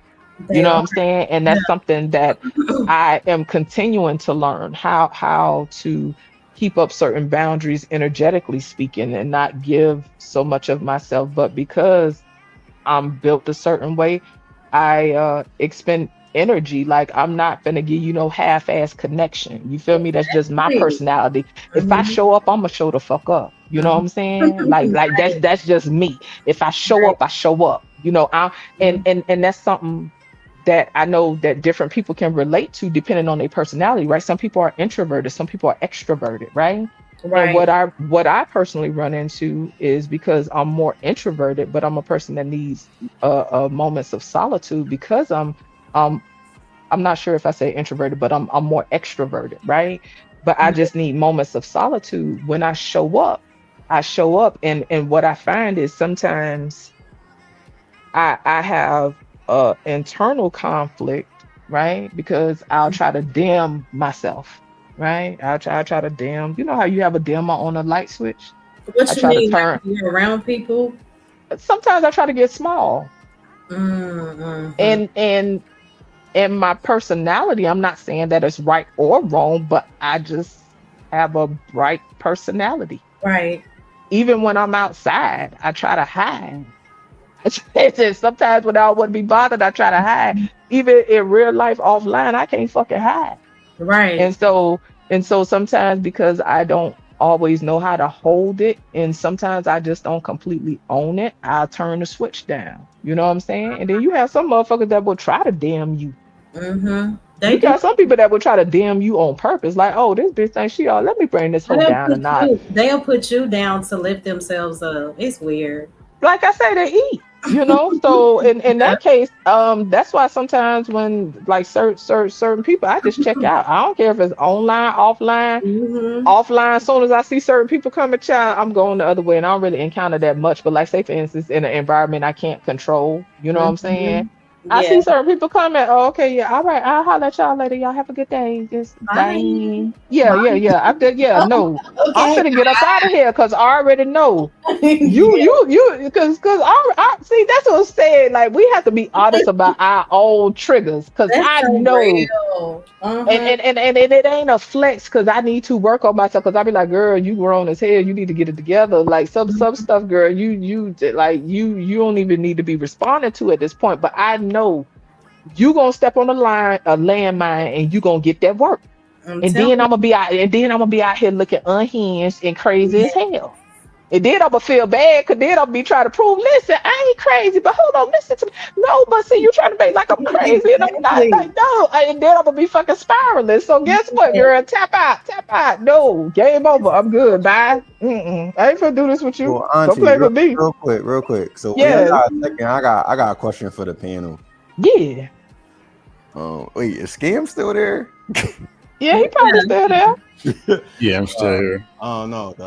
The question that I had kind of went towards the topic. I don't know exactly what y'all was talking about from the onset, but the question was like, as Black women, what are some ways in which you feel like invisible, right? In terms of like your struggle, your plight, and it could be anything like in real life or in these conversations. Like, what are some moments where you feel the most invisible versus moments where you feel the most visible and understood and acknowledged?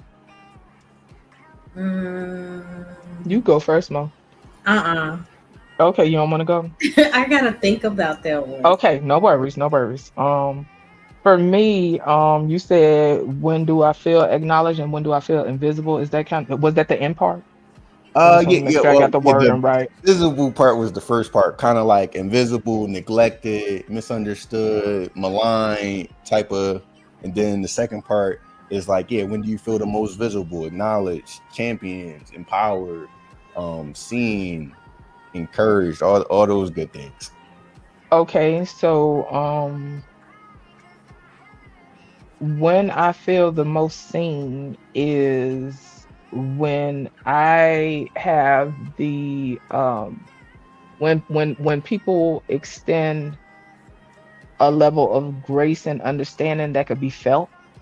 You know what I'm saying? Whether they agree with me or not, right? Mhm. But that level of grace is extended and felt through their actions and through this level of this demonstrative display that goes beyond just she just in her feelings and rambling. You know what I'm saying? Like just a I don't know how to explain it, but me personally, I can just really feel when people don't give a fuck about what I got to say. I can feel Mhm. it. You know what I'm saying? Now, let's be clear. Sometimes I can be hypersensitive, right? So with that being said, I have to check myself. Okay, Jay, is this accurate? Okay, what is this person displaying that's leaving you feeling like you're not seen right now? And then I could check it, right? Whenever I get super emotional, I could check it with facts. Okay, what is this person or this group? What are they doing to show that they care, right? Okay, Yeah. they may not be expressing it in the way that you want, but they're showing up. So on some level, there is an attempt to see you, right? But when I feel heard, when I feel and people show that they support me, Mhm. right? When I feel seen is if I have a need, whatever it is, if I have a need and a person make time for that, Mm-hmm. like I feel seen. When I feel invisible is when I'm dismissed as just being emotional, when I'm when I'm when my experience is made light of, Mhm. or how I perceive it to be made light of. You know what I'm saying? That's like if I'm sitting here crying and trying to talk to you and I'm like foolish, dot, dot, dot, whatever, and I'm sitting here crying and you just walk off and be like, I'm finna go put the toast in the oven. Huh? Right. That's gonna leave me feeling invisible as hell, you know? Mhm. Um, at times I have felt disregarded, like um as a black woman, right? And I'm sure that black men can relate to a degree, right? But Mm-hmm. in regards to the whole angry black woman trope, right? Mm-hmm. Being in an environment where I am, there's not a lot of black women. I typically don't see black people a lot. Yeah. Mm. So, sometimes I find it frustrating because even though I can't prove it, I know that I'm being put in a box of being an angry black woman, right? And so even with that, with what Venus was talking about earlier, right? Even for many black women, right? There can be a time in our lives where we experience this overcompensating in regards of trying to go over and beyond to prove I'm not an angry black woman. Yeah. It's like, okay, I'm sitting here looking at these other people and they could just be who the hell they is. Why do I have to Exactly. go over and beyond? I have a heavy voice, right? Just by default, my baseline voice is heavy, right? So why do I need to kick up the octave and all this kind of other stuff just to prove to you that I'm not an angry black woman, or because somebody isn't culturally diverse, then I have to overcompensate and prove that I don't have an attitude. I didn't mean it this way. I didn't mean it that way. Like, different things like that.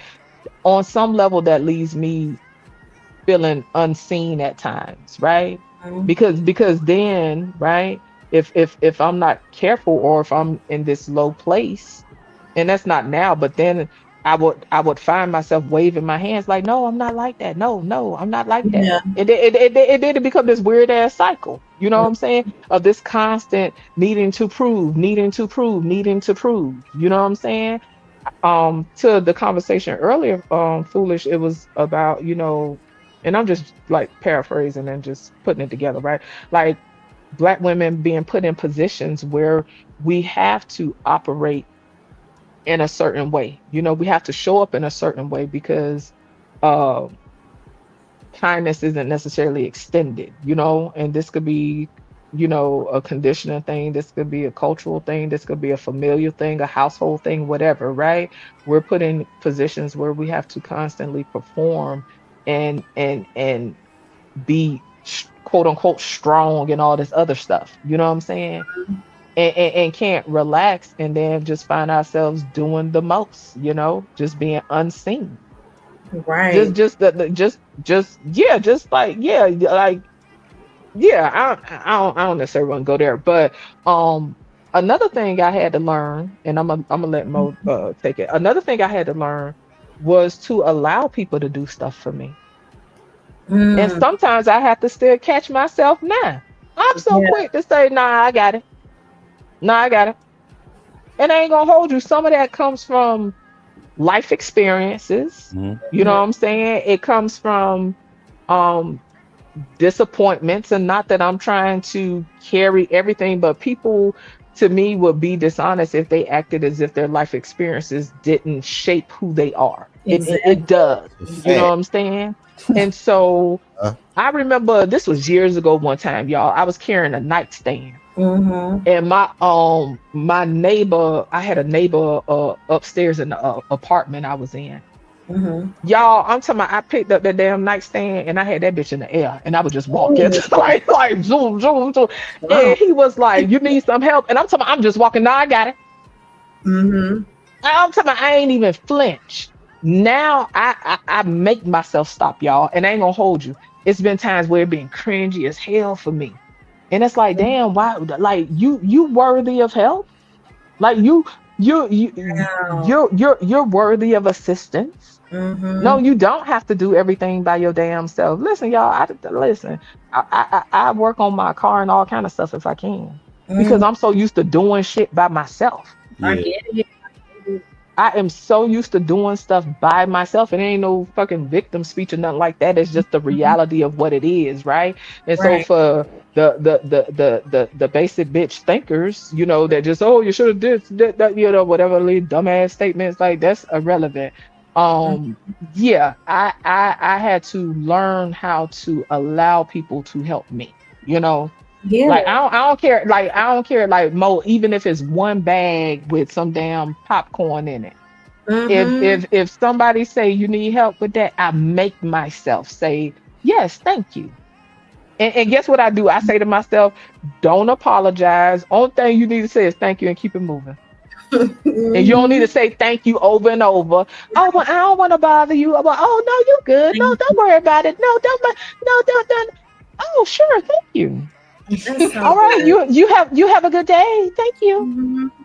I was getting some oil for my car or something a couple Mm-hmm. months back, and I think I was carrying something, man. He was like, "You need help with that," and it was something real light, and I Mm-hmm. made myself say, "Yes, thank you," and he took my stuff to my car, Mm-hmm. and I didn't overcompensate. I said, "Thank you," and you have a good day, and kept it moving. Um, And shout out to DLR. I'm gonna just say DLR. Shout out to DLR with the $10 super chat. Thank you for supporting the channel. And while y'all in the building, y'all be sure to hit the like, subscribe, hit the notification bell. Y'all be sure to hit the cash app. Is $ one rule by Venus. Wait, yes, y'all. DLR this person from says, Mo's channel, I think. "Do Mm-hmm. what now?" Oh, okay. Well, shout out to whomever. But it's What you Venus, y'all. mean? What you? Hold on. Do what now? What you mean, Mo channel? Mo Love, the one in the middle right here. It's from, He's What she's you the mean is from simulcast. her? But how is it from her channel? Oh, because she's because I'm simulcasting. simulcasting. Oh, it's from Mo Love. No, this Mo Love. Okay, girl. Yeah, yeah, yeah. Okay. Hold on. Oh, Let me what? Let me gather myself. Hold on. Wait a minute. That I was gonna Yeah. start fussing at Venus. Wait a minute. Hold on. There are a lot of problems with this conversation, Mo. But just here to Mhm. support you because I got love for your channel. Haha, bless. Child. Shout out to Shady Cakes. But do we have anything else in the building? I think was it? I don't know. I I think thought it was that's the only something. one I see. Shout out to the problematic conversations. Amen. Right. I think it's so good. Amen. It's Praise always a God. problematic conversation when they're not included. Nah, nah, nah, blah, blah. Child, listen, some people just don't want to understand that. Guess what? That's where when people prove over and over, and not even whoever that person is, I right? want to When hear what he people has to prove say, but he ain't when even in. people prove over and over that they're not interested in understanding you, if they don't make attempts to understand you, child, you leave the people where the fuck they at. And who got time? Child, please, who? You gonna be trying to get a hug from a wall? I think it's a great conversation. I I got really a do. panel question. Um, Go ahead. I'm sorry, I I'm don't gonna even be think I allowed Mo to answer the last question. I'm sorry. Let me go. Definitely did, but you was talking good that's, though. I'm that's good sorry. Y'all though. gotta stop me. I'm telling y'all I be on go. I'm sorry. I'm a listener for real. That's really what I do in real life. I'm trying to embody that aspect and the other half of my life. I'm trying to, yeah. Praise God. Go ahead. I don't really know. I think you said majority of it. I agree with what you said. Let me ask you this, Mo. When do you feel like people are not listening to you? When do I feel like people are not listening Like, to me? what's a trigger for you? Like, if me and you having a conversation, like, what might trigger you if you're trying to explain something to me? Like, what might trigger you and leave you uh thinking or perceiving that I'm not listening to you, or like I don't see you? Like, say for instance, you wanted to come to and talk to me about something, and you was feeling vulnerable, and you wanted to share something with me. What type of response would I give you that would leave you feeling like I don't care or I don't see you? Um, so when I open up and I'm vulnerable and the person just dismisses it like it shouldn't hurt me the way that it does, and they don't acknowledge the fact that our personality types are completely different. So the way that things affect me are going to be different. I realize that I'm more sensitive than a lot of people. So when people try to dismiss something as if it's not that serious, like my feelings don't matter, that really triggers me. So that's probably the biggest one. Hey, Mo Love, Mhm. that very issue, Huh? that very thing. I was a supervisor in 2018 to 2020. Remember, I was in Uh-huh. 20. I took an emotional intelligence class in 2019. That was an eye opener. And Yes. um, this particular training was 5 days, and we did this exercise, split up into pairs, Mm-hmm. explain the problem, and then they just listen. Then they explain, then switch. They explain the problem, you just listen. And Mm-hmm. afterwards, I raised my hand. I'm like, hey, I don't get it. This person's complaining about this and this and that and this, but why this? Mm-hmm. Older lady said, hey, do you like apples or do you like oranges? Which one do you like better? I'm like, I don't really like apples. I like oranges. Cool, because I like apples. If you open the refrigerator and there's no apples in there, do you care? No, not really. Mm-hmm. If you open it as oranges, you just eat the last thing a person who wants apples wants to hear is just eat the oranges because they asked for apples. Yeah. That's what clicked for me to like really just get it. Yeah. Part of people being taught, or either they weren't taught, we see it how we see it. Mm-hmm. Why are you complaining? You just open up the fridge because it ain't no apples. Just eat the oranges. Ain't a big deal. Mm-hmm. My God. And I paid for these apples and oranges, and you complain. Right. What you crying for? They just oranges. What you Yeah. crying for? The thing I get also coming from that and now becoming the one who understands both sides. I Mm-hmm. understand that there are people who don't understand both sides. Yeah. They don't know that they're saying or doing the wrong thing. You're And right. then they think that you're bad because you're blowing up about it. Yeah, Yeah. You you're don't right. You're appreciate right. that. You don't appreciate no fruit. It can be now. Some people just don't care. They'll starve you to death. Mm-hmm. Mm-hmm. Those dust them off. You don't care about them. But I always say this: people were not taught how to be in relationships, but it can Mm. show in different ways. Mm-hmm. Mm-hmm. Sometimes it could be that thing, and I know after the third and fourth time, now you're just ready to flip the whole damn refrigerator over. I get it. Yeah. Sometimes it can be they thought they were doing the right thing and they thought that you were wrong, or they thought, hey, what did I do wrong?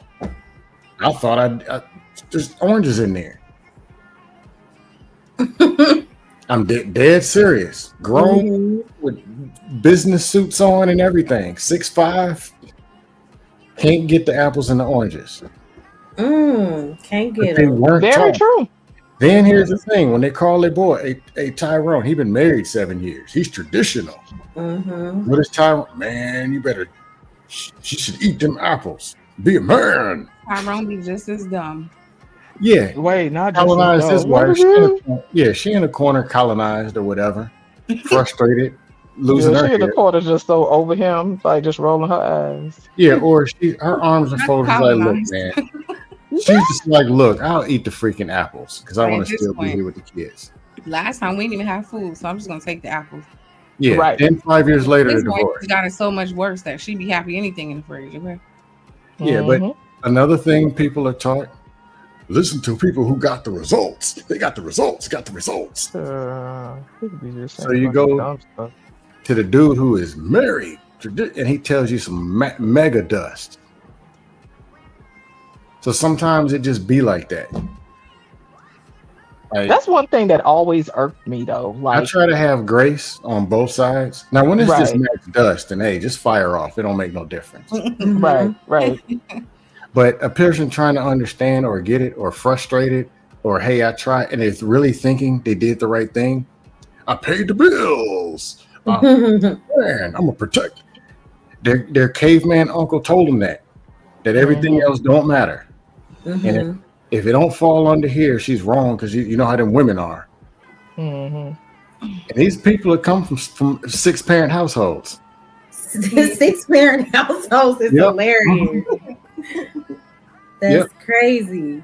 Oh my god! But And even then the when they idea burn that out, you they just, burn all the way I'm out. sorry, go ahead. Yeah. The idea that like people should just listen to people who got quote unquote results, like how people define results vary. What people determine to be successful varies. You know what I'm saying? And I've never been a person that just, well, especially when it comes to relationships, I ain't never been one of them, oh, relationship goals and all that shit. Like Right. from young, I always knew, like, yeah, I see what they presenting, but these people have a whole Is it real? different, like they have, and they have a whole experience that I would never be privy to behind the doors of their home. And because I understand humans, I know that just because these people look cute out here don't mean nothing. That don't mean nothing. Thank These you. people be speaking for other people like they know how people live. And Child, like, please. let me bring it to even to these spaces, right? You'll have people telling women they need to be like this woman, or they'll have, or you'll have women telling men they need to be like this man. Man, you don't know nothing about how these people live. What is wrong People with are you? so weird on the internet. They That when I tell you it's Know They weird, believe nothing this about in how real these life. people live. These weird. people could be whole deviants behind closed doors. These people could be up here whooping on folks for breakfast, lunch, and dinner. You don't know nothing about these people like that. Like It's that so be cute. weird to me. Not just Jay. They get every 3 months. It's a new content. Exactly. Every 3 months. Hey, what Oh, happened this to one, Big she a Phil? real one. She a real one. Y'all, listen, if I had a couple dollars for every time MF told me in the space I needed to be like somebody, and these was people that was on panels, and the people that they named, it's so funny, y'all, because y'all know me. I was sitting there looking crazy, and I'd be like, well, this motherfucker is such and such, and like, you know, I be having like these whole stories in my head of how I view the person, right?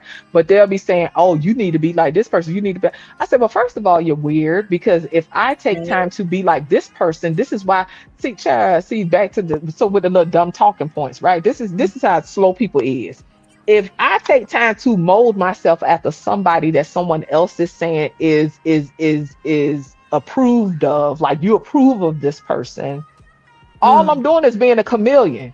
But these same little dumb people and they little dumb talking points be sitting up here grabbing up a bunch of chameleons. How long do you think that cat gonna stay in the bag? And Like, then how long do you think that somebody can play like somebody else? No, I'm gonna show up as myself. And although it might be a turn off to some people, those people are not for me.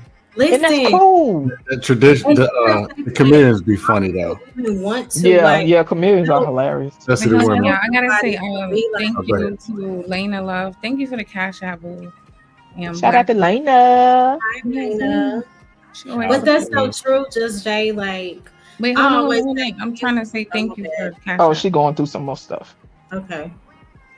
Oh, and Black Hawk, thank you for the cash app. Okay, Shout out to the supporters. Shout to y'all. Shout out to Okay. supporters. Y'all get a get out of troll free pass. I was Right. saying to Just Jay, that's so true. Like, why would you compare yourself to anybody else? Show up as you, and then that speaks to lack of identity.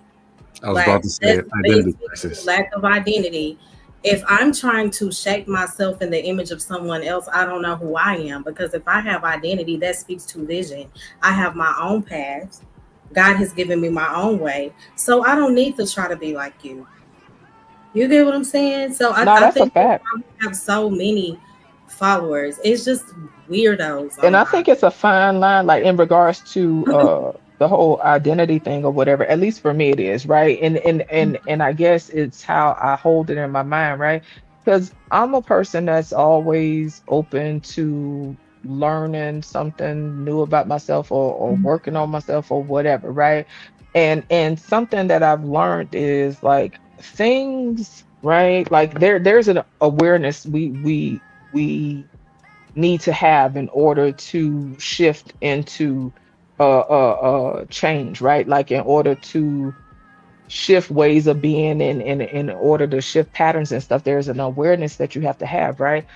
I Yes. also learned that sometimes, depending on how you hold it in your mind, right, Mm-hmm. it can be this because like, okay, I think I'm always open to developing myself, right? But I had to be mindful of always trying to fix something, always trying to fix something. If you always trying to fix something about yourself, you're implying that something is broken, right? I'm Mm-hmm. open to growth, but being open to growth doesn't have to move into somebody feeling like they are in constant need of fixing. And the only reason I say that, I'm not saying that we don't need to improve on things in our lives if that's what we want, right? Because there are things and areas I need to improve in, but certain things come with time. There's a certain maturation that needs to happen in order for change to take place anyway. There are certain experiences you have to get. There are certain connections that have to take place. Mm-hmm. To me, in the bigger scheme of things, right, there's a bunch of little different happenings that occur before change can truly take place. And I think Right. for myself, right, there have been times where I've tried to force change, right, in my Mm-hmm. life. But if I wasn't in a place of receiving, whether it's biologically, emotionally, spiritually, whatever, I have to be in position. That you You have to have be to in a be. position Yep. for change to take place. And what I found is the times that I have tried to force change, it Mm-hmm. came with a level of shame and a level of frustration instead of being able to just um be where I'm at. I'm not saying like just Forcing sit in some change. bullshit, Wow. right? But there's Mm-hmm. an acceptance that comes when you can say, okay, I have things I want to work on, things I want to develop within myself, but this is where I am right now, and I accept myself where I am right now. Some people don't know how Mm-hmm. to hold that, right? But Right. for me, I found that I have to truly accept where I am in order to grow, because if I don't accept myself, I'm still rejecting I'm still Mm. rejecting parts of myself. So how can Mm-hmm. I truly embrace change if I can't fully embrace myself? You know what I'm Honesty. saying? Mm-hmm. Like we'll have ways about ourselves that we don't like. And I think that's people in general, right? Like we'll Of have some ways that we'd course. be like, oh, well, whatever. But if I constantly push that away and not just, okay, Jay, this where you at with it. Okay. Right. It served you at one point in time, but now you're trying to work on things and you're trying to change and move in a different direction. And where you at is okay. It's Yeah. where Just you keep at. working, just keep being productive, That's just it. just just just keep at it. But I think sometimes we'll put ourselves at a disadvantage because we'll try to reject that aspect of ourselves and Mm. wherever we at with a thing. Mm-hmm. That's so true. That's real. Hey, I got a panel question. Mm-hmm. Um, Hey, after this, guys, give final thoughts, please. I'm getting sleepy. Not Okay. not Venus finna fall asleep, child. Now she finna fall asleep. um, have y'all, or if I went and interviewed your last five menses Mm-hmm. and asked them, Mola, Venus, and Muse, or just Jay, did your last girlfriend know what you wanted and what you needed? How would y'all do on that test? Mm. What's the scale of the test? A, B, C, D, or E? Well, I let me say think I think I get a B minus, B minus C plus probably. And I say that because of how I have came across. But one thing I learned years ago, I didn't know how to express my needs, and once I learned that years ago, I've never looked back, and sometimes I over explain what I need. It's just a I matter mean, Mhm. of accepting whether or not somebody is going to meet that need. Okay, I'm sorry, no, break it down. You got something else? the other way around. Did you know what they needed and what they wanted? Your boyfriends or men's? Um, if they expressed it, yes. And also, for the most part, I think that I pay attention enough to pick up on some things, but in that regard, I would want them to express it to me because in the past I have in the past I had a habit of speaking for people. I used to do that a Mhm. lot when I was younger, right? I would speak for people. And so Mhm. now I have a habit of not speaking for people. And so I want them to tell me, and I will ask questions because I want to know what they think versus me just speaking for them. So uh to answer the question, yes, uh I will say for the most part, if they have expressed it to me in some things, I feel I could just pick up on, but I can't necessarily prove that. But it's some things I could just peep and just be kind of like I could just assess the situation and be like, okay, I can imagine this is what they need from me now. Mhm. Like if somebody tell me that I need this XYZ, whatever, whatever. Now, depending on my habits and depending on if it's reasonable, I try to meet that need if I'm connected Yeah. with somebody. I really do. And that's just my personality. I will, if I'm connected with somebody, if it's something reasonable and sensible, I will try to meet that need. Now, if that Mhm. is conflicting with a habit I have, right? That's a whole different beast. But I won't say but. There still has to be effort. I won't put a excuse me, scam. What does that mean? I'm just saying. Confused. We talk about people being triggered and everything else. Okay, and break it down when you saying what they need. Give me an example. You know, I need Right. specifics because my ADHD going wild right now. And Venus about to start snoozing. Yes, she is.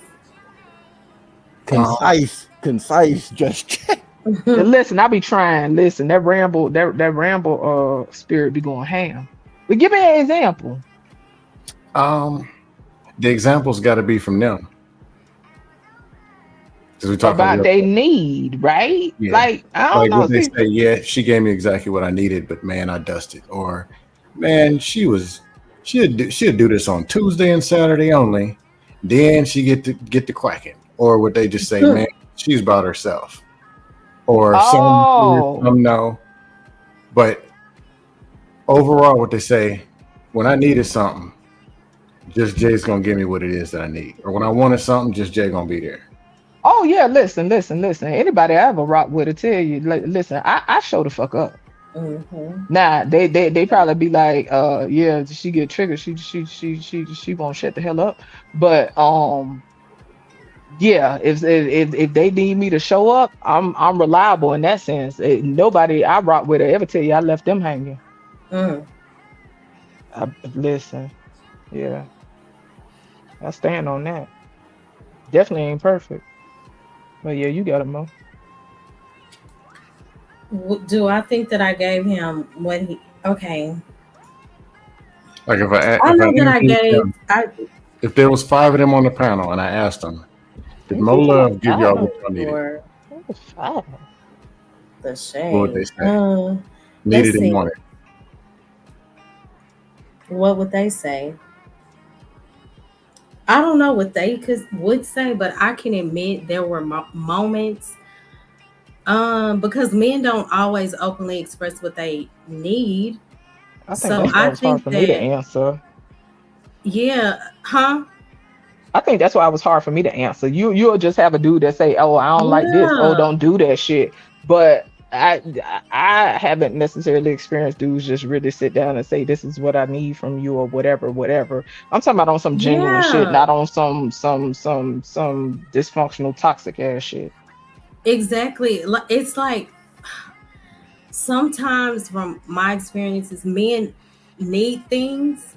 They don't always know how to ask for it. So I think honestly there were moments I was trying to maybe fix things in him instead of just, I guess, understanding him. And I Hmm. know it came from like a genuine good place. Like I would just wanted him to be okay, and to know that I was there. But sometimes, and now that I've grown a bit, I knew that he needed space to just, I guess, feel capable and not feel like I was trying to rescue. So maybe I didn't always know exactly what he needed, but I gave Hmm. the best I had with what I knew at the time, with whatever he shared. And now looking back, I understand that, I guess, love isn't just about what we give, it's about learning how the other person may receive what we're Hmm. giving, you know? I'm gonna stick to a C plus then. Like since you worded it that way, I'm gonna leave my grade at a C plus scam. So I probably got a B minus, maybe a C. I don't know. I'm gonna add a plus on the mine. It's a C plus. No, Venus. but sometimes I think when we get caught up in our stuff, we like people in general, when we get caught up in our stuff, meeting our needs, what we want, trying to extinguish whatever fears or Hmm. whatever we have, we will lose sight of meeting the other person need. You know what I'm saying? Like you just said something Exactly. about space, right? Hmm. Okay, he might have needed more space and you didn't give that space, you know what I'm saying? Because you wanted to Yeah. extinguish whatever fears you had, you know what I'm saying? Like on Right. some level that still wasn't meeting his need, although it like the intention is what it is, right? It doesn't mean that it comes from a bad place, right? But it is Right. still not what that person needs in the moment. And that's Hmm. what's important about coming together and just having that exchange, you know what I'm saying? Because Yes. what the other person might need, you might not have no need for it. You know what I'm saying? And Mm-hmm. sometimes you may not just simply want to even give it for whatever reason. That's real. But yeah, yeah. Hmm. That was a good question. Venus. Hmm. Hmm? Wake up. Roll over. You Sit up. sleep. I'm sitting up at my desk. I don't remember your question though. Uh-oh. I was doing something. If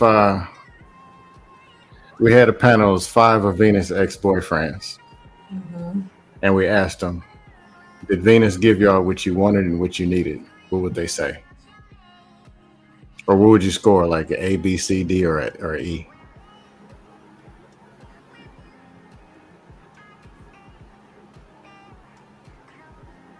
Mm-mm. Just shitty. She's giving us Wait a Z. minute, I'm sorry. Venus Z's wasn't an answer. Yeah, I definitely don't know give it why. I, Z. I just picture her head nodding, y'all. I'm sorry. Wait. Cause that baby will go to sleep quick. I was staring off into the abyss, like, She pulled a nightish on. I was not asleep. I don't know how to answer that question. Now, did I give them what they wanted and needed? Yeah. Yeah, until I didn't. Uh-oh. Mm. Uh, damn. Oh, Uh-oh. No, yeah. she turned it off. I was listening like a light. Okay. Mhm. Damn. I don't know. I don't know. I wish I had that quality sometimes. I don't know how to turn shit off. Yeah. I'm 'Cause just I going crazy, like, honey. don't take me for granted. Don't take my kindness for weakness. Don't keep fucking taking advantage of me. Mhm. You get your feelings hurt real bad. Because the worst thing with that type of person, they don't ever think it's gonna stop.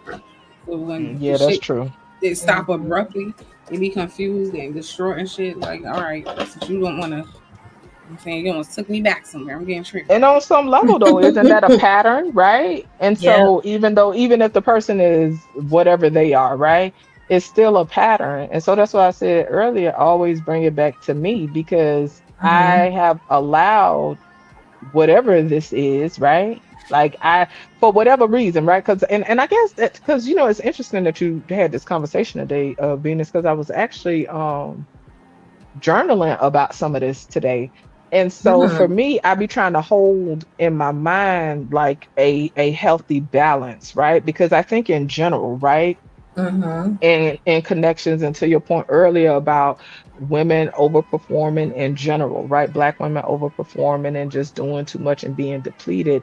mm-hmm, I question and I inquire within myself, like, where is the balance and what makes sense for me, right? Because I feel like when you are connecting with others, right, mm-hmm. there are challenges that will come up, especially in intimate relationships. And I think that just come with the territory because of the nature of the relationship, right? I guess for every person, their tolerance level or their threshold, and this is where they tap out, varies from person to person, right? But I wonder in the world that we live in nowadays, because everybody is like, oh, don't tolerate this, don't do that, whatever, whatever. It to me, it's like it creates this idea that people show up good to go, no issues, no dysfunction, no toxicity. And don't get me wrong, there's different levels, Yeah, because there's some levels of toxicity I don't want no parts of, right? yeah, But there are some, because I real. have some toxic ways by myself. By definition, I have some ways about me that are toxic or that are unproductive, right? But I Mm-hmm. be trying to figure out for myself where's the balance, because I think that you have to put forth concerted effort. You have to put forth effort when connecting with others. But where's the point where you tap out and just say no? That varies from person to person. But anyway, the whole point is nowadays I feel like people create this idea that people are going to connect and not have misunderstandings or issues. Mm-hmm.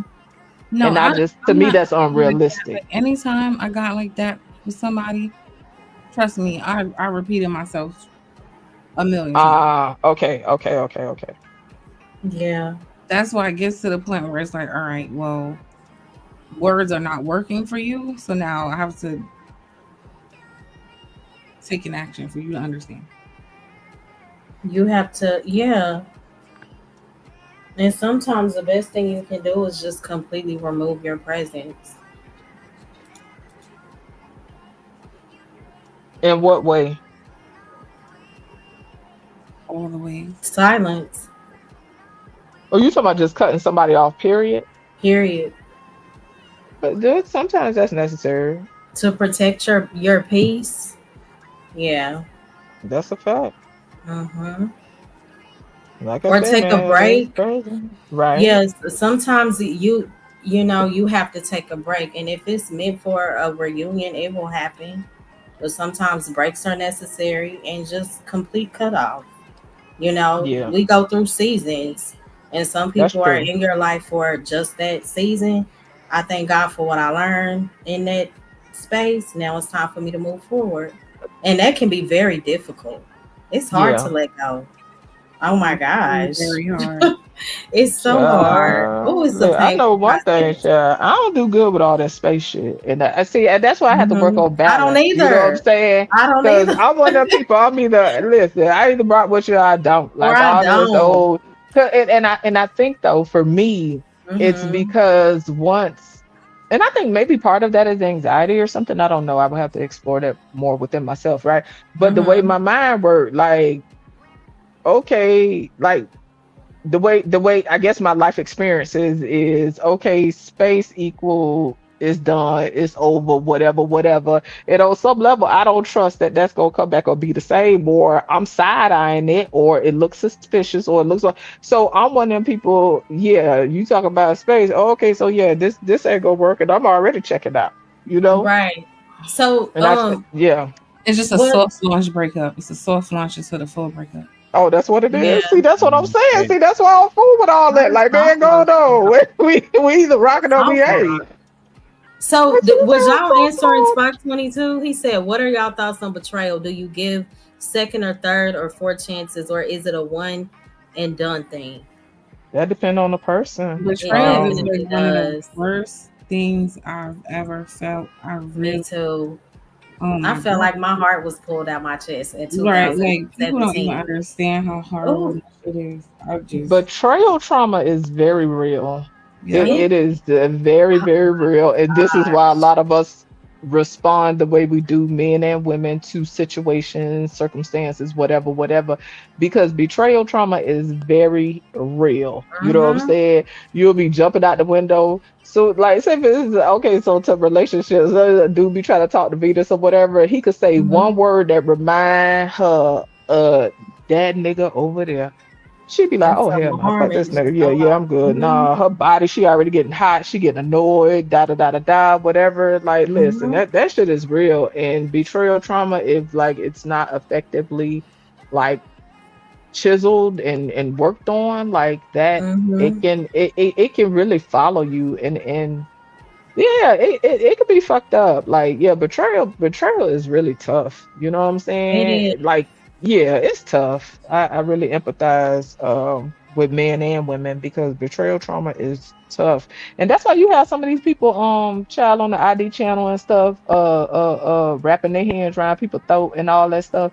Cause Oh, child, listen, baby, honey, listen, telling you. But it's you're right. real. It does depend on the person. Like if it's somebody that pretended like they was Team Mo and then they switch up, bye.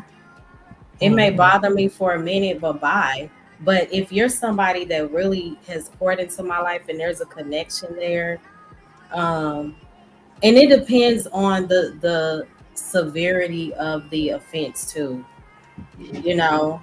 But majority of the time, probably no. I'm Yeah. gonna be done with you.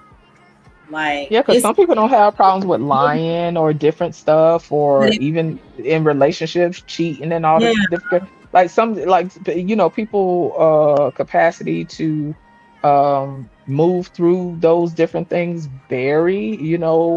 mhm. I don't do well with people lying to me. I don't either. Like I some see, because my thing is once you get the line, or if I don't really feel like, yeah, I'm just side eyeing everything really. Or Exactly. or Like if I peep that you dishonest or on some bullshit, I'm side eyeing please, everything. So yeah. really, it's a wrap. All of it is a wrap because you a goddamn lie. Hmm. And even if I say like I because I've tried to okay, well we can move forward. There's gonna always be something in the back of my mind. Yeah, So, I don't know. That's difficult. yeah, that's tough. It is. It is. And I mean, yeah, yeah. I don't know. It's different levels of betrayal. You know. It Um. is. Yeah, I don't want to go too far because I know Venus getting tired. But yeah, it's different levels. But Mm, yeah, it's definitely something And hard to it get trigger, through. 'cause, yeah, like that shit is horrible, and it takes a very long time to get past that shit. Like mm, Spock say, right? Once trust is gone, you can't get it back. And I've said this from young, right? You mhm, can lose somebody's trust in seconds. And that's even me, right? So it's times where I want to jump out the window on people, or I want to handle something a certain way. And I know if I take it there, we're mm. not gonna be able to come back. I'm Okay, telling you. Jay, are you in a place where you okay with not being able to come back? And this Mhm, is why with people in my real life, I mhm, try to exercise restraint and not say certain things. Now, I ain't gonna lie, I will go off and just be talking and talking, right? But when it comes to saying certain stuff, and that's a limit for me though, since we mhm. own that, is certain stuff you can't say to me and think we're gonna be able to come back. I You don't give a said I don't give a F nothing about what people talking about. Oh, words don't matter, all that. Yeah, you can kiss my ass, baby. It's certain stuff you say to me we ain't coming back from. mhm. I Yeah, don't play when it comes to saying certain things out your mouth. When you exactly. listen, it's somebody I used to be cool with and I ain't talked to in almost 5 years because of something Yeah, they said to me, baby. We we was cool for over 20 years. It's yeah. certain things you not gonna say to me. Or Not create not lies. for Yeah, yes. create So lies so about stuff like it. that. Yeah. I can Weird. yeah. People But can get yeah, very weird. it's certain things I will refrain from saying to people I care about. Now, I'm not gonna say I haven't uh, fell short in other areas, but Right. there are certain things that I just yeah. If I say I care about you, if I say I care about you, I got love for you, it's gonna be certain things that I will never do or say to Ever, you. ever, That's Listen, what it's y'all don't some people I ever. don't talk to listen, it's some people I was cool with that I don't talk to in life no more. For I'm talking about people years. I was friends with for years. Mhm. Baby, you still won't see me dragging them. That's what You I'm got some people saying. soon as they mad with you, they finna tell all your business, all that. Listen, They're I don't play them weird kind of games. and they throw It's certain certain stuff I'm still not shade. gonna do. It's just Right. stupid. Like, leave me the hell alone, Yeah, please. it's certain things I'm not gonna do. Yeah, people are so weird. Like, we got it understood. My brother, my sister, we don't rock. Can we move on? Can you stop being a monitoring weird spirit? Can we move on? the boss. Girl, is that Like, a troll or something? You how know that you person? you know you on a woman's channel, right? Don't bring that He-Man Woman Haters Club. I want to You sword fight with other niggers. you wait. Like a match Do with you them. know them? Do you know them? Yeah. I want to go to Brokeback Mountain ass shit over here. Like it's just Girl, listen. Brokeback Mountain was actually a really good movie, y'all. But was okay, hold on. I don't want to get too sidetracked. It was a great. I love that. That was actually a very good movie. I ain't gonna hold y'all.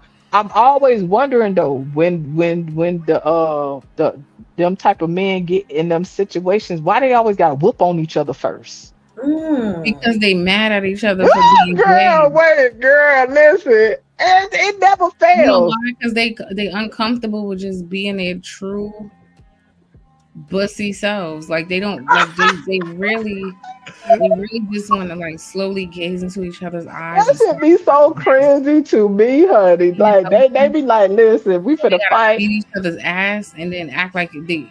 You know what the fight is? It's a decoy. The fight is like accidentally I slipped and landed on a whole nother man in my ass. But It always, when one of them try to put their little couple fingers on them and touch them, then they punch them in the face, and then they be squabbling. It's like, what is happening? Like, I wonder if that be happening for real. That's what I done yeah, seen on the pregnant on the shit. on the on the movies though. They just get the whooping on each other, then they just start snatching each other clothes off. It'd be kind of cringe to me, but I mean, I don't know. I guess it is what it is. My dust office is always open. I need to calibrate my dustometer anyway. So I mean, there's a link up there. That's Jay triggering me at night. Okay, I'm currently real life trying to get over a betrayal. This shit is crazy. You say Trigger and Mac Knight? What? I said Just Jay in here triggering me.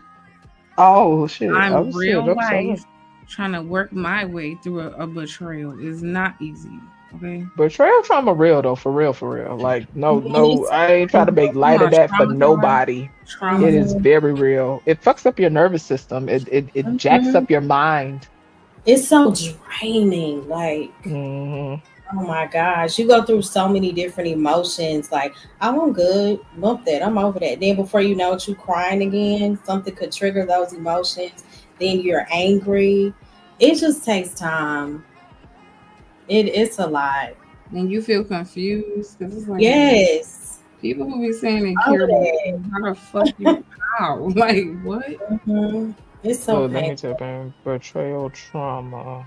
That's the So betrayal trauma theory suggests that, okay, that's to children. It says it's a type of trauma that occurs when someone we deeply trust violates that trust, causing emotional vulnerability and wounds. It can result from deception, infidelity, financial betrayal, emotional manipulation. The trauma is different from others because it comes from those we expect to protect and care for mm, us, like a mm, parent, spouse, or close friend. I got Mm-hmm. So that's what people don't be understanding. See, me, I'm one of them people. I don't give a f about no to. random person doing Mm, certain stuff. It's when the people that's in my circle do it. I Mm-hmm. ooh, expect that behavior from somebody else. I exactly. anticipate it. I could care less. It's an afterthought. It's when Hmm. it comes from people that I guess how I hold them in my mind, like people who I value or who I think values me, whatever, whatever. But even in that lesson, right, I've learned that just because I hold something a certain way or hold something special in my mind, don't mean that the other person hold it in their mind that way, you Mm-hmm. know? Yeah. But it's tough though when it comes from people that you, yeah, because like what it That's said, hard. Yeah. it say the trauma is different from others because it comes from those we expect to protect and care for us. Mm. So when people holler about they ain't got no expectations, Mm, baby, that's true. And Spock said, yeah, he said it's a physical pain in the pit of your stomach. yeah. Tell you, it Listen, really broken heart syndrome is a real thing. Listen, is. it's in the middle of my chest, it's in my stomach, it's in every fucking Yep, where. It's no joke. Mm, yep. It is man, very real. that's so true. Look, this says, hold on. So as y'all know, betrayal trauma jacks up your like it give you a bunch of issues with trust. It make it hard to trust. You know what I'm saying?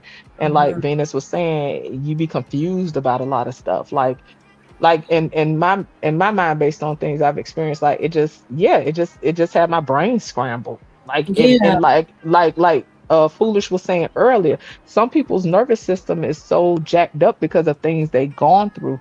It takes time. It takes time to sort through all that stuff. And if we're looking at a nervous system like electrical system, Mhm. it could almost be like wires all jacked up and routed the wrong way. The green ain't matching with the green and the red, and you got sparks flying and all kind of shit going on.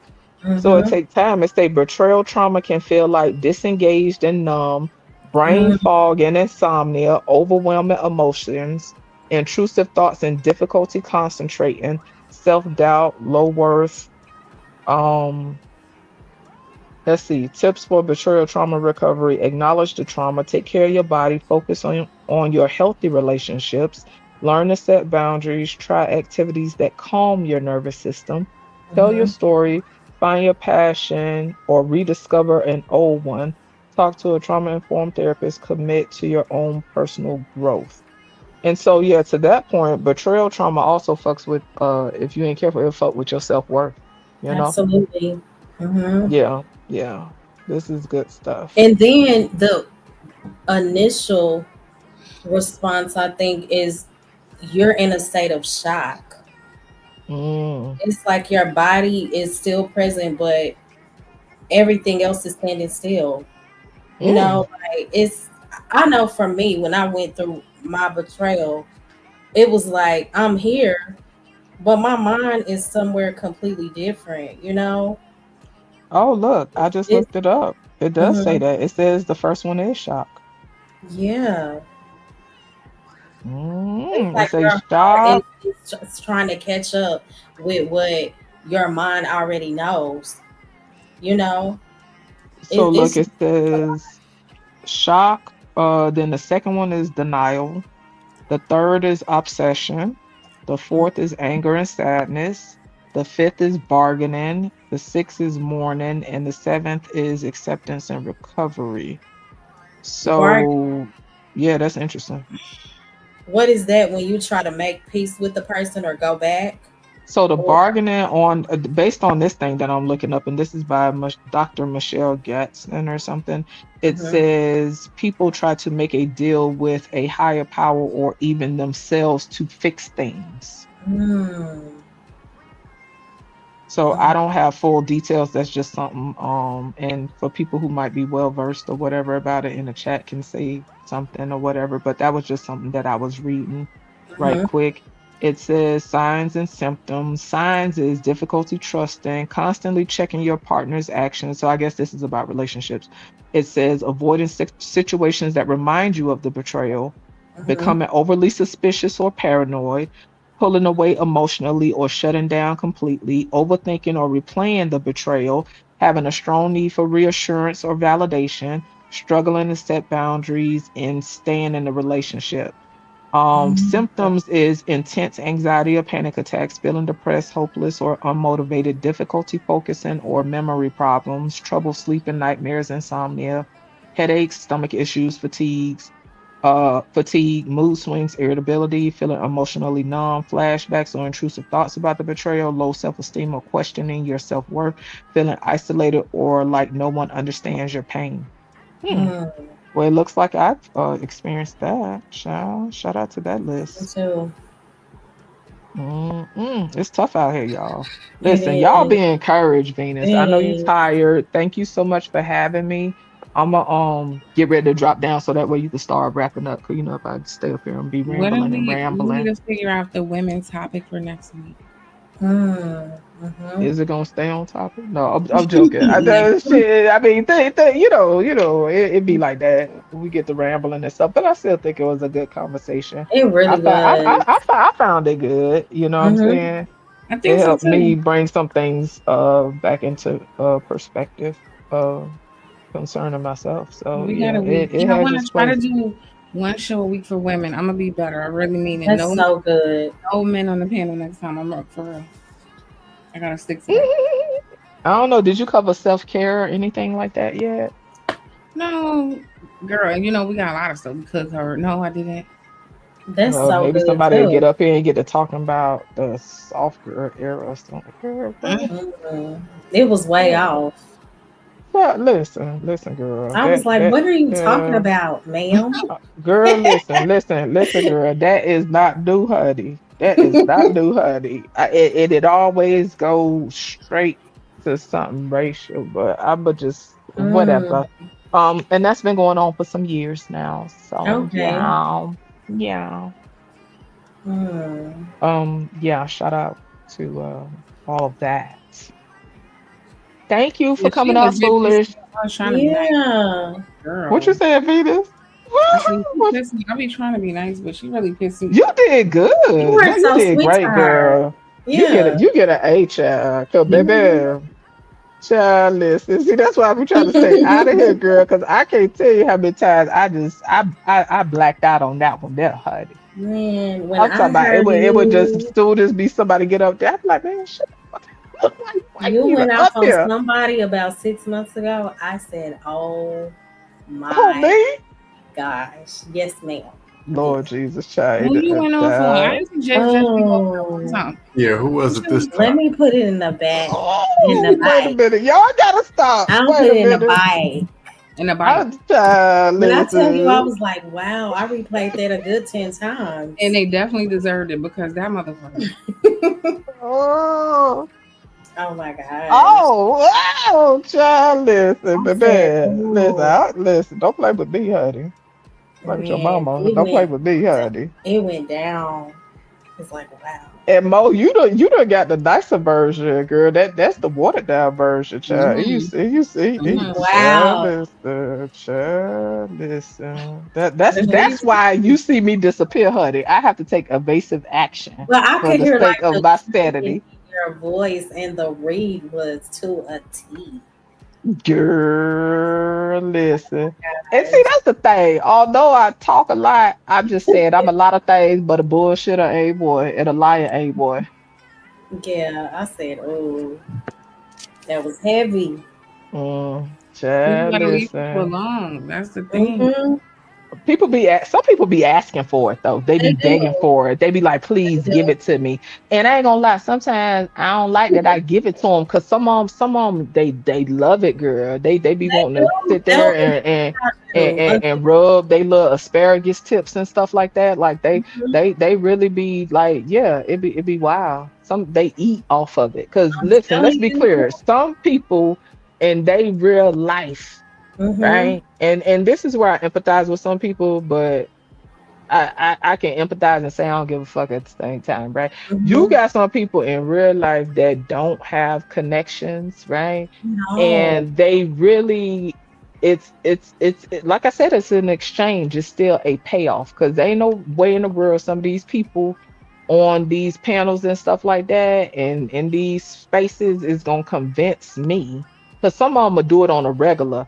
oh, I'm happy and I'm this and that and whatever. I was in somebody chat the other day and motherfuckers just keep talking crazy and I'm in the chat just like everybody else. They like stop talking to me, you fucking moron or something. First of all, bitch, your mama a moron, okay? And you a motherfucking lying ass moron because you keep telling people how This was you got a recent. lovely. Yeah, this was a couple days ago, but I ain't get to go off like I wanted to because I ain't had Was in the chat. a wrench. You You know didn't what I'm talk. Mhm. saying? You didn't. Huh? You didn't go on the show. You were just in the chat. You saying? Yeah, but to the point though, it's crazy because these the people that'll be like they happily married and they Mhm. 4-bedroom house and this and this. Well, should you be busy blowing her back out? I'm You just would. saying. I'm Ain't no convinced. way in the world you finna keep telling me you happily married and you over here just whooping black women on top of the head constantly, and you ain't making no money. I'm Mm. just saying, I might give you, I might have a little bit more understanding if you was actually making money, but bitch, you do this for the free. Just Wow. let me know ain't no, I don't care what nobody say, ain't no man and ain't no woman in these spaces gonna tell me that they is happily married with a woman or a man or in a happy relationship whooping on people, whooping on men and women all damn day. And then the thing is, people can be whoever they want online. Half these people saying they married or not married. Well, They're that's a whole nother thing, right? And that's something I had to realize. Like these motherfuckers can tell you alive. anything. These people ain't nobody Uh-huh. verifying their life. I could get up Exactly. here and get one of them voice changes and be like, yeah, such and such and such. Listen, y'all, check this out. This was some years ago. This is probably about maybe 3 years ago. Maybe 2, 3 years ago. I suck with time, right? This woman got on Freezy panel talking about black women need to learn from white women or something. I still want to Oh, know who the hell that was, cause baby, before I knew it, I was on her ass like white on rice. What the I hate listen, that. baby, ain't shit Hmm. listen, you something wrong with you. Definitely. Something's wrong with No, you. Becky took her husband. That's what the problem Oh, was. that's for me. Did Freezy go off? Because he don't play about stuff like that. No, I forget how the conversation was, y'all, but this was some years, and I'm talking about she was like, well, there's a thing or two that black women can learn from white women, and I think that we need to Girl. stop. The way she was talking, I said, hold on, wait a damn minute. And shout out the Pink of one of Freeze's cousins, Pink. I Mhm. want to say maybe she was on the panel, so maybe this was about 2 years ago. But Okay. baby, we was like, what? And I was quiet for as long as I could. And then I just finally let her have it. For you to get up here on this panel, baby, talk about that I need to be taking notes from a white woman about what? Did she Do what even now? leave the room and know where she Pink is was? Pink is Freezy's She cousin. wouldn't carry him up. Like that. Well, not Pink from the space. The I don't know if you okay. You remember that clip he used to show in the beginning where she be like, "No captivity, da da Oh yeah. da." Uh-huh. That her yeah her name Pink, not the Pink, not the Pink from the space, the Okay. other the his cousin name Pink, Oh, because that but other Pink is just nasty. she The other, what? the other Pink, yeah, she'll dust that ass off. Oh yeah, she'll give him that work. I ain't seen her in a minute, but I ain't been around. But yeah, these people, like you said, Mo, a lot of these people you can't verify their life. I think a lot You of people, like I said can earlier, time escapism. A lot of these have people four, get in these five. spaces Let me and they stop. become whoever they want to be. You know Yes, what I'm saying? they'll And say it's an they're outlet for married, some people. 4, 5 baby daddies. You've never been married, ma'am. Okay, never. And them the type that'll be sitting there dragging other Yeah, women. you And you be haven't. like, That's wait a minute, so cool. do what now? So you said I ain't shit because I'm a single Yeah, mother. Wait a minute. if you Hold haven't, on. that's cool. It's just the fact that you feel the need to lie about it. That's weird. Yeah. But that go to show you, right? Our need as human beings for validation and approval, right? Hmm. Because regardless of what people say, society affects us on some level, right? And our Hmm. idea of how quote unquote successful we are and different things that we've attained. And this Hmm. is why you have a lot of people now moving out of that space where before it was a time where somebody could say that's why you're not married and got a single and you're a single mother. And that would it would crush them, like completely, Hmm. like devastate them, right? And I'm not saying that it's not hurtful now, right? Because I think Yeah. if people ingest it enough it is poison. But that's why it doesn't affect people as much anymore because like like check this out, right? Even though people say that about women to shame women, Right. think about it. Yeah, men usually get cut slack for not being married, but men judge other men based on their success and if they are married or if they have a family, men are judged in society by how well they are able to take care of their family. That's true. And so we have different things that people use to shame, but a lot of women are moving out of that, and times are changing to where somebody can't just throw that at somebody, and now that's devastating, and they just completely depressed by it. Yeah. It's like you're gonna have to do better. But yeah, these people create whatever narratives they want to create, and I think for a lot of them, it's simply escapism. I could get It up here and is. lie and act like I got all my shit together. And motherfuckers go hollering about, oh, my house clean all the time and this and this. And shout out to the people that actually is. But for typical people, that's not always the case. You know Not what I'm out. saying? Yeah. Now let's be clear. I ain't finna be cammed up if I know I ain't washed the dishes. And Hmm. if I got the laundry on the floor, need to, yeah, I mean, it is what it is. I don't know. I don't mind being human and scam. No, It's since I've true. been in the space, my story ain't changed. And so Hmm. motherfuckers who be changing their story and be lying have too much to keep up with. I ain't got Right. nothing to keep up with because my story ain't never changed since I've been here. I love that. Yeah, I'm just dusty, so I mean, I ain't got nothing. You're a troll. Dusty ass. Dusty ass. Yeah, but this has been good. Oh, all right, it's time to bid you all adieu because black folk don't know how to give final words, first word, At second word, all. ABCs, one, two, threes, EBT, WIC checks. Oh, the boss still popping that ass in the chat. Who the fuck is that throwing that ass in a circle? Can't stand these old weird ass, but bitch, get a life. Like what the fuck? Hold No, on, let me like slow down. it's You know them? Definitely Do a you know troll. them? That boy, who give a fuck? He said I'm a That's what I'm sophisticated. saying. These people is weird. Nobody give a fuck.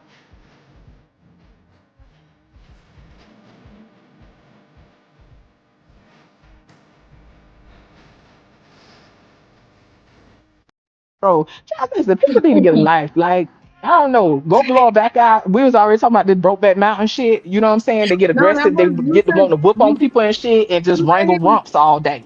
you said he was throwing his ass in a circle, so I just wanted Weird. to. No, that's what they do. They stay throwing it in a circle in these damn spaces. I don't know. These things just get I don't know. They be popping that ass, honey. I don't know. It'd be weird.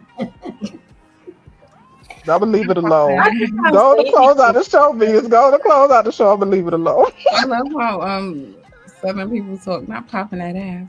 Hi, I haven't seen Bomb Cherry. Hi, Bomb Cherry. Girl, you Oh missed it. I've been god. here for a whole 5 hours, 19 minutes, and 34 Throw that seconds. ass in the I did a It circle. whole don't break. even seem like 5 hours. That's how it is when you have a You good did the convo. sun hair. You probably cooked them. You doing all type of shit. Oh, I was gonna make some palau today, but I didn't. I was doing my back Are you hair for a Haitian? good hour. Nah, that's Trini. Oh. This chicken with some pigeon peas and rice all cooked together and stuff. And Mm. people put different stuff in it. Just brown some sugar and brown the chicken and stuff whatnot. Listen, I think I'm coming back tomorrow or the I next thought day. you were vegan. What you And said, Venus? no, I said I You think I'm thought who coming back was a tomorrow, vegan? if not the next day. And Okay.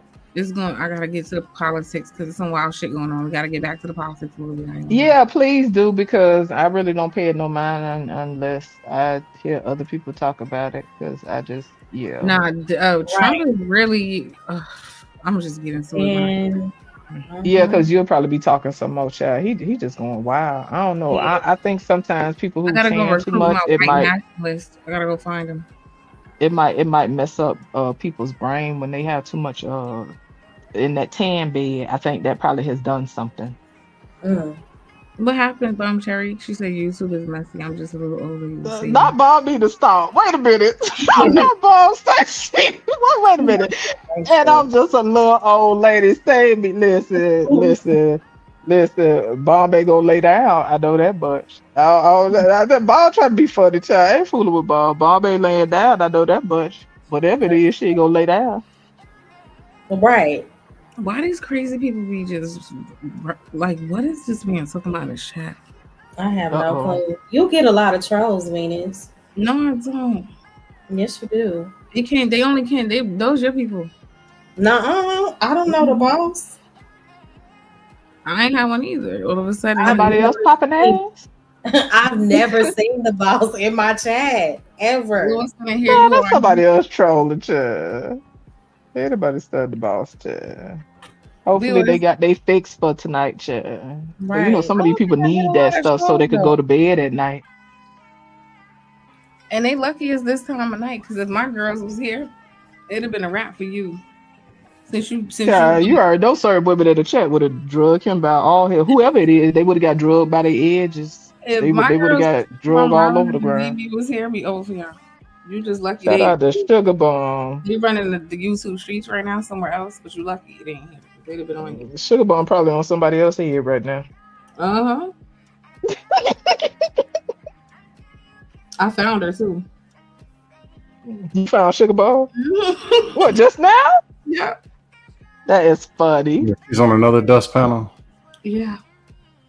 Listen, You got the crew with her. listen. Sugar could drag with such what's the word? She could drag with such indifference. You know what I'm saying? She could laugh with you and drag it at the same time and keep it moving. It ain't no love lost, and she gonna come right back. Shout out to the people that used to block her in chats and pay to ban her for weeks at a time. Sugar Bomb baby, she Oh, goes me she gonna too. sit tight. You know how much money I've made Israel from like I would purposely go there, say some shit. Somebody pay $100 to block me out the chat for 2 weeks. I'll come back in 2 weeks and do it again. Then come back in 2 weeks and do it again. Yeah, that's what I'm saying.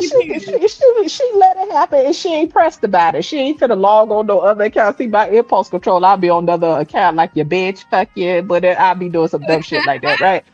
She ain't worried. She just gonna go somewhere else, go on and troll and have a good time. She gonna wait till them 2-3 weeks up and she gonna come back. What's tea?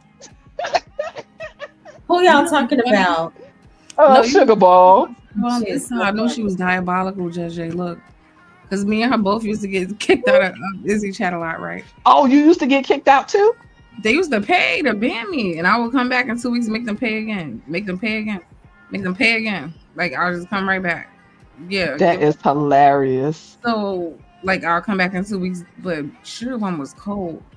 That's when she had shiesty bump. Like she'll just switch. You pay to block her in the chat. She'll make them waste the money. Then boom, she come back on the other account. I'm like, yo, That's what used to crack me up with some people because I've seen that at other places where they'll ban somebody. And I'm like, that's dumb. All I got to do is get on another account. Like, what? Yeah, I Right. don't know. I never had that much ego where I'm finna pay to ban. Like, I don't feel that strong by nobody on this app. Right. And I mean, some people just do it for shits and giggles, but I mean, it is what it is. I may have like 1 or 2 people blocked, but that's it. nah, The boss Izzy the going only person, in, child. Girl, I'm hollering. SJ, Izzy the only person that he followed through. Like once he blocked that one thing they paid for, if he know it's her, he'll block the next one. Oh, okay. So he would actually do what was You getting expected blocked of for it. him. He ain't playing with you. But other people, Child. she made it hot. You got to come back under a burner and just, Right. They be paying big money. I know, child. Let me hush. But yeah, some of them be paying big money. They really be pressed. Like, okay, so did you sleep better that night after you did that? Oh, Did I've you seen it. did you lay Right. down and be like, I banned Venus ass. I sure showed her. Mm. Now I'm just curious if a person is blood vessels popping out their forehead over Mhm. trolling a chat. Right. How they gonna raise a 3-year-old kid? Mm. Well, they definitely easy. gonna I'm gonna be give him his tablet and send him in the room and don't come back out until that bitch dies. So I got a good 4-hour battery. not so Go dumb. watch Pokemon, whatever the hell y'all do. Not gonna watch Pokemon. I don't know what they watch. Roblox. Gotta catch them all. Well, let me get it. They have to get on certain dust panels and They would marinate. be crazy as hell You too. can't take one troll in the chat. How that makes sense? Back to them triggers. Mm. But they still got to go back on that dust panel every hour and hour. Well, Everyone. well. They can't turn it off, but they got to go and borrow money for their mom to go send $150 to ban somebody out of a chat. Not even a person cammed up, yelling at them, over talking them, but somebody in the chat. Mm. That's dusty. Yeah, you right. You was That's right. You was right. Not the boss still going in. What he said? What is Bomb Cherry I'm Woman? interested in that because well, he or she or whatever, they going wild. Weird. Damn, Bomb Cherry said, wait, what happened? Those men love kicking us just to have to take a loan to pay their child. Listen. Wait, what are you guys talking about? She's talking about, Oh, was well, you was talking about paying to get people kicked off. So she was yeah. saying that the men like kicking women off panels. So just to have to take a loan out to pay their rent. So basically they using they kicking you off the panel, but they still need to take out a loan to pay rent. Mm. that's At least some, that's what I got from that interpretation, what no, I read. you're too deep in it now. That's like you so concerned about like impressing people who gonna forget about the shit in 5 minutes. Right. Right, That right, right, you right, are right, not, right, right. like, it's crazy. Yeah, just like Mo Love told me I trolled her like 2 years ago. You Mhm. did. I don't even remember. I'm You crying. know why you don't remember, Sam? Mm. Because who didn't you troll? Okay. They were like, Yeah, no, don't talk to him. He's a troll. people know the There's story. I used plenty to of couldn't people that stand scam. That's funny. Black Hawk, you do not have to change your name. I see it. What you talking about? just like Freezy said, I came into space in 2021. It didn't take me long to realize it's a joke. Hmm. Damn. Hmm. So, oh, since it's the circus, let me be one of the What's zoo up, animals. Cage rider. Nightish, I want you to make me a song. Hey, Nightish. That's what it be though. But I noticed though, like I had to learn that. Mm. Like yeah, I like I'm one of the people. I don't know, on some level I'm one of the people. I hold shit. You know what I'm Mm. saying? So I had to. Yeah, I had to learn like with this space, like to just let some shit go. Cause I ain't gonna hold you. Like if I could be one of them people that remember shit. Oh, okay, Mhm. this person did this or this person said that. But to your point though, scam, people been done forgot about their shit, done went on. And for some people, it's just, and I mean, despite how we look at it morally or ethically or whatever the word is, right? To some people, it's really just entertainment and it's just a moment to release some shit Mhm. or get off some shit or be Don't an abuse asshole or me. whatever, you Don't know? abuse me because you think it's funny to be abusive. And see, that's the thing. That's a trigger for me. Like, cause you got some people that's just toxic like that. They love Mhm. to provoke people and they enjoy it. And I don't know. To me, that shit is crazy as hell. Gaslight, all of that. I don't know, Like, Nightish. I gotta come up with some ideas. For next what? Monday? Tuesday? No, just he makes really good songs on his Oh, digital, Nightish. and I Okay. want him to just make me one for my channel. I don't really have a theme yet. I'm Mm. gonna let you know. I'm sorry, but the best theme music was Welcome to the Dustosphere. No, who who was that? He Black made Man that for Unfiltered, the intro to the Dustosphere. Oh, I've never heard it. Justice Sphere is hilarious. Oh, that's the show Scam had me on when I was his baby mama.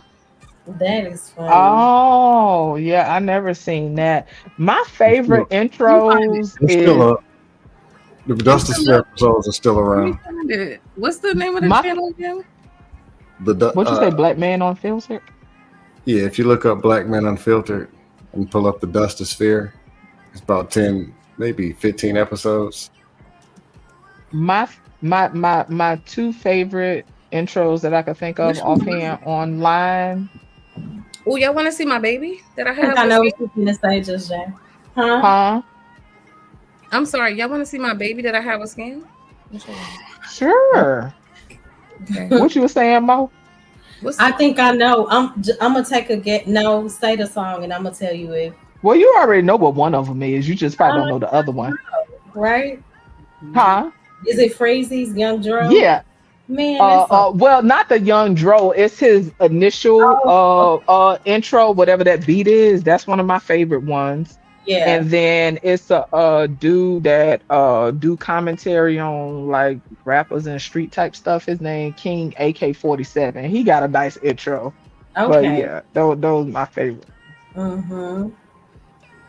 And this AI getting out of control, child. That's what I know. Listen, Good. I told somebody this probably about some I'm weeks or a tired of. month ago. I was Mhm. like, AI is gonna start like it's gonna get bad to the point where they gonna be AI is gonna be having people getting framed for crimes. And guess what? Absolutely. I saw it probably about a day or two ago. I forget like what it was, but I saw a video or something like that about AI being used to frame people. Mm-hmm. I'm telling you, it's Like this shit dangerous. is crazy. They could take my face and they could show me robbing a damn store or some shit like that. And they ain't even nowhere around there. Like, listen, this stuff is scary, y'all. I've been said that they gonna have to get the law involved with this AI shit because it's out of control. But anyway, let's go. It's Is that way. They got Sherelle? baby. Is that Sherelle? It looks Mhm. like it. Who that? Yeah, it looks Yeah, like that's- Wait a Sherelle. minute, that bitch. Oh, Did okay. you have sex with Dr. Peterson? This is I'm not gonna do crazy. this. But Venus, can Where'd wait he for go? You gonna take care of your responsibilities. Where are you, Wait a Sam? minute, girl. And Luke, why are you telling our business? No, Not your Wait, baby head looking like a thumb. Wait a minute, girl. I'm about to cry. Woo! Okay, and also wait till I shout turn out. the baby around. No, That's I what I'm have a trying to man, get and to. he is not a No, yes he man. got dressed for Oh, court. Wait, Sherelle, you y'all in really love court? those simps. Oh, okay. Yeah, feel free. Skin was cheating Feel on free me. to The come shit up was and crazy. explain yourself, Sherelle. Because I'm trying to teach these men how to be strong, productive gentlemen out here and be alphas just like me and get that 100% cooperation. Oh, He you was love on the yourself. internet line. I have to come expose my husband. Venus, I forgot to can say where'd wait he that. go? You gonna take care of your responsibilities. Where are you, Sam? And Luke, why are you telling our business? No stroke, Luke, you told me Sherelle whatever face, happens girl. to I'm Memphis gonna stay crying. between us. So why you up here telling my husband my business? Hey, Because you baby. because you sneezed, baby. When I put it in, you Baby. sneezed a little. Come on now, Listen, baby. I don't I want to don't speak have on time it. for that right now. I don't have time for that right now. Sam, you need to come take care of your baby. Baby, not in here. I'm talking to you. And did you pick up my tampon? Baby, come Shut on. Wait up. a minute, this nigga's picking up tampons. Where's my son? Where's my son? Come on now, Did you baby. tell him you was a step parent? You got a Baby, whole show. You got a whole show. Since you like to Baby. show people stuff, show them who paid your cell phone bill last month with your broke ass. Huh? Baby, not in here. But baby. Matter of fact, But there it is. listen, My goddamn credit card bill came, and I got a $3,672 charge from WeLoveSnowBunnies.com. What is this shit? Hell no. Hell no. It's all listen, coming I got out. another revelation. My parents and wife, Baby. parents and wife, that's my man. What is this? We parents and wife. Backdoorbecky. Closet. Backdoorbecky.org. Hell no. We Not love org penis. SnowBunniesAnonymous.com. Right. What That's is an organization. Wait a minute. What? I was just saying anything. It was nothing on that paper, by the way. Put that link in the chat, girl. I am hollering. And then the way Freezer was just sitting up there looking. Okay, so y'all used to be out of control over there.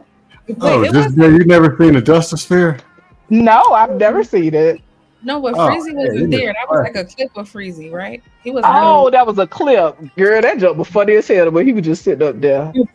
And now she's looking up at the way she looking at the camera like, okay, Ann. Sister Peterson, you gotta stop talking to him like, no, Sister Peterson, you gotta stop talking. No, Sister Peterson. Come on. That's a white child from the island of Caucasus. Get out of here. No, Not Did Jedi. Just Jay, did you see? Just Jay, did you see the slip up? I picked up the baby. I didn't mean for them to see it was white, so I tried to hurry up. And turn it. Look, watch. I picked the baby up. Okay. And Jedi back there talking about the island of Caucasus or something. No, Sister Peterson, you gotta stop talking. No, Sister Peterson. Come on. that's a white child from the island of Caucasus. Get out of here. No, no, What no, happened no. for the This is island my of man. man? This is his baby. Where is Luke? This is why you can't do nothing with these fools.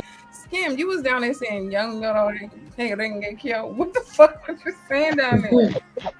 Y'all out of control.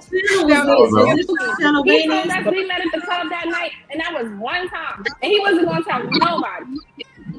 But hey, Look at this shit.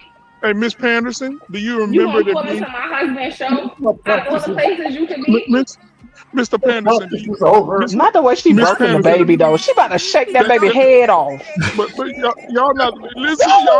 Y'all not listening to me. Listen. That baby Miss got shaking baby Panderson, syndrome. you Lord ever had Jesus. sex Yes. in the Wendy's bathroom after church? And it hurts. Wait, what? Remember when me and you had sex? Oh, that's where that clip remember me come and you had from. That sex in is the Wendy's funny. bathroom after church? Say it, is it true? he said we had sex in a Wendy's bathroom after So specific. Remember when me and you had sex in the Wendy's bathroom after church? I couldn't even keep Say it, my is it like, true? what? This man is a pookie, babe. He's a liar. They came with a large fry. I would never. Not Dr. They came with Patterson, the a damn fries. blubbering You know I would mess. never. Just look at her child. Look at. Listen, Panderson, wife, I'll take care of you. I'll be your stepdaddy. I'll be your stepdaddy. Come on. Team stepdaddies. You gonna listen to this pookie? I'll take it off. I'll take it off. See your birthday. Come on now. What's happening? It's somebody in. It's Team Stepdaddy. Stepdaddy. Did you pick up my son? I Did you get pick up it. my son? Hey! Come here. Run. You run. No, not you. Not you. 22. This is some chicken head shit. Like, oh Is he at a sports event or something? I think so. Yeah, this is all improv. This is freestyling. No, but I hear him hollering, telling somebody run or something. Not you, the other one. Run. This is hilarious. Okay, so that's where that clip comes from, Venus. That what you say? Excuse me, what or something like that. I've seen that somewhere else. Oh snap! How you ended up DJ Witch Doctor? What you doing? The wrong This button. little piece, and he uses it when Can I y'all go hear wait. Venus? Because I don't hear her. Yeah, I hear. I can hear Venus. We can hear you. That was my white baby. Y'all just my white baby, Silly. huh? He said this live was directed and produced by Tyler Perry. Listen, look at my baby. Stepdaddies. You gonna listen to this cookie? I'll take it off. See I'll take it off. your birthday. Come on now. Team somebody in. It's Team Stepdaddy. Team Stepdaddy. Did you pick up my son? I Did you get pick up it. my son? Hey! Come here. Run. You run. No, not you. Not you. 22. Yeah. I got your son right here. Come here. Hell no. How you end up with my child, Pookie? Because remember when me and you That question. remember when you paid for that trip for us to go to Switzerland and then you stayed for Baby, a year and a lying. half and you had the baby. He right here.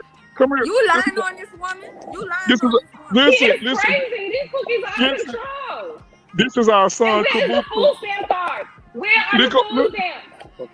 This is my son Kabuku. Kabuku. Wave Kabuku. Say we are free. We are free. Say we are free. We are free. Y'all all broke character. Scam. This is all a scam for y'all. Scam had us doing all type of shit. I was like, I'm done with scam, yo. Now, I had backup. Well, I can't see nobody. Yeah, Jedi Mike had Venus, J Speed, Black Man. Yeah, even JT. Whose channel was it? It was on Black Man Unfilters. Oh, But okay. it was Scam Likely show. Okay. So we had to be different characters and stuff, but I was kind of busy. I couldn't do it all the time, but it was fun though. Yeah, love me some Duster Sphere. What was your favorite episode? The one I was on. The YouTube content creator all stars one was my favorite. Either that one or J Speed the sexologist. One of those two. I forgot, where is J Speed? He's still around. Oh yeah, I feel like I seen him like a month ago. I talked to him last week. No problem, Judge. I'm glad you enjoyed it. It was so good on the panel. It was good. Yeah, everybody have a good night. We're ending the show. Bye. Bye, guys. Night, people. So if I ended